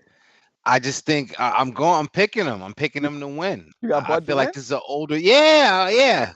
I feel like this is an older Canelo. Older Canelo, and Bud is the one that's Canelo's 37. younger than Canelo. Listen, dogs, I'm talking about mileage, man. Come on. You're right. Canelo has almost fucking Canelo's turned pro at 500 15. rounds. Yeah, Come on, bro. And he been boxing. He started pro boxing, no headgear at 15. So That's all I'm saying. High mileage. You know what I'm saying? I'm not disrespecting, but I'm just saying it's a pickup truck. You know what I'm saying? Ford F-150s last forever. But, you know. So it means you got Bud just boxing his socks off? Yeah, I feel like the southpaw style is going to give Canelo a problem, and obviously not in a way that Billy Joe did, because Billy Joe is a little bit more traditional, a little bit more, really, as far as boxing. But I mean like Crawford, I feel like he's going to be trying to set traps for Canelo as far as getting Canelo to swing wide, right? And maybe getting in between. Ness mentioned the stab jab. I think he's going to be trying to use that length, you know what I'm saying? Get Canelo to try to plant and swing something wide to the body, you know what I'm saying? And really use more of his feet than anything else, Yeah, I mean, Billy Joe was giving a good count for himself until he got his iceberg cracked. But Billy Joe was more what I meant to say, like more combinations. Like Billy Joe was more of like a combination puncher. You know what I'm saying? He start off with the jab, use his feet in and out. You know what I'm saying? Crawford ain't going to be doing that. Not for 12 rounds. I think more like stab jab, let Canelo think he's going to, get an opportunity to crash him to the body, or something reaching wide to the hip, and maybe Crawford get up out of there, then maybe throw a straight, left. Keep movement, but not necessarily on being on his toes. So I feel like, go ahead. What happens to me when the punch lands on Crawford? Because something will land, and we're talking a bigger man. How's he absorb that? That's the reaction I want to see, and that's the question that I've always had. The other side, I remember I didn't like this fight. You know what I'm saying? I'm like, no, weight classes for a reason. You know what I'm saying? But now that we're here, if they're gonna fight, I'm just picking my guy, and I'm looking at some of the things that I think. Ness, pull 702 up, man. Some of the things that I think that Crawford could do against Canelo, and I'm saying, when I said older Canelo, as far as the mileage, maybe those reflexes doesn't react well to what Crawford's game plan will be. So maybe a wing and a prayer, but certainly I'm picking Crawford, and I got to stand on that. I just feel like you got to get Canelo's respect. You got to be able to crack his ass. And I just don't see a natural 47 pounder. Say what you want. He's at 54, but he's almost 40. He's a natural 47 pounder. I don't see a natural 47 pounder hurting a man with a chin that granite. I just don't see it. I ain't seen natural light heavyweights hurt Canelo. Yeah. You know what I'm saying? If you want to say B-ball, I never seen B-ball hurt Canelo. No, you know what I'm right, saying? Didn't. Exactly. So I don't see Bud hitting hard enough to get that respect from Canelo. So Canelo's going to keep coming forward like a buzzsaw. So, yeah, it's about, I guess, Bud's defensive awareness. How's he going to be defensively against somebody like that? Good point. The defense. Man, he ain't going to roll shit off his hip. You know what I'm saying? Let me catch up on these super chats, fellas. I got Edwin Martinez back at us. Member for 2 months on the prospect level. He says, Nello versus Benavidez, Bud versus Bakram is what the fans want. Malcolm Flex, $2 hater super chat. Ness, past 5 years, what's the longest you went without smoking? I don't remember. Good question. I don't remember. You don't remember? No. You probably grouchy as fuck when you don't smoke. I don't know. I doubt it. Yeah. Aiden Dyer, $5. Excited for the super fight. Thanks for the content. Considering going to the Davis fight in New York. Marco, how does Crawford do versus Calzaghe? Calzaghe's way too big for Crawford, man. We got to stop this. Calzaghe's like 6 feet. What do you mean? Natural. He was only a 60-pounder. Crawford's going all the way up to fucking 68. No, Nestor. Calzaghe was a light heavyweight champion of the world. Watch your stinking dirty mouth. Did he fight Roy at 60? He fought for at 60 or 75? He was 68 and 75. Oh, yeah, Jeff Lacey was a light heavyweight. Yes, it was both. Les, Calzaghe's too big. Now, I'm not big on Calzaghe. You know, he was undefeated. He was good and all that. I'm not huge on him, but the size would make a difference, I think. Let me tell you something about Calzaghe, though, He can't real beat quick. Crawford with them pity pass shots he tried to beat fucking Roy and them with. Get out of here. That generation was a little bit different, too, because Calzaghe, he liked that booger sugar. So if you can imagine guys from back then, you know what I'm saying? And it ain't allegedly. He admitted it. You know what I mean? Oh, did he? Yeah, that's what I'm trying to say. He was Them saying he was motherfuckers using it to built make different. make weight. He was using it to make weight. I don't know what he was using it for, but he said he used to like that girl. You know what I'm saying? When he retired, he had a lot of issues. He went through a depression. He was doing drugs, drinking. And that was all. He was all open about that. So yeah, it was tough party. Earthquake said Cal Slappy. That's exactly how That's I remember. what he was called. Yeah, that's that how I was what he was remember his ass. Little pity pat shots. Get the. That annoyed me because like if he would have fought Roy 10 years earlier, he would have got fucking massacred. But he thought he did something, beating that old geriatric. Get out of here. Hey yo, don't say that because after that he had more fights, Roy. Yeah, he beat Hopkins, who was 137 years old. No, I'm talking about Roy after that. He wasn't a geriatric. After that, he had more fights. No, he was a geriatric. He just kept fighting. Roy just fought last year, Ness. Edwin with another $5. Still fighting. Yeah. Edwin says, Canelo 3-fight deal. 1, Bud. 2, Inoue. 3, Bam. And I promise you, his soft-ass fans will find a way to justify. That's what casuals do. Leonard Sterling, 2-pounder. Ring says Boots asks Eddie not to be in Philly. Nasty. Why Yo, not? who's advising Boots, man? Why not? And I mean, I hope they make it over there in AC, but damn, why not in Philly? Maybe he got pulled too many different ways. He felt it was too close. I don't know. You know what? Yeah, that could be He it. didn't look good in Philly because he was trying to show out for his hometown crowd. Maybe it was a negative. You know what I'm saying? Word. Hawk, Maryland. Oh shit! What up, Hawk? You.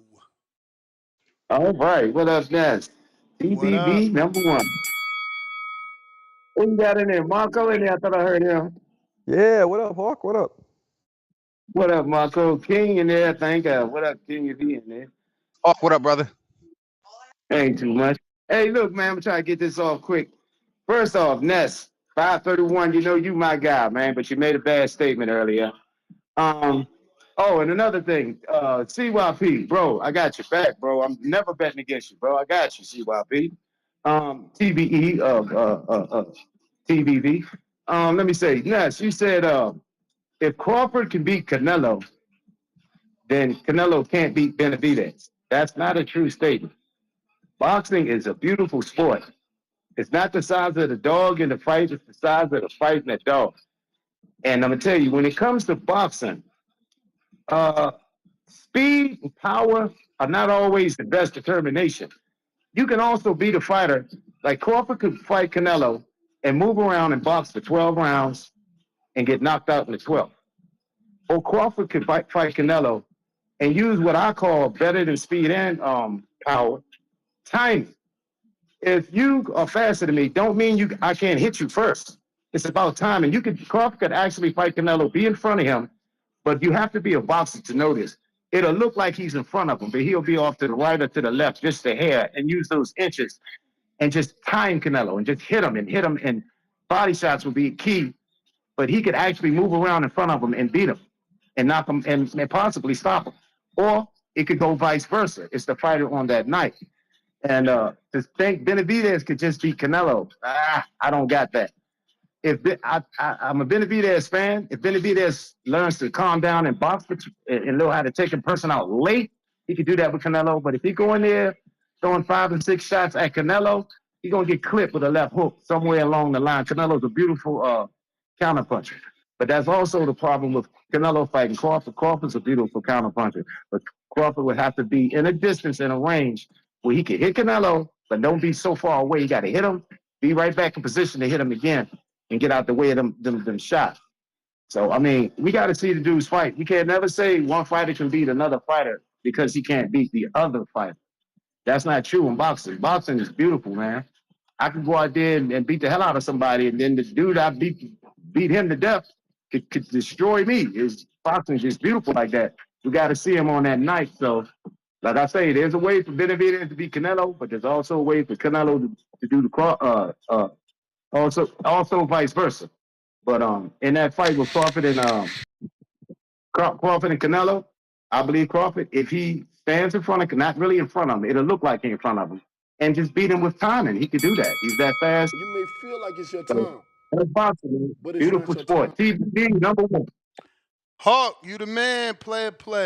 If you're watching this on YouTube, stop being stingy with that thumbs up button, man. We've been rocking out for 4 hours and 30 minutes on a Sunday, bringing you some boxing talk, discussing the breaking news. Now, Ring Magazine is also reporting this, and you know Ring Magazine is owned by Turki Alalshikh, so it's looking like this fight is more official than Marco's dead blank stare. We're going out to Bo Rogers. You don't never know. That, You don't ever know when you, because you just be like frozen. I'm like, is his camera working? that's called the ice. That's called the ice grill, Yo, man. yo. It's the Hell's Kitchen ice grill. What's up, Oh bro? man. What up, Bo Rogers? What's up, bro? Hey, let me tell y'all how this fight. That's Let me tell funny. you what's Sometimes gonna happen. your shit do be frozen. Let me tell y'all what's gonna happen in this fight. See, Crawford, if he try to fight orthodox with Canelo, he ain't really fighting orthodox. So Canelo will beat the shit out of him. And if he fight southpaw guys, if you notice, like to come forward. They like to come forward with him. He ain't gonna be able to come forward with Canelo. So he ain't got no way to beat Canelo unless he hit him with a shot that he gonna see on the equilibrium or something like he did Earl and just fuck Canelo up for the rest of the fight. Other than that, Canelo gonna beat the shit out of him. It's easy money, easy pay. Bud really ain't that good. If you go back and watch that fight with him and Jamal, that dude, he was hitting Canelo, he was hitting Crawford in the face. I seen him hitting Crawford in the face with 3 rights in a row. In one of the fights. I mean, he hit him 3 shots in a row, right on the motherfucking button. He kept hitting Bud all night long. I mean, Good brother. Can I ask you a question? Are you from Texas by any chance? Nah. Okay.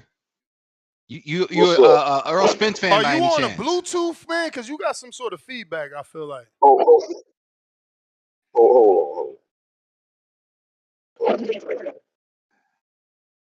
I just want to know if he's an Earl Spence fan. Yeah, speak up a little bit too. We can barely hear. Why? Why are you asking if he's a Spence fan?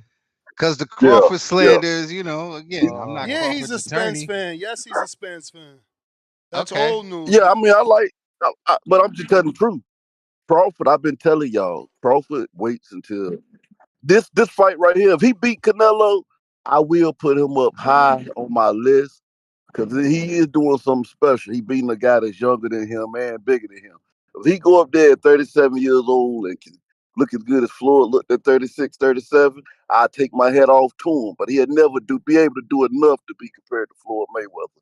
But this gonna be an easy fight for Canelo. He's gonna knock Crawford out. Crawford ain't got no good defense at all. He really ain't that good. And it's gonna catch up with him by all those. That's why when y'all, when you bring up resume, what we talking about is the things he accomplished, but we ain't talking about the opponents. He got terrible opponents on his resume for the time when he fought them, guys that was already finished. But y'all ain't got to take my word for it. Just wait when he get in there.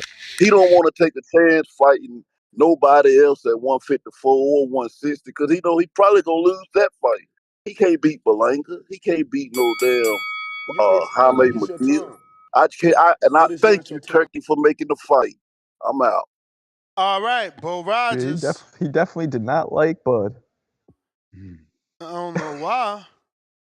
I don't know. Probably he did have a little southern twang going on. Maybe it's a whole Errol Spence thing. We got Matt, machine gun $2. Marco would win a staring contest with a salute. With a statue. Oh, damn. Yeah, man. I'll make statues fucking crack. We got Laugh Out Loud Pillow. Shit. I hung up on you by mistake. Majid. Yo, what up? Terrible like Charles Barkley. Yeah, he did sound like Charles Barkley. That was funny. Everybody need to like the video, subscribe to the channel, join YouTube members and Patreon for something. Yeah, shout out to Turk for getting that fight made. You know what I'm saying? I was listening to people and like the criticism and all that shit. You know, some people doing fight breakdowns, just talking about what's impossible, what's not gonna work. They dimensions is the same. I think that Bud got the little 4-inch reach advantage, you know, so that should make for a decent boxing match. But my point that I wanted to make was that these past couple of years, everybody been asking Canelo to fight Benavidez, and he won't do it. You know what I'm saying? It's for one reason. What he only bring 25 extra pounds, all that type of bullshit. So we not getting that. Errol Spence, It's a if he would 3-fight have deal. beat Bud, we would have had fucking the conversations today would probably been Spence against motherfucking Canelo, and they was okay with that shit. You know what I'm saying? So I feel like as far as this fight, for all the people that don't like it, y'all the same motherfuckers that ain't think that Benavidez deserved this shot. So now he fighting fucking Morrell, and y'all rooting against him. You know what I'm saying? So it is a lot of hate out this bitch, and I'm just like, for all of these like hardcore Canelo fans to the point where they just saying what somebody can't do, y'all better not. Y'all better hope Bud don't fuck around and win. You know what I'm saying? Because that's gonna be a real bad look for y'all. I'm going for Bud or whatever because I'm just gonna ride. This a crazy ass match, especially in size. But you know, we done seen shit like Usyk beat Tyson Fury twice. Weight ain't matter. So if weight is the best bet that y'all got, just go really do some fight study or whatever and give a proper breakdown. Cause right now, niggas ain't spewing nothing but hate. You know what I'm saying? But everybody had them a little good weekend and stuff. Get the hate out your blood. That's all I got. Yeah, I mean, if Bud had the movement of Usyk, I'm with you, but he does not. Yeah, and it's different. Big boys can they got a lot of cushion up there, man. It's different when you're talking about lower weight class. That's muscle. And they Usyk pack a also, different let's punch. not front. Usyk We're not surprised all of us. Nobody thought he would Yeah. bounce Fury along the corner pocket like an 8-ball. I honestly didn't think Usyk was that until I saw him dancing and moving like that with the footwork, and I was like, "Oh man, my dude is light on his feet. In a big heavyweight who's light on his feet is dangerous." Well, against Joshua, he was a non-stop moving target. You know. Yeah. I wasn't a big Usyk fan, to be honest with you. Me But neither. after everything that I saw, I'm on that shit for sure. Yeah, I'm late to the train too, or to the boat, whatever, because I didn't think he was gonna be a real heavyweight. He had those first couple of fights at heavyweight with really not horrible opposition, but just like he didn't do what I thought he could do to Chisora, and he took longer than what I thought he would with Chaz Weatherspoon. So I just was counting him out. But he's certainly impressed. He's certainly impressed. Yeah, no, he did, and he, I don't think anybody beats him. Maybe Bacoli, but I don't even think Bacoli beats him. I don't know. I don't think he's like an amazing boxer. Like he certainly gets hit.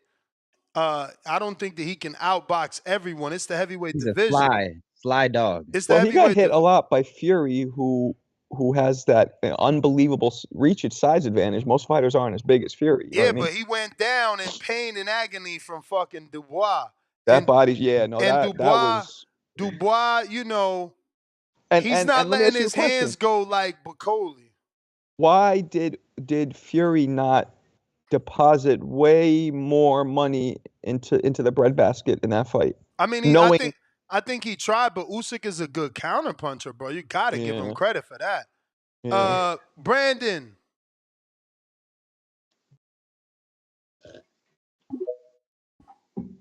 Got to give him credit. He's a decent counterpuncher, bro. Oh, he is. He is. He's a Yo, really what good, and up? he's Can you tough. hear me now?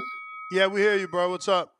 What up, bro? Listen, so this fight is gonna be a good ass fight, but listen, let me tell you what's about to happen. It's about to be the best fight in the history, And whoever wins this solidifies the 68 division as the champion. And anybody beating Canelo is a feat of its own. So anybody that beats Canelo essentially gets their own spot in the Hall of Fame of people that beat Canelo. Bivol was one of them, and then some other people were. So, and remember too that Canelo is not undefeated. Canelo has took like I think 2 losses or 3 losses, I believe. Correct me if I'm wrong. That Canelo has 2 losses. 2 losses, right? And that is, not as good as comparing it with Bud's record of 42-0, 41-0. So, there's a lot on the line here. In my opinion, Bud has more on the line for this fight as opposed to Canelo. And so Bud's gonna try. He's gonna train hard as he can in this training camp. He's gonna bring his best effort at each round, trying to get the upper hands, just like he always. Even with Madrimov, he was fighting a bigger guy. He jumped up a weight class, but he still defeated Madrimov. And the reason why he defeated Madrimov is because he nonstop put the pressure on him. He put the pressure on him. He took some hits, but he put the pressure on him because he's strong like that.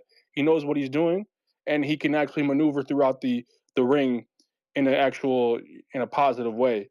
And so based on that, in my opinion at least, it's going to be a close boxing match. But at the end of the match, we're going to see Bud come out on top, winning more of the rounds as opposed to Canelo. And and you might see Bud's face looking like crazy because he like bruised up and stuff like that because he's going to take a lot of hits from Canelo. But the thing is that he's going to land more punches according to CompuBox, and the judges are going to like what they see for Bud as opposed to Canelo, because Bud, I always like to say Bud is so much more faster, agile, and cleaner with his punches. It's like you're kind of watching a guy that has been boxing his whole life. Well, he pretty much has been boxing his whole life. He doesn't go for like really knockouts. He goes for like getting more hits on the guy. And when he does that, he solidifies himself as a champion in that sort of sense. And if Canelo knocks out Bud, if Canelo knocks out Bud and he lands a super big knockout punch on Bud, similar to what he did to Berlanga, then it's over for Bud. But if Bud can withstand some of those big blows and not get phased by it, just like Madrimov, he can win this, bro. Like, don't underestimate Bud because he could do really good work on him. I agree with the last thing you said. If Bud can absorb those shots, which doesn't seem that likely, but hey, possible. Yeah, man. That if is what got everybody pulled into this fight. This is what they paying for. We got Tech with the Emperor counter. Fat $20. Let me drop 2 bombs. I will make no carbon.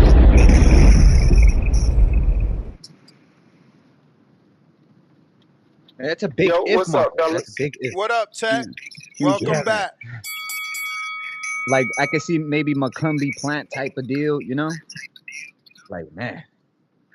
You got some feedback, Tech. Yeah. So, guys, don't talk because it's just, as you can hear, is looping in his side. I guess he's in the car. Yeah, I'm in my work truck. I was gonna say, boy, it's me again. Who was that dude that was saying, Crawford, he ain't that good, he can't fight, and he really don't do nothing good. What's his name? Bo Rogers. Bo Rogers. He beat Errol Spence's ass. You can always tell these niggas that lost their shirt over that fight, bro. Just let it go, champ. Let it go. You know what I'm saying? You don't got to tell on a fighter because your fighter got his ass whooped. And I like Errol. You feel me? But I made a shit ton of money out that fight, bro. Catch up. Hey, Marco. What up, Tech? What up? Marco, you owe me a carburetor joke. I didn't make it. I said I'm not going to make it.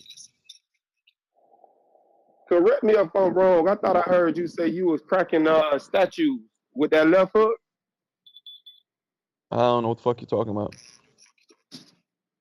You ain't just tell that you cracking statues? I never. I don't punch statues. Okay. Maybe I was. Nah, I think that He was said with his stare. With his Oh, my stare, stare. because he They be were just saying that that I could beat a statue in a staring contest. Oh, got you. Yeah, I agree with that. So we established that the only reason that Canelo taking this fight is because the money is what he looking for, right? Because of the payday, it's right? that you can't walk Payday. away from money. You can't walk away from money. Was it And I disclosed how agree. much money? I mean, they disclosed it as non-figures just for this fight. God damn. And I agree with that. You can't walk away from hell no. You'll be stupid to walk away from that. But with that being said, is it fair to say that Bud gave Canelo the opportunity, not vice versa? No. Because Bud came with the bag. It's not. Bud It's came not. with the bag, nigga. You can't. No, You I'm can't gonna say Bud that. came with the bag, nigga. You can't say that because Bud came. Yes, you Bud can. came with the. man, Bud came with the bag, nigga. And that's again, the only reason that the they've fight been happened. asking There. for Canelo, bro. Y'all, Canelo wasn't They're asking fucking for with Canelo Turki. Benavidez. Canelo ain't take that. no, So it's I'm talking Bud's about. I'm bag talking to about offer Canelo Turkey. wasn't Canelo. fucking with. I'm talking about Tell him I Turkey. mean. I'm talking about Turkey been trying to get in bed with Canelo. Like y'all faking it right now. Y'all literally faking it right now. No, No. nigga. He's been trying to get the Nigga. Benavidez fight, and Canelo won't do it. So Hold Bud stepped up on. Yeah, and but made the again, bag available. what you mean made the bag available? It's the same bag. It's Turkey. Like y'all sound funny and weird. Bro, you sound Did funny Canelo and weird, nigga. fight on the table What other the than fuck you Bud? talking about? Yo, so Turkey's still financing it, but somehow it's Did Bud that brought him his bag. Bud had other fights on the table. Did Everybody Canelo have else, another fight on the table? everybody else, we say, oh, they went over there and got that turkey bag. No, Did Canelo have another fight on the table? I mean, Canelo didn't have another fight on the table. But now, why we go say everybody getting a turkey bag, but today you saying he going to get a Bud bag? Y'all sound silly, man. He getting that We're Bud saying bag, that nigga. He Bud turned down Fuck outta all here. the different bags, my nigga. twist What you talking about, mad bro? as hell. Wake up. Y'all Nah, mad. you trying to twist Wait. it. No, y'all definitely twisting it. Yes, you got. Y'all just said that Bud brought him the bag. I think what Amin is trying to say is that Canelo didn't really mess with Turkey, and he was like, nah. Like, you know, he's tapping him on the shoulder. He didn't act like he was there. Now he act like he's there. My dude, you know, that's what I think Amin is trying to say. He act like he was there. Again, y'all got fucking amnesia. He told Turkey, you do Nah. business on my terms. Right, Fuck out of right. here. That's what I'm trying to say. Fuck That's what I'm out trying of to say. That's what I'm here. trying to say. No, I'm saying How that is it on his Canelo terms is when the he got a type that 3-fight he's a deal, my, man? you know, just Oh like man, Tank, this you know. dude on Turkey terms. Talking about my terms. You sound funny as hell. I thought it was Canelo that told him we'll talk after Belanga. Fuck is you talking about, Tech Tech? He did say Come on, that. man. That's I true. live this sport, bro. Yeah. Get out of here. Yeah, I forgot about that. Whoa. He said that. How He many did say that. bags? He said that. How many bags Nello walked away from before the Belanga fight? You tell us, Nobody man. wanted that You tell motherfucking us. fight. You tell us. Well, You honestly, tell he us, didn't back. nigga. He didn't walk sit in away that from studio no every bag day. because he That's your said, "I want the question. bag," and he put a number to the He bag. walked away from the Benavidez bag. Nah, He he put ain't a want number that to the fucking bag. bag. Hey yo, listen to ain't this. want that Listen to bag. this guy. Oh, okay. Tell us who put the bag up for Benavidez. Go ahead, tell us. Nobody. Tell us. No, he reached out to Turkey and said, I want 200. Who reached out to Turkey? Nello was in an interview talking about. So we just gonna say whatever the fuck we want because we got money to spend. He wasn't in the interview saying that he wanted 200 million, and the bitch was saying that was too much. Oh, so now an interview is reaching out. Bruh, So we just gonna asked twist me, words up. We gonna twist nigga, words you up. asked me a question. Then you had old boy come on your show, and bruh said, y'all can see I've been sick this last week. Bruh said, goddamn me, 100 million wasn't that much. He came on your show and said that after Canelo asked for the 2. Turkey said hell no to the 2. Bud brought him that bag. Stop lying because you got money to spend. Cool. All right, bro. You got your opinion, bro. I'm gonna get off of that. Bro. You just don't like to listen to reason, bro. You don't like to listen to reason because guess what? Turkey was offering that money for 2 people, right? Or am I tripping? My bro, like I said, you What's that, my tripping and you saying whatever you want because you got money. Because you clearly forgot when Turkey said that Canelo was crazy for asking for that, and him and Canelo was beefing on Twitter. But y'all all gonna fake and forget that. Convenient amnesia, like Jay-Z said. No, Bud's bringing him the bag. But fucking, no, bro, you you dudes missed it. carrying Bud balls around, man. Fuck Get out of the here, fuck man. out. Nigga, you was carrying around Arrow. You was on Arrow Nutsack 2 days before the motherfucking fight, nigga. I was here. Nigga, I was here for that. The whole time that fight was getting made, you was on Arrow dick, nigga. I was playing y'all like a fucking fiddle. Playing y'all like a fucking fiddle.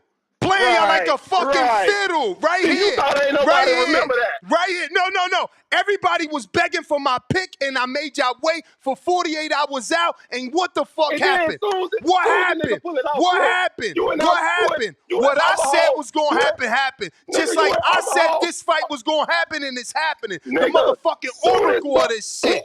Fuck out of here. You mad? Ness, listen to me, bro. Soon as Bud put that shit off, you was in Omaha on the table with a gun in your hand. Yeah, and Tech about to lose his voice completely. You was on the table. Right. Tech, we can't hear you, bro. Doing the motherfucking Tootsie Roll, nigga. Something about a Tootsie Roll. I don't know what's happening. You gotta take a breath, stream, bro. I just got out of the flu, bro. So my voice is kind of fucked up. I just got out. I just had that shit myself last week. Yeah, everybody did.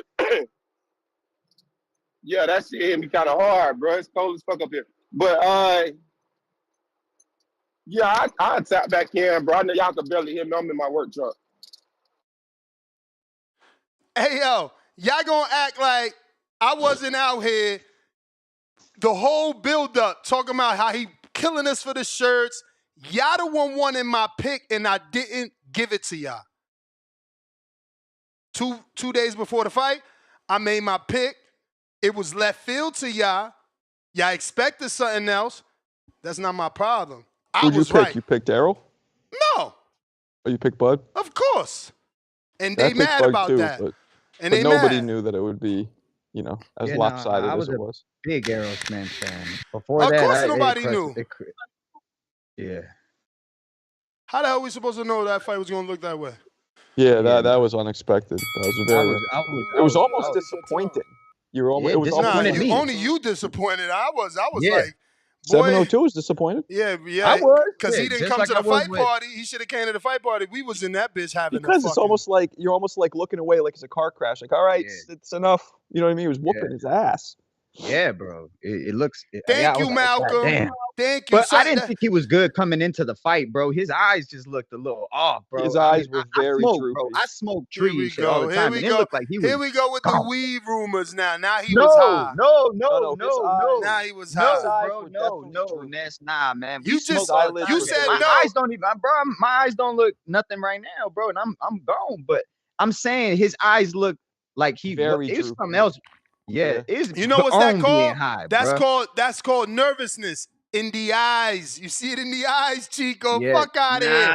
Big that was stage. Like, you know what I'm saying? No, the way he had his eyes, I will tables say, turn. Tables turn, like he said. He was used to being the big fish. Then when he walked out and seen that fucking Bud came out with Eminem. Wrong fight. Nah, wrong it fight, was the wrong car fight. accident. Wrong fight. Man. Wrong You know fight. that was That was a wrong fight. Dude didn't never. You know what? My eyes. Those is cry eyes. He came out with that big, that whole outfit like he about to catch him a fish. Nah, them eyes after you finish crying and you try to clean your shit up and they still look a little glassy. It's tear eyes. Yeah, crying eyes. I don't know, man. It looked like I watched that fight recently, and neurological Errol was coming hard at Bud. He was throwing some hard shots. Yeah, because he thought he was going to do his normal walk him down. So he looked normal offensively, but when he got hit, that was like, it almost looked like either Bud's mad strong or Errol was just weak because he couldn't take the punches for shit. Yeah, or it could have But been both. offensively, he looked sharp. He could, because the whole theory was, oh, he was high, he was weaker. He didn't look weaker I offensively. didn't think he was high. He was drained was another excuse. He's drained. Yeah, I didn't think he was. I didn't think it was weak. The rumors 702 were also that he had for a rib injury. He was on painkillers. That's what I'm saying. Because I got in a car accident before. But they only blame Wilder for making broke excuses. My back, couldn't walk. They only blame Wilder. That changed my life, and I can only imagine what he went through. It's like you cannot be the same, bro. You can't be the same. But he looked good in the first few rounds, offensively. He really did. The punches were landing. Bud was picking him off. I don't know what you mean by look good in the first round. I mean, after the first round, meaning when he was throwing, the punches looked hard. It didn't look like he was compromised. He had intent. He had intent. Yes. He wanted to hurt. But yes, but because the theory was that he was weak off the jump, and he didn't look weak to me off the jump. He just couldn't take the punches coming back at him for shit. And counters was too sharp. We got Bless One LA, Canelo, number 5, highest paid athlete. High emoji. Laugh out loud emoji, bag emoji. I don't know. Okay. JT, what up? The Twins. Were they from Texas, right? New Orleans originally. New Orleans, JT, my bad. I think I hung up on you by mistake. New Orleans. That's how they say it. New Orleans. But he's in Dallas now, I think. Yo, what up? What up? I mean, I'm close to the forward next, but forward. Guess Dallas. Nah, what up, man? I was just really listening, bro. I'm tired of breaking down this fight. Everybody got their opinion on it. I'm definitely taking Bud and beat Canelo.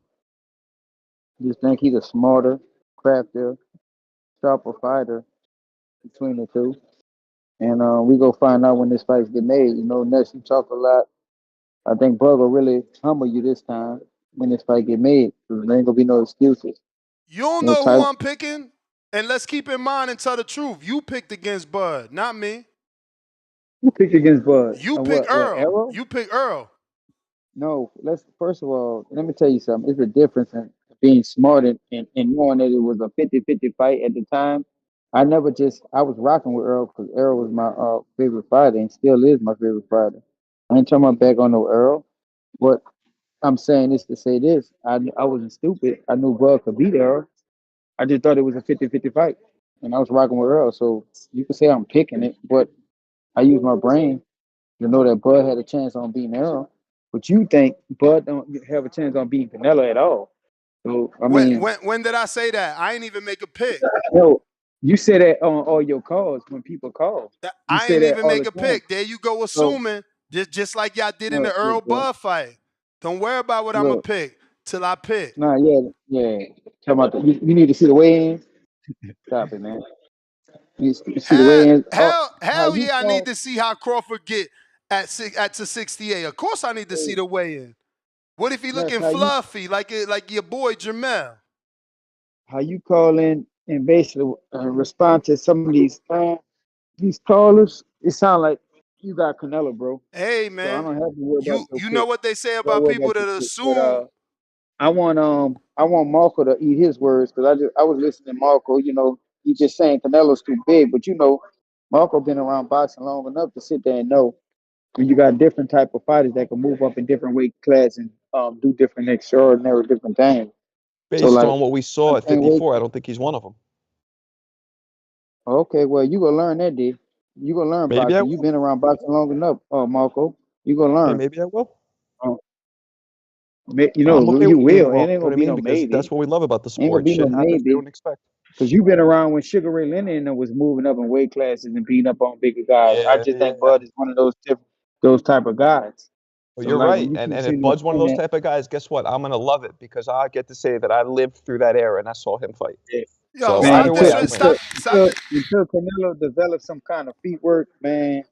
Like I said, bro, y'all give Canelo a lot of credit, and he deserves some of it, but he's very You may feel like that's the bell. You going again? But it's not your time. No, I ain't going again. All right, because I'm dying to tell you, stop fucking disrespecting Sugar Ray Leonard. He moved up at like 24, and I ain't no fucking historian.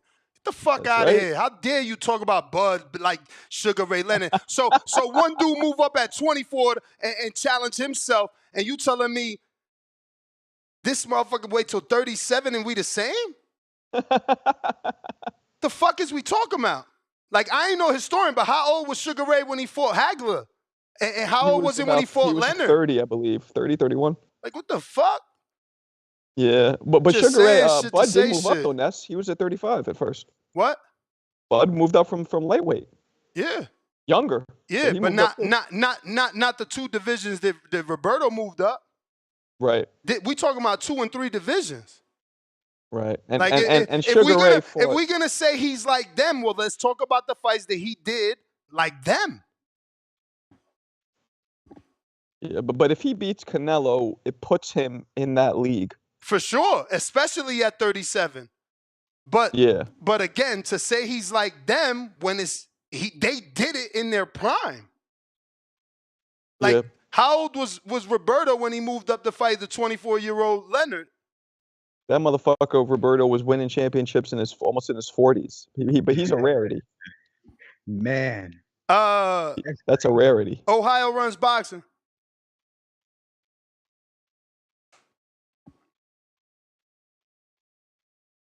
Ohio. Can you hear me? We hear you. Can you hear me?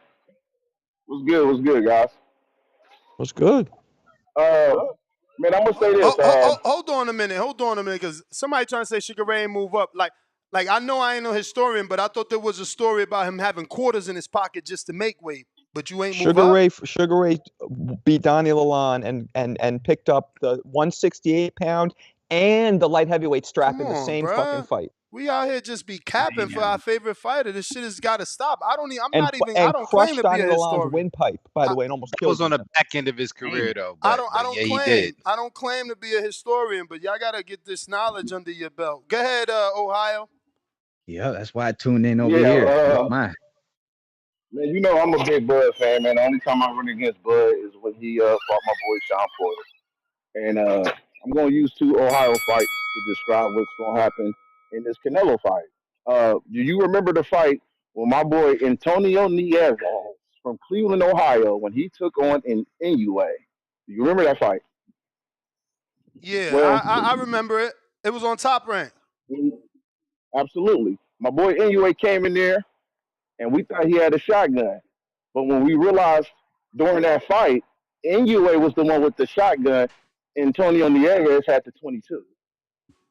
Antonio Nieves would hit him, and you wouldn't hear a sound. But every time Inoue landed, we heard that goddamn shotgun. And it hurt in my heart because I knew we was outgunned. And I'm going to take you to another fight where we had the shotgun in Adrian Broner against a 22 Paul Malignaggi.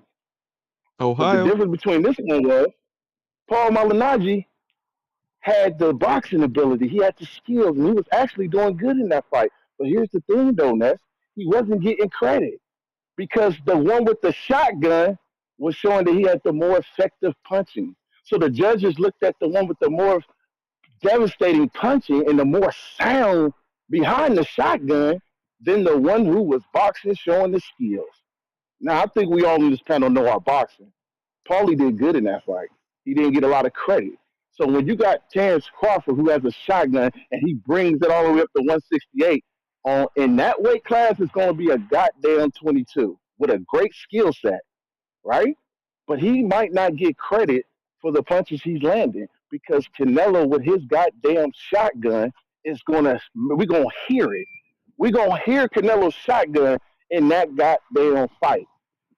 But will Crawford get credit? That's the question. And I can't wait to see it. That's my prediction. I think this fight is going to be similar to a Paulie and Broner, where one is showing great skill set, one is boxing, one is doing everything we think he should be able to do. But will it be enough when we hearing that shotgun in that goddamn other side of the corner?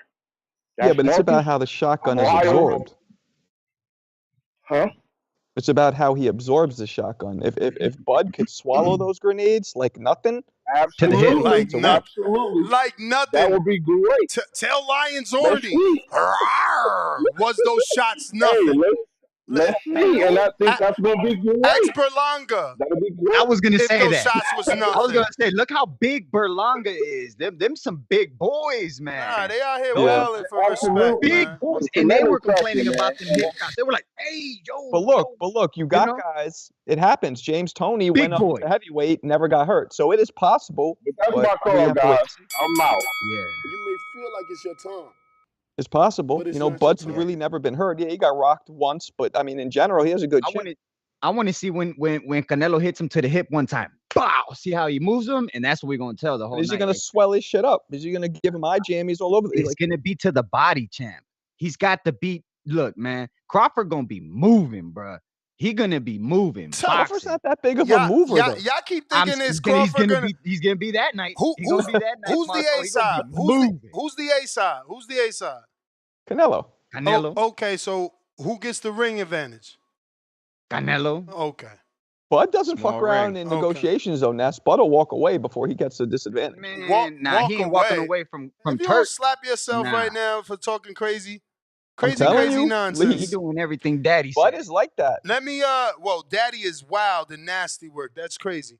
I'm saying that he been with Turk. You know he been with Turk. I think that was everybody said it was his big thing calling Turk fucking Crawford's daddy because I'm saying that's he what aligned Pop, himself with the that's money. mentor right there. That's Pop's daddy. You know what I'm saying? So listen, Or I does just Pop wanted sound to, better? Does Pop sound better? Neither. Bomac is more of a father figure than fucking Alalshikh. But listen, speaking of Alalshikh, this is the Ring Magazine. I just wanted to screen share this. They are reposting Michael Coppinger, saying that this fight is close. The ring is owned by Turkey. The information is solid. Moving forward, we got some Canelo Alvarez TMZ audio. Are you tired of people asking you about Terrence yet? No, look, I always say, I respect Terrence Crawford. He's a very talented fighter, but he just win one big fight. If you see his record, he just beat one good fighter like Errol Spence is. That's not true. But other than that, I don't think he's beating other great fighter like Spence. He did a really good job with the Spence. He did like almost look very easy. But I knew Terrence Crawford is a great fighter. But you never know in boxing. We'll see. Are you tired of people asking you about Terrence? Damn. And we got this one. Why is he If the numbers were right with Crawford, you'll do it. Why not? Why not? I think Crawford don't get me wrong. He's a great fighter. But for me, in my weight class, it's an easy fight. For me, easy money. So if the money is right, I'm in. If the numbers were right with Crawford, damn, easy money in my weight class. Damn. AC, what up? Benavidez is what would not be easy money, so let's go a little lighter. But listen, listen, a little bit. Listen, if Canelo can't beat Crawford, we don't get the Benavidez fight. That's We're just not how it getting goes. the Benavidez fight either way. That's just how it goes. We are. No, because unless Benavidez gets fucked up by Bivol or Beterbiev, then maybe Canelo will come around. He's not fighting. No. Come on, bro. Wilder fought Zhang when people thought he wouldn't, bro. Like, you guys gotta stop, man. After he lost, things change. That's what I'm saying. You gotta think how big that mega fight is gonna be because it's been building this. He said after he lost, like that's even worse to fight Zhang off that loss. Does it matter, my dude? No, because it matters because Wilder doesn't care as much because the loss is already there. He's not trying to protect anything. Canelo was trying to be like, nah, I'm not fighting somebody bigger than me. But if Benavidez starts losing, bro, cut the shit. Cut the shit. All of a sudden, Canelo doesn't have losses. All of a sudden, Canelo doesn't have losses in your eyes, or you don't know how to use BoxRec. Canelo has one loss to somebody that a lot of people don't. Because now you're pushing the goalpost back. Now you're pushing the goalpost back. He has one loss in the past. What is it? 10 years. Now or you're pushing the goalpost back. you talking about? You just said that the last fighter had losses, and that's why. No, Wilder just came off get a couple losses, so who he's going to fight changes. You get what I'm saying? His fights, it changes when you just come off. When you're at the top of the game, don't make it about the fighter. Protecting. No. You're losing the context of the conversation. Stop making it about the fighter. It's about Turki. Turki brought Canelo in with the Crawford fight. If Canelo wins, what other inventory does he have to offer Canelo, fucking Marco? Because you're making it so difficult. I still don't think Canelo's going to take a Benavidez fight. Man, get your ass out of here, bro. This dude, it's a 3-fight deal. This is exactly why he said what he said. Benavidez is at the end of it. This is exactly why he said what he said, because guys like you will not give him credit. This is why. He might, because he did say 200 million. Maybe if he gets enough money, he'll take it. Maybe. Because Turki can give him that money. So it's possible with Turki because the money can go high enough. But let me ask you a question, bro. Let me ask you a question. And Benavidez might go up to fucking cruiserweight. Let me ask you a question, champ. Let me ask you a question. Did you or did you not hear the true reports of Devin signing at least a 2-fight deal? Yes. Did you not hear the same reports for Ryan? Yes. Did you hear their rumored opponents? Yeah. So those guys are taking tough fights, but Canelo signed with the same promoter, Turki Alalshikh, and he's not going to take those fights. Nah, Benavidez is a different level. I got to move on. I got to move on, man. I'm going to move on. I'm moving on. I'm moving on. Let us move on, bro. Come on. Let us move on, bro, because you're out of never control. seen an easy Turki fight. Again, we're making it about Turki. You keep making it about the fighters. Right. Turki is paying the fucking money for the tough fight, and he's showing us that. He's only giving us the best versus the best. But when somebody doesn't want to fight somebody, saying, "Oh, he'd rather fight Zerto," he's not in my weight division anymore. Figure deal. When you're already a $100 millionaire or whatever, I'm telling you, it's not about the money with Canelo anymore. He'd rather protect his legacy. It's not about the money, but he's finalizing a deal that is a 9-figure deal. To fight somebody who's 3 weight classes smaller than him, yes. It's a 3-fight deal. He's not going to go from fighting somebody 3 weight classes smaller to somebody 3 weight classes bigger. He's not doing it. So wait a minute. So Devin and Ryan have perceived easy fights. You think not easy? You think this is an easy fight for Canelo? Canelo thinks this is an easy fight for him. So why isn't the next one Benavidez or Better Beef winner? Why? Because Canelo has proven he doesn't want to fight Benavidez because he's too big. All right, AC, please talk. Or I'm gonna move on because we can't hear this guy. I don't want to hear this guy no more. This guy is crazy. Okay. I was waiting for y'all to get done with y'all combo. Man. It's not even worth it, bro. It's not even worth it. With all the proof in the pudding, the kid don't want to see it. I mean, I didn't really want to talk about Benavidez, but I don't really understand how people seen this man write letters twice last year to not take the fight and then come on TBV doing interviews capping and still be like, oh, it's Canelo.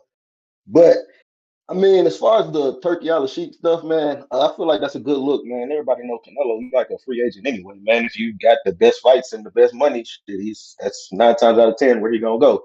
You know what I mean? I don't really want to see this Bud Crawford shit, man.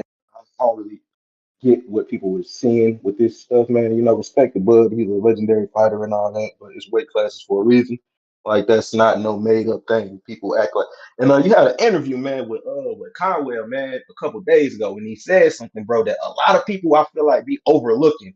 Like, y'all don't understand that it is a difference between a guy who started at 154, moving up through weight gradually, and a dude who started at 135, moving up in weight, bro. It's not the same thing, bro. Like, people talk about Jermell Charlo or Champ, I hate to cut you off. Dudes.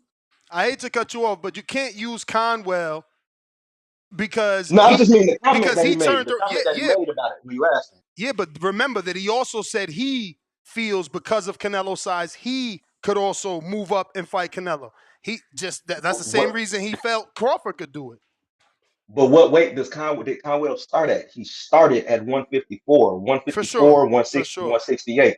Bud started at 135, 140, 147. Like 3 divisions, bro. That's what people's not really paying attention.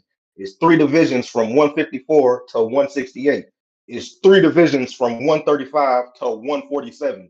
Bud is already moved up in weight. Like he's not just starting out at 154. He hasn't had 40 fights at 154 or like 30 fights at 140 and then 10 fights at 54. He's a naturally smaller dude. Like Canelo, by the time he was legal, by the time he was 18, the man was at 154 and above. He naturally 3 weight classes bigger.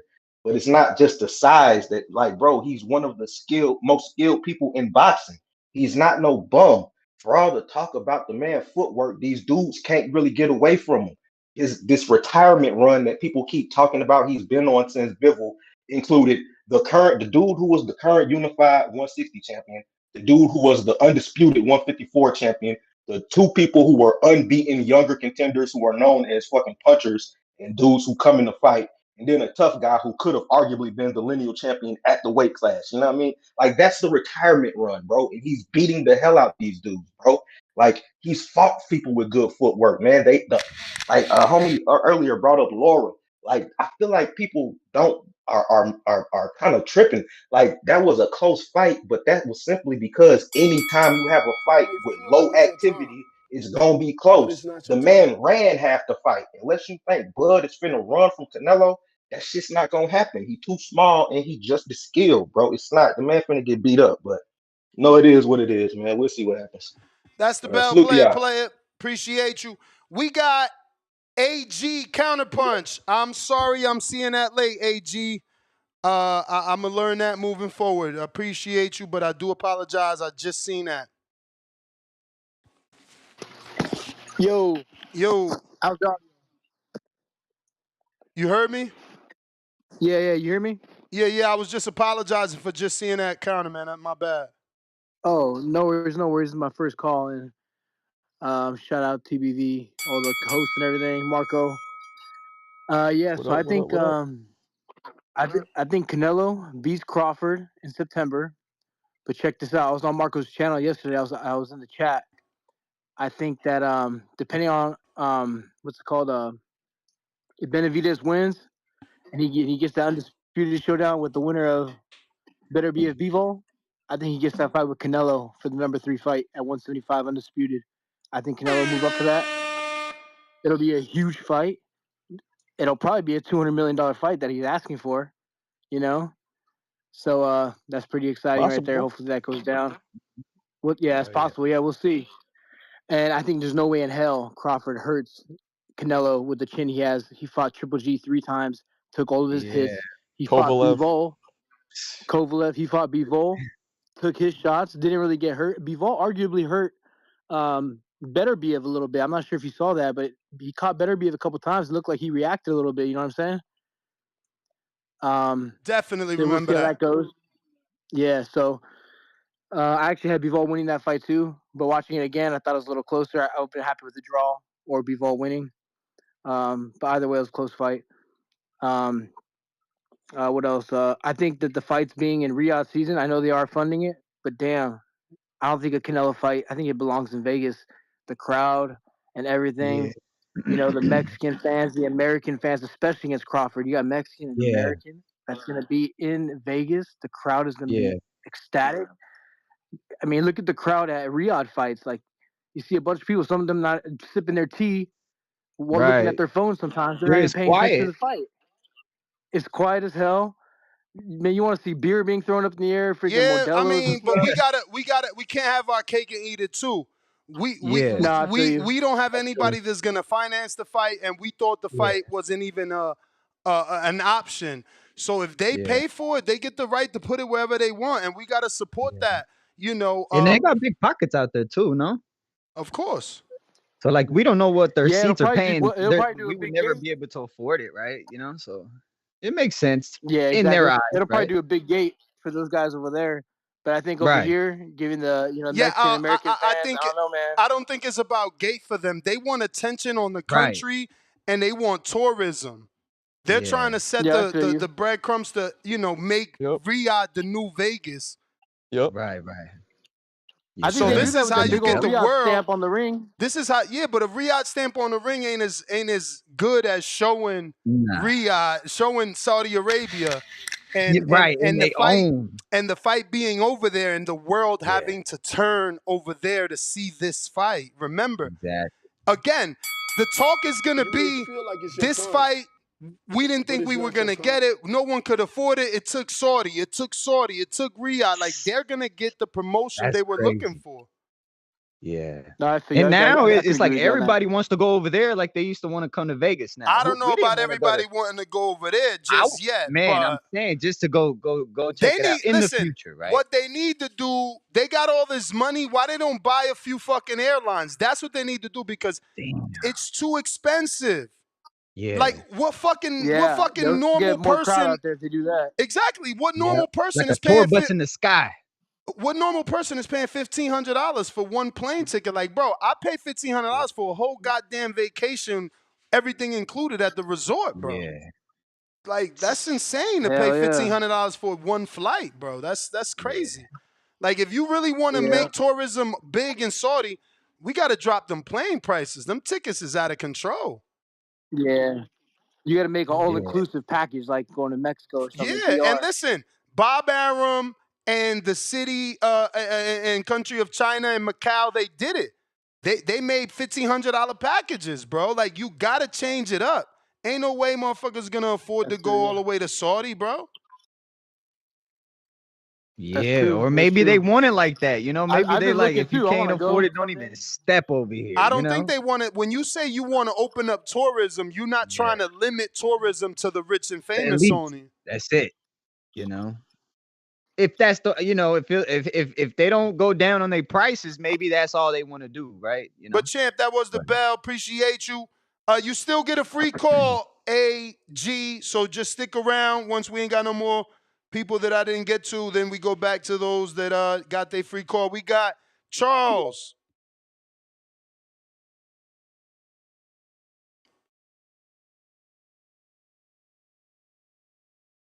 Charles.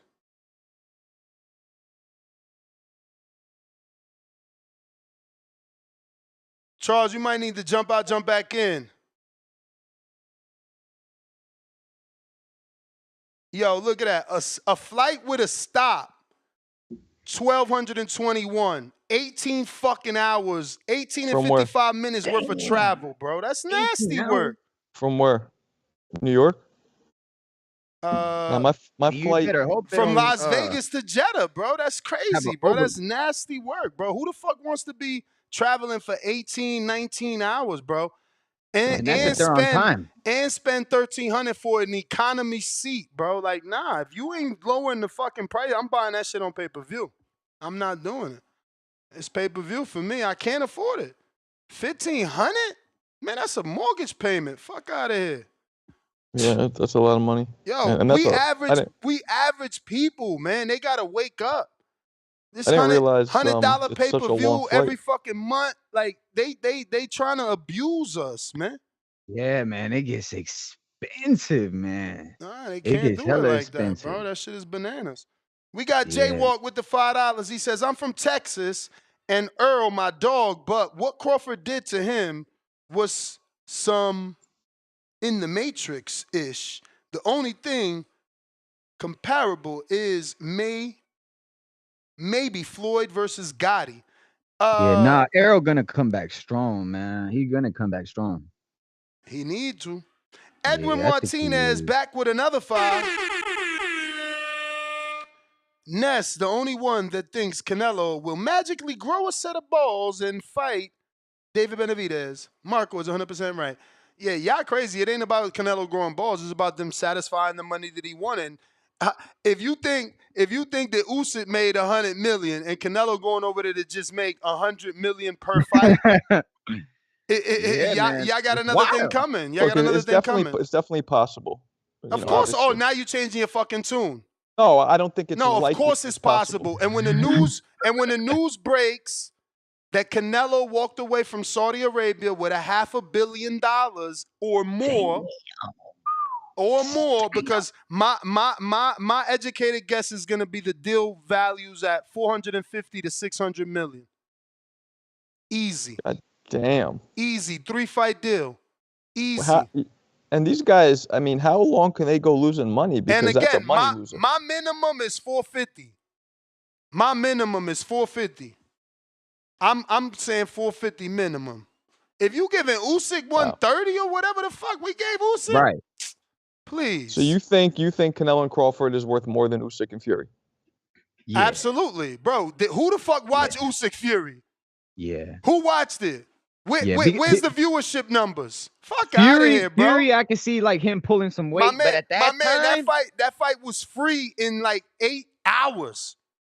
In 8 hours, he had that shit free on his Twitter and his Instagram and his YouTube channel. And that shit, I mean, last time I checked, that had like 1.5 million. I don't know. Somebody want to check it for me and show me where it's at now. But that ain't, bro. Crawford Canelo commercially is the biggest fight to make. The biggest fight to make. Now, David and Canelo, that might be big here in America. Yeah. But globally, Crawford Canelo is bigger. Look, nobody's talking about David. Don't he fight next week? What, 2 weeks from now? Who's gonna talk about David? I believe the first, right? Yeah, I believe the first. See what I'm saying? We don't even know when he's fighting. I don't talk like that. Hey, talking about that, Ness, can you get me in the fight or what? I think I applied for you. Okay, cool. Just checking. I gotta double check, but I'm pretty sure I did. Yep, let me know. I'm gonna be in there like swimwear. Oh my God, my man said, oh yeah, it's nice. He's laughing at me saying 450. Okay. We had a professional say he's thinking Crawford's getting 150. So Crawford gets 150 for the Canelo fight, but Canelo don't make 100 or 150. Okay. Usyk fights Fury and makes 130. But Canelo don't make 130 for the Crawford fight. Cool. Everybody wants Canelo to fight David. He asks for 150, 200 million. So he don't even get that for that fight. Of course, like add it up, bro. Add it up. Minimum 450. Bet you. Edwin back with another fight. The real question is who's gonna fight the second fight, right? Well, again, I hope the rumors aren't true about Skull being first. Like, I don't want the May card to be part of the deal. Because Skull, Bud, David is still good, but damn, you getting a lot of money for Skull. Or that's going to bring down the deal to like, low 400s. Right. Or what if he say, we're going to give you B-ball again? How much could you give him for fucking Skull? You know what I'm saying? Like, realistically, what he was going to make for Skull and how much you going to give him for Skull? And then, I don't know. I mean, look, Turki, you got to remember, he gave one of them heavyweights like 50 million and gave Ngannou 20 and then gave Ngannou 10 or some shit like that. Like, bro, he could just throw it away. Yeah. Yeah, I'm not saying Skull's included, yo. So don't try to throw that in there for it's hypothetical. I'm not saying Skull's included. And again, I was on record saying I don't want him to be included in the Riyadh deal. So my 450 number has nothing to do with Skull, man. Like I just repeated, I want the deal to start with Bud. If we get Skull on the deal, that's nasty work. But I get it too. It's like, yo, I'm gonna give you two fights that you think you could win, and then you get in there with David. Because Crawford, you heard Canelo, easy work for me. Skull, that should be easy work for Canelo. Yeah. But last call for alcohol. Anybody want to call in? We got Leonard Sterling, 2-pounder. See Cornflake post? Charlo won't be ready for March 1st. Man, we still waiting on Charlo to fight? And then you got Tip Bellis calling in talking about the other Charlo. Like, bro, them dudes need to get in the ring, let the bell ring, and then we could talk about them. Right now. Yeah, and I like Charlo too, man. I like them boys. The twins. Man. They need to do something. Boston, Jared, where you been at, champ? $5. If you fly a Saudi airline, you should be able to get there for much cheaper. My wife flew from VA to Riyadh for $800. $800 still wow. I promise you, I never paid $800 in my life to go anywhere. That's wild. That's wild. My most expensive flight was Hawaii, and I still ain't pay that much. Y'all tripping? Yeah. Damn. I never been to Brazil. Man. I never been to Brazil because Brazil always is $1,500 from New Jersey to go to Brazil is always $1,500. I'm not paying $1,500 to go nowhere. Go to cheapcaribbean.com and put in $1,500 budget and see how many 5 and 6 day vacation packages you get. Flight, food, room, liquor. The fuck? I'm out here trying to make my money stretch. Y'all out here trying to just play baller. I'm not paying $800 for nobody's flight. Nobody's flight, bro. It's not happening. Yeah, especially when you got 5 kids. Now, again, like I said, me and my wife, we've been talking, and in a few years we want to plan a Thailand trip. We might have to do that. But that's a forever trip that you making a memory with your family. It's not going to watch a fucking fight. $1,500. Yeah. How do you justify that? If you got a family and you got a mortgage and you got car insurance, you got kids, how do you take $1,500 for yourself? Not to mention your hotel and the money you need to spend in Saudi. I got a family. So I'm going to just spend $3,000 on one night for myself? Y'all fucking crazy. I'm paying $80 on pay-per-view. Without a doubt. Best seats in the house. Without a doubt, man. I'm not, again, I told y'all earlier, bro, 2025, no more ridiculous spending. That shit is out. Yeah, we cut down on a lot of stuff, man. No more ridiculous spending. These pay-per-views got to be worth my money or they ain't getting my money. Yeah, 2025 is the year, man. Sharp. Sin Innocently, what up? Yo, you can hear me? Mm-hmm. Testing. We hear you. Perfect. I don't hear nobody, so. Oh. Yeah, we Hello? hear you, champ. Yeah, we hear you, champ. Yeah, I'm gonna jump out and jump back in. All right. Salute. Fighting Words. What up? Fighting Words. What up? Oh, he ain't connect yet.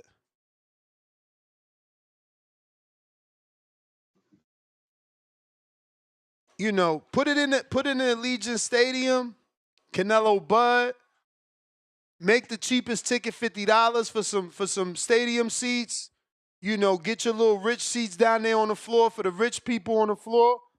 And then we talking, but they don't even think like that for us. We don't never get $50 seats on a big fight. That's what Turkey need to do. You want to make boxing great, make them prices back, right? That'll get the people out. To think dudes used to hate on Al for giving away free tickets. I hope Turkey give me a free ticket to go to see motherfucking Crawford Bud. But when Al was giving away free tickets, let's say you get a free ticket, would you pay the $1,500 to fly out there? No. I mean, again, if he giving me a free ticket like not media and I'm getting one of them real tickets, like, you know what I'm saying? Then yeah, I'm taking that ringside ticket. I'm gonna invest. But if you talking about you giving me a ticket in what row we talking about? Because again, it's a $1,500 flight, my dude. Yeah. It's $1,500. You gonna give me a $500 ticket and I gotta spend $1,500 to get there? I'm cool. I'm staying right here. I gotta stay here. But you see, Marco, you see how Ness did? How what's the name? Turk did. What's his name? Who? You know, he flew him out there. You know, had everything. You know, on Showbiz. Yeah, like showbiz on a private jet. Bruh, how do I tell my wife? Yeah, I'm gonna go spend this $5,000 in Saudi because I never been to Saudi. The flight costs $1,500, and I'm gonna leave her. Yeah. Only I get to go to Saudi for $1,500. That's wild, bro. I mean, I can't do it. Not this year. Sin Innocently. Yeah, you can hear me okay? Perfect. We heard you the last time. I don't know what was going on. Yeah, I think the app was glitched. But yeah, I want to say this, right? So the first thing is this, right? We have to understand boxing has always been a white collar rich people sport. Do the lower class, do the working class engage in it? Absolutely. Do they want us there? Not really. That's what everyone needs to understand with this conversation, right? And when we look at the math, right? I know we're gonna talk about this, but from US, even on the East Coast side, if you're not even taking into effect the West Coast, the travel and the gas, that's why it comes out to that much money for like the 1,500 or whatnot, right? Because you thinking about it, you low key flying like 3 continents. You're going past the Americas, you're going past Europe, Africa, and you land in the Middle East. But then when you think about it, once you get there, $1 is damn near $4 over there. You have to understand a high salary in Saudi, especially Riyadh. I'm not talking about the princes. I'm not talking about the wealthy. A high salary in Riyadh is like 180,000 of their money. That comes out to like 48,000 here. You know, which is the average income. That's what I So want the to say dollar's about that. strong. Yeah, absolutely. The other thing I want to say is this about this Canelo Crawford. In the past, I've always come at Cinnamon Challenge. I've always hated Cinnamon Challenge Alvarez. We got to be real though. This run at 168, I know we gonna come in my neck right now. But yo, it's kind looking back at it 10 years from now, it's gonna be kind of nasty. It's been nothing but like a little bit overrated young guys and bringing up fighters. Terrence Crawford gonna be what? Terrence Crawford what? 38? Ain't now moving up, and people was already. I remember the videos. I remember everyone was coming at the Jamal fight and the 154 thing. I don't know, man. And look, I think Crawford got the skills enough. It gives me Amir Khan vibes. Like he's gonna box good throughout the fight. And I think maybe Canelo might land a couple things, but I don't think he's gonna put out Crawford or nothing. But I feel like they're gonna try to give it to Canelo. Like unless he just gonna dominate him like on some Bivol, where he's really, really gonna be aggressive on him. I could see them trying to give it to Canelo over the rounds, especially if Canelo is gonna bulk up well. I felt like Berlanga came in like almost 200 pounds. Munguia, he bulked up pretty good. I don't know if Crawford really gonna be bulked up like that at the weight, but I think he's gonna look like more skilled. This is probably the best skilled guy Canelo's fought in a long time. That's what I'll say about it. But I feel like the fight a little bit overrated. This the Duck Williams skull again. This is the second time he ducked Williams skull. Overrated Cuban German. You know what I'm saying? Who robbed Vladimir Shishkin.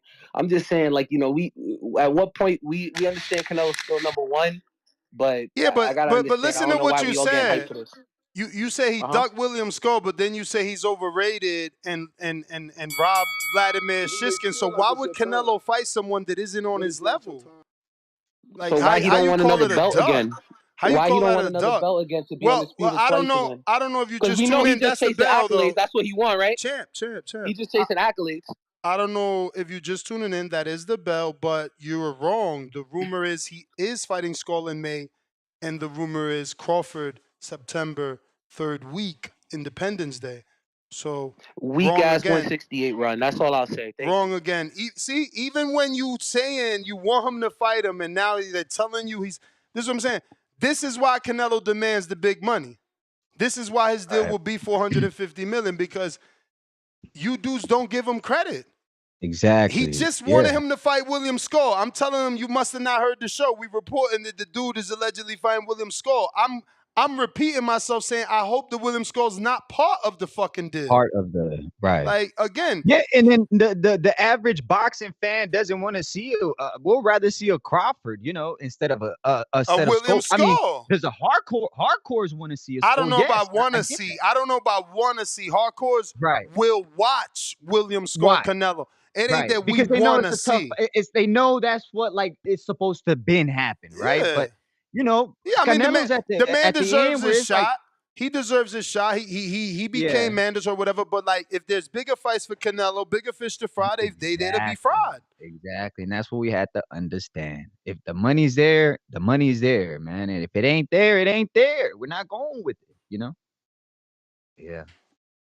We got Mr. Alex Vega. George Foster, you a hater. You all the way in the UK. You know Canelo.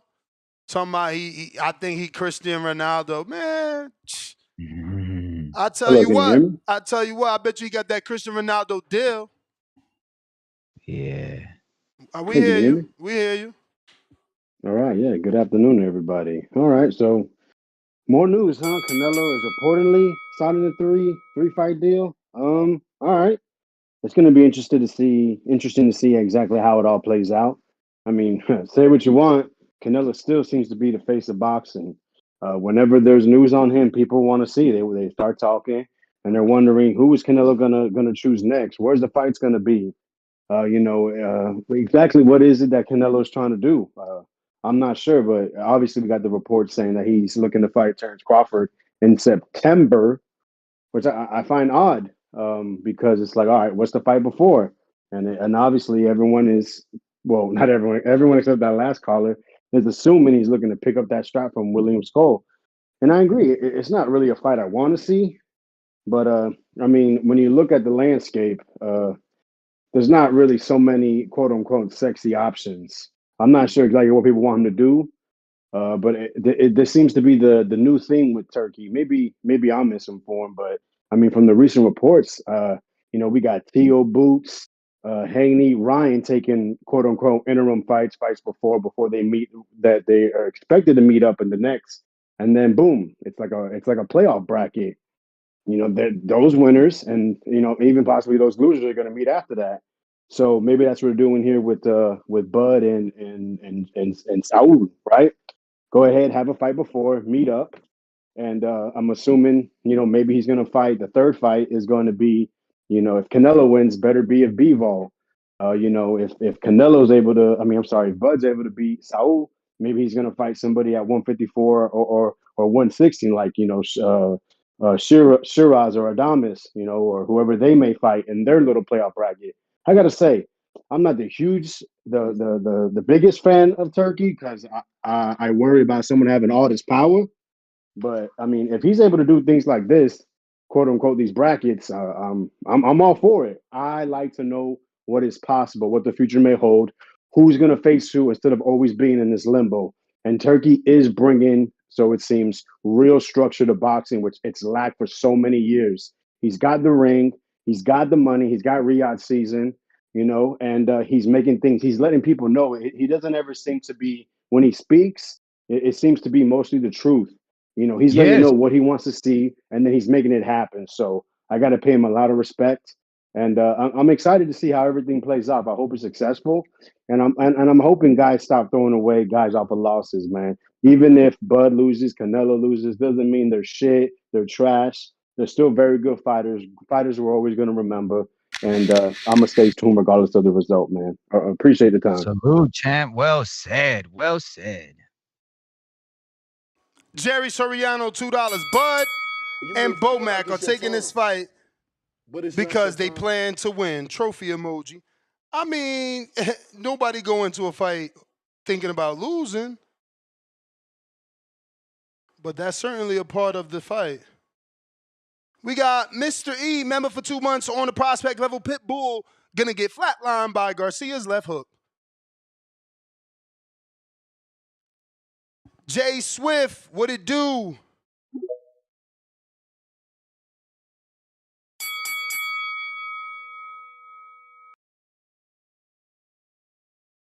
Jay Swift, you gotta unmute.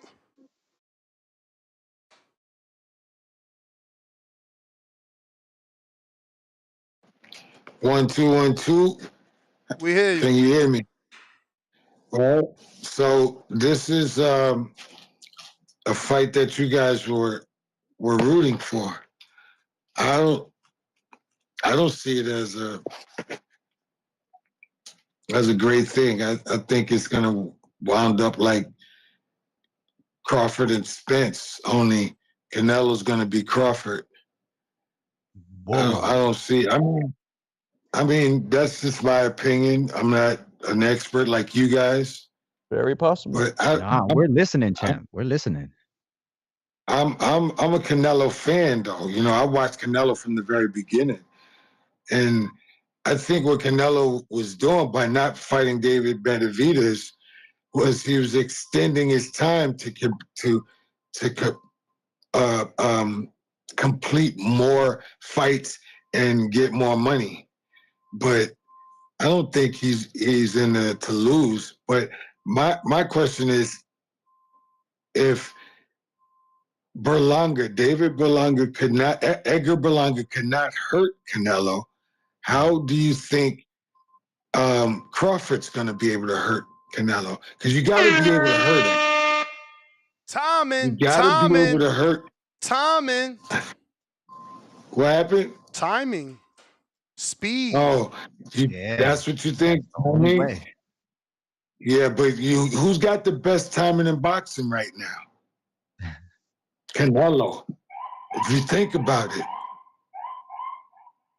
I mean, yeah, he lost to Bivol because he went up to like what was it, cruiserweight or something Light like heavy. that. I'm sorry? Light heavy.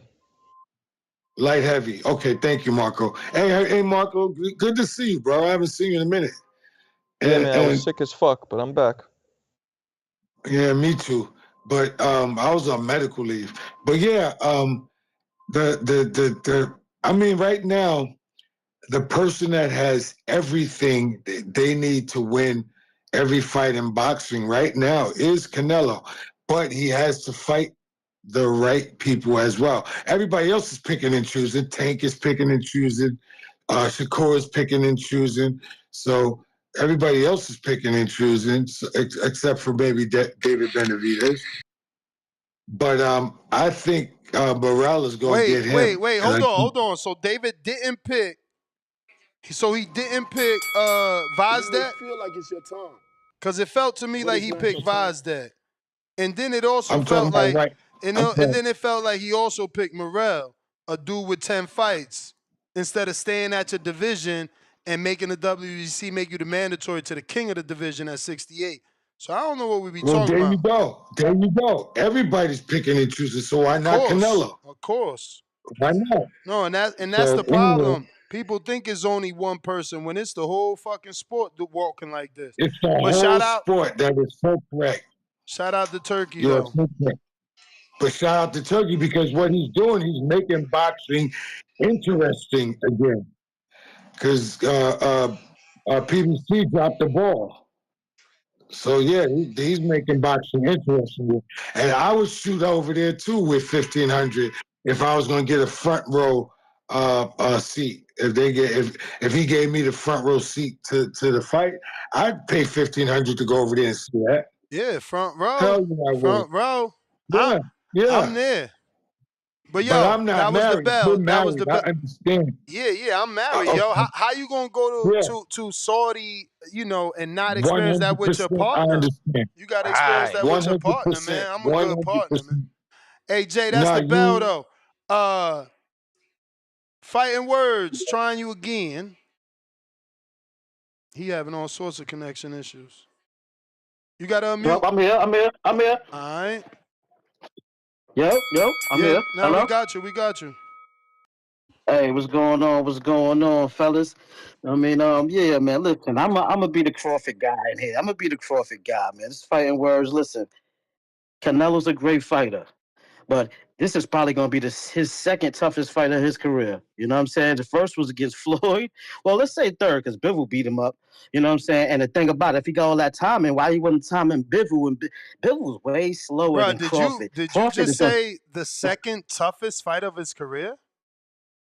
I would think so. I mean, because he got what? I mean, who else? Who else? No, I'm sorry. I guess you just started You watching forget about boxing. Golovkin, He only fought 36 rounds with only 36 rounds. Only 36 with Golovkin. Right. Only. I mean, you think Golovkin, another 12. My man another went to 12. war with Golovkin. Another 12 with Laura. Another 12. Okay. Another 12 with the I like legend. it. They cut off. Another 12 with the legend in Cotto. But no, you're right. We're wrong. Right. We're wrong. Listen, man. I'm not going to listen. He's been in wars, man. Listen. Wild. He's been in some great fights, but I'm talking about legendary. Because when I talk about Bud, and I love Cotto, but I'm talking when I see Bud, a prime Bud against Cotto. Let me tell you something, bro. Cotto beat Zab. Cotto beat Zab and Mosley. And Mosley. I watched those fights. I watched those fights live. Man. Still in. You wild. Yeah, he was nothing though. He could not mess with no Bud. If you would Judah and Bud in prime, you bugging. Y'all bugging. Let me just say my point, because time is flying. Look, it's gonna be sharp punching. Sharp punching is what's gonna. I'm taking all bets. Bud is gonna put a beating on Canelo. I'm gonna guarantee it. I'm going to guarantee you, from sharp punching, Canelo's going to be trying to plot around, trying to cut the ring off like he normally does against guys that's not athletic. You know what I'm saying? Bud's going to be smaller. He don't have to come all the way up to 168. Hold on, champ. I want to hear his strategy. So I want to hear Plant his not strategy. athletic now. This guy is out of control. You No, off, I'm you not off saying, that hot cocoa. So you mean so you're saying that you said Bud's not athletic? I want to hear. You said Bud is not athletic? Bud's not athletic. That's what you're saying? No. I said you're saying. I'm saying you're saying that Caleb Plant is not athletic. Yeah, no, I said Canelo. I'm talking about Canelo and Bud. Canelo's gonna be trying to cut off that ring like he normally does. And you said, you said that Bud is too athletic, and I said, so Plant is not athletic, because we all know he is. He's not like Bud, and you know Bud and Bud. Not like Bud. Bro. You don't have the boxing skills. Oh, he got the boxing skills of Bud Crawford. Y'all bugging. Listen, the last time we seen Canelo against a boxer like this at this level of boxing skills, it was Floyd Mayweather. Cotto and all those guys was past their prime, and they just never was that type of sharp fighter that you have to pinpoint on Canelo. Sharp punching, timing. How old was Cotto when he fought Canelo? Because you do know that Crawford is 37 today. I know, and he put a beating on Margarito. I get it, but we also dealing with an older Canelo. We dealing with an older Canelo. You know what I'm saying? Younger than like Bud. Younger than Bud. He is, but I'm gonna tell you like this: we're gonna see sharp punching, and he's gonna see y'all thinking it's because of the weight that he can't hurt Canelo. Canelo's gonna come in here trying to plot. He's gonna get caught with one of them sharp punches, something like Kell Brook got caught in that eye. Bam! And once his ass get hurt, we gonna see something that we never seen. You bring Canelo get finished. Champ, we gotta go. Finished. All right, that was the bell. My man brought up Kell Brook. The dude's made out of plastic. Like, his face is broken 2 times. Like, what are we talking about here? He was not even in his prime when he fought Bud. Like, come on, bro. Counterpunch, CYP. Yo. Yep. What up? Hey, we like to look past it. Because I remember I read the article from Lucio's words when he made their debut as the mandatory at 168. He directly said in the article, this does not mean that Canelo Alvarez has to fight Deontay Benavidez because he's being named the mandatory. He does not have to do that. If those two decide to fight, that will be between them. So the fact that we keep saying, if you just would have stayed at 160, no. The guy who gives out the mandatories, the head honcho, said that does not mean that Canelo Alvarez has to fight David Benavidez. Don't mean that. What he said. David Benavidez then moved up to 175. The fact that we ignore shit in boxing is the reason why people don't take boxing fans seriously. If somebody show you the damn offer that they sent through email, stamped and everything, don't go on no more talking about he didn't send no offer. Like, let it go. Like, I don't understand why we continue to hold on to shit when there's facts against what we think. Is it the fact that y'all just want to believe something? Just say that. Just say, I want to believe that he did not duck Benavidez. I want to believe that he will fight David. Just say you want to believe it. But when facts is brought up, be a man about the shit. Be a man. We ain't fucking Mauricio. We ain't WBC. We just got their podcast. We just niggas with opinion. Stop making a fool of yourself. Because the articles are there. But anybody wants to say, you capping, man, I'll show you this shit and give me my money when you see it. Like, stop it. We know the fight that people want to see. The difference between the Riyadh season with Ryan and Devin, we know who Pitbull is, right? We know Jose Ramirez. We know that those two, Devin and Ryan, both said they would fight each other after. We know. So that's 2 fights. Right there, you, and we're gonna fight after. You see how that works? You see how that triangle works? Where the fuck is this David triangle in this 3-fight deal? Where's David said, oh yeah, is Eastside Cruz David? I'm just trying to figure this out. Where is David at? Where we're assuming that he's gonna be there because, hey, look what Devin and Ryan did. Dude, Devin and Ryan are telling you together they're gonna fight each other. There is no David and Canelo telling you they're gonna fight each other. This shit ain't the same. So for Marco to say he don't think it'll happen, it actually makes sense for him to say that. It makes sense because Canelo was also at PBC. And David and Canelo were never on the same page talking about they were going to fight there either. Said it didn't happen, did it? No. Now they're both there. Now he's in Riyadh. It's a 3-fight deal. I'm going to get David. They're both not on the same page saying they're going to fight each other. It didn't happen. So the odds are right now, David ain't in the mix. Not David. If it was, David would tell your ass. David's the kind of dude who would tell us now, in two-tone, to go get him. If he was in some 3-fight deal about to fight Canelo ass, David would tell us. He's a friend of the show. Let's stop pretending like we can't just ask the motherfucker in a text message. Can't nobody text Canelo. As much as we talk about Canelo, as much as we glaze his ass over here, pause, as much as we glaze him, don't nobody got his fucking cell phone number to ask him shit. You know why? He don't fuck with us. like it's your So time. fuck him too. But it's not your Nah, time. for real, I like Canelo. CYP out. Yeah, Salute, man. champ. I tend to believe that the dude that asked for 150 to 200 mil and the dude that said he'd never get that have a conversation and now they have a 3-fight deal. Yeah, I think that he satisfied Canelo. Same way he satisfied everyone else to take all the fights that they got to take. You know, but the hatred for Canelo never stops. No matter what great things he does. Gucci Black, what up? They thought he ducked Crawford. Now they get in the Crawford fight. They ain't gonna give him credit when it's all said and done. Gucci, I he was don't thinking want that Crawford. too. No, they think he don't want Crawford because of the style. He's the style. It's the next thing since Floyd. Gucci, there ain't nobody calling and say, respect Canelo. He took this fight. He ain't need to take this fight. Crawford is Right. Crawford's so skilled. Nah. You know, they just changed the tune. Hey, Gucci, you might have to jump out, jump back in. It seems like you're not working. And Conquest, $3, no words, all love. Salute. If you're watching this on YouTube, don't forget to hit that thumbs up. It's going to help with the visibility of the show. Gucci trying you one last time.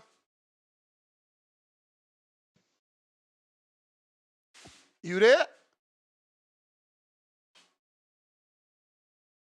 We don't hear you, bro. Yup. It's definitely you because CYP obviously was just talking on X Spaces. Hey, yo, the fact that y'all saying Plant not athletic is sad. It's sad. How is Plant not athletic? I mean, Lord have mercy. The diminishing of fighters, it will never stop. Yo, I'm out. NestGTO, Instagram and Twitter, 702, where they can find you. 702 Boxing. You can find me on YouTube. Yes, sir. Y'all peace out. Just another little 6-hour show. Nothing, something light. We got Matt Garces. People forget David, his dad, and his promoter lied about sending an offer. Don't forget either that Reynoso challenged them to show it too. No, CYP only likes quoting Mauricio. He won't quote anyone else. We gotta go. We out. Peace.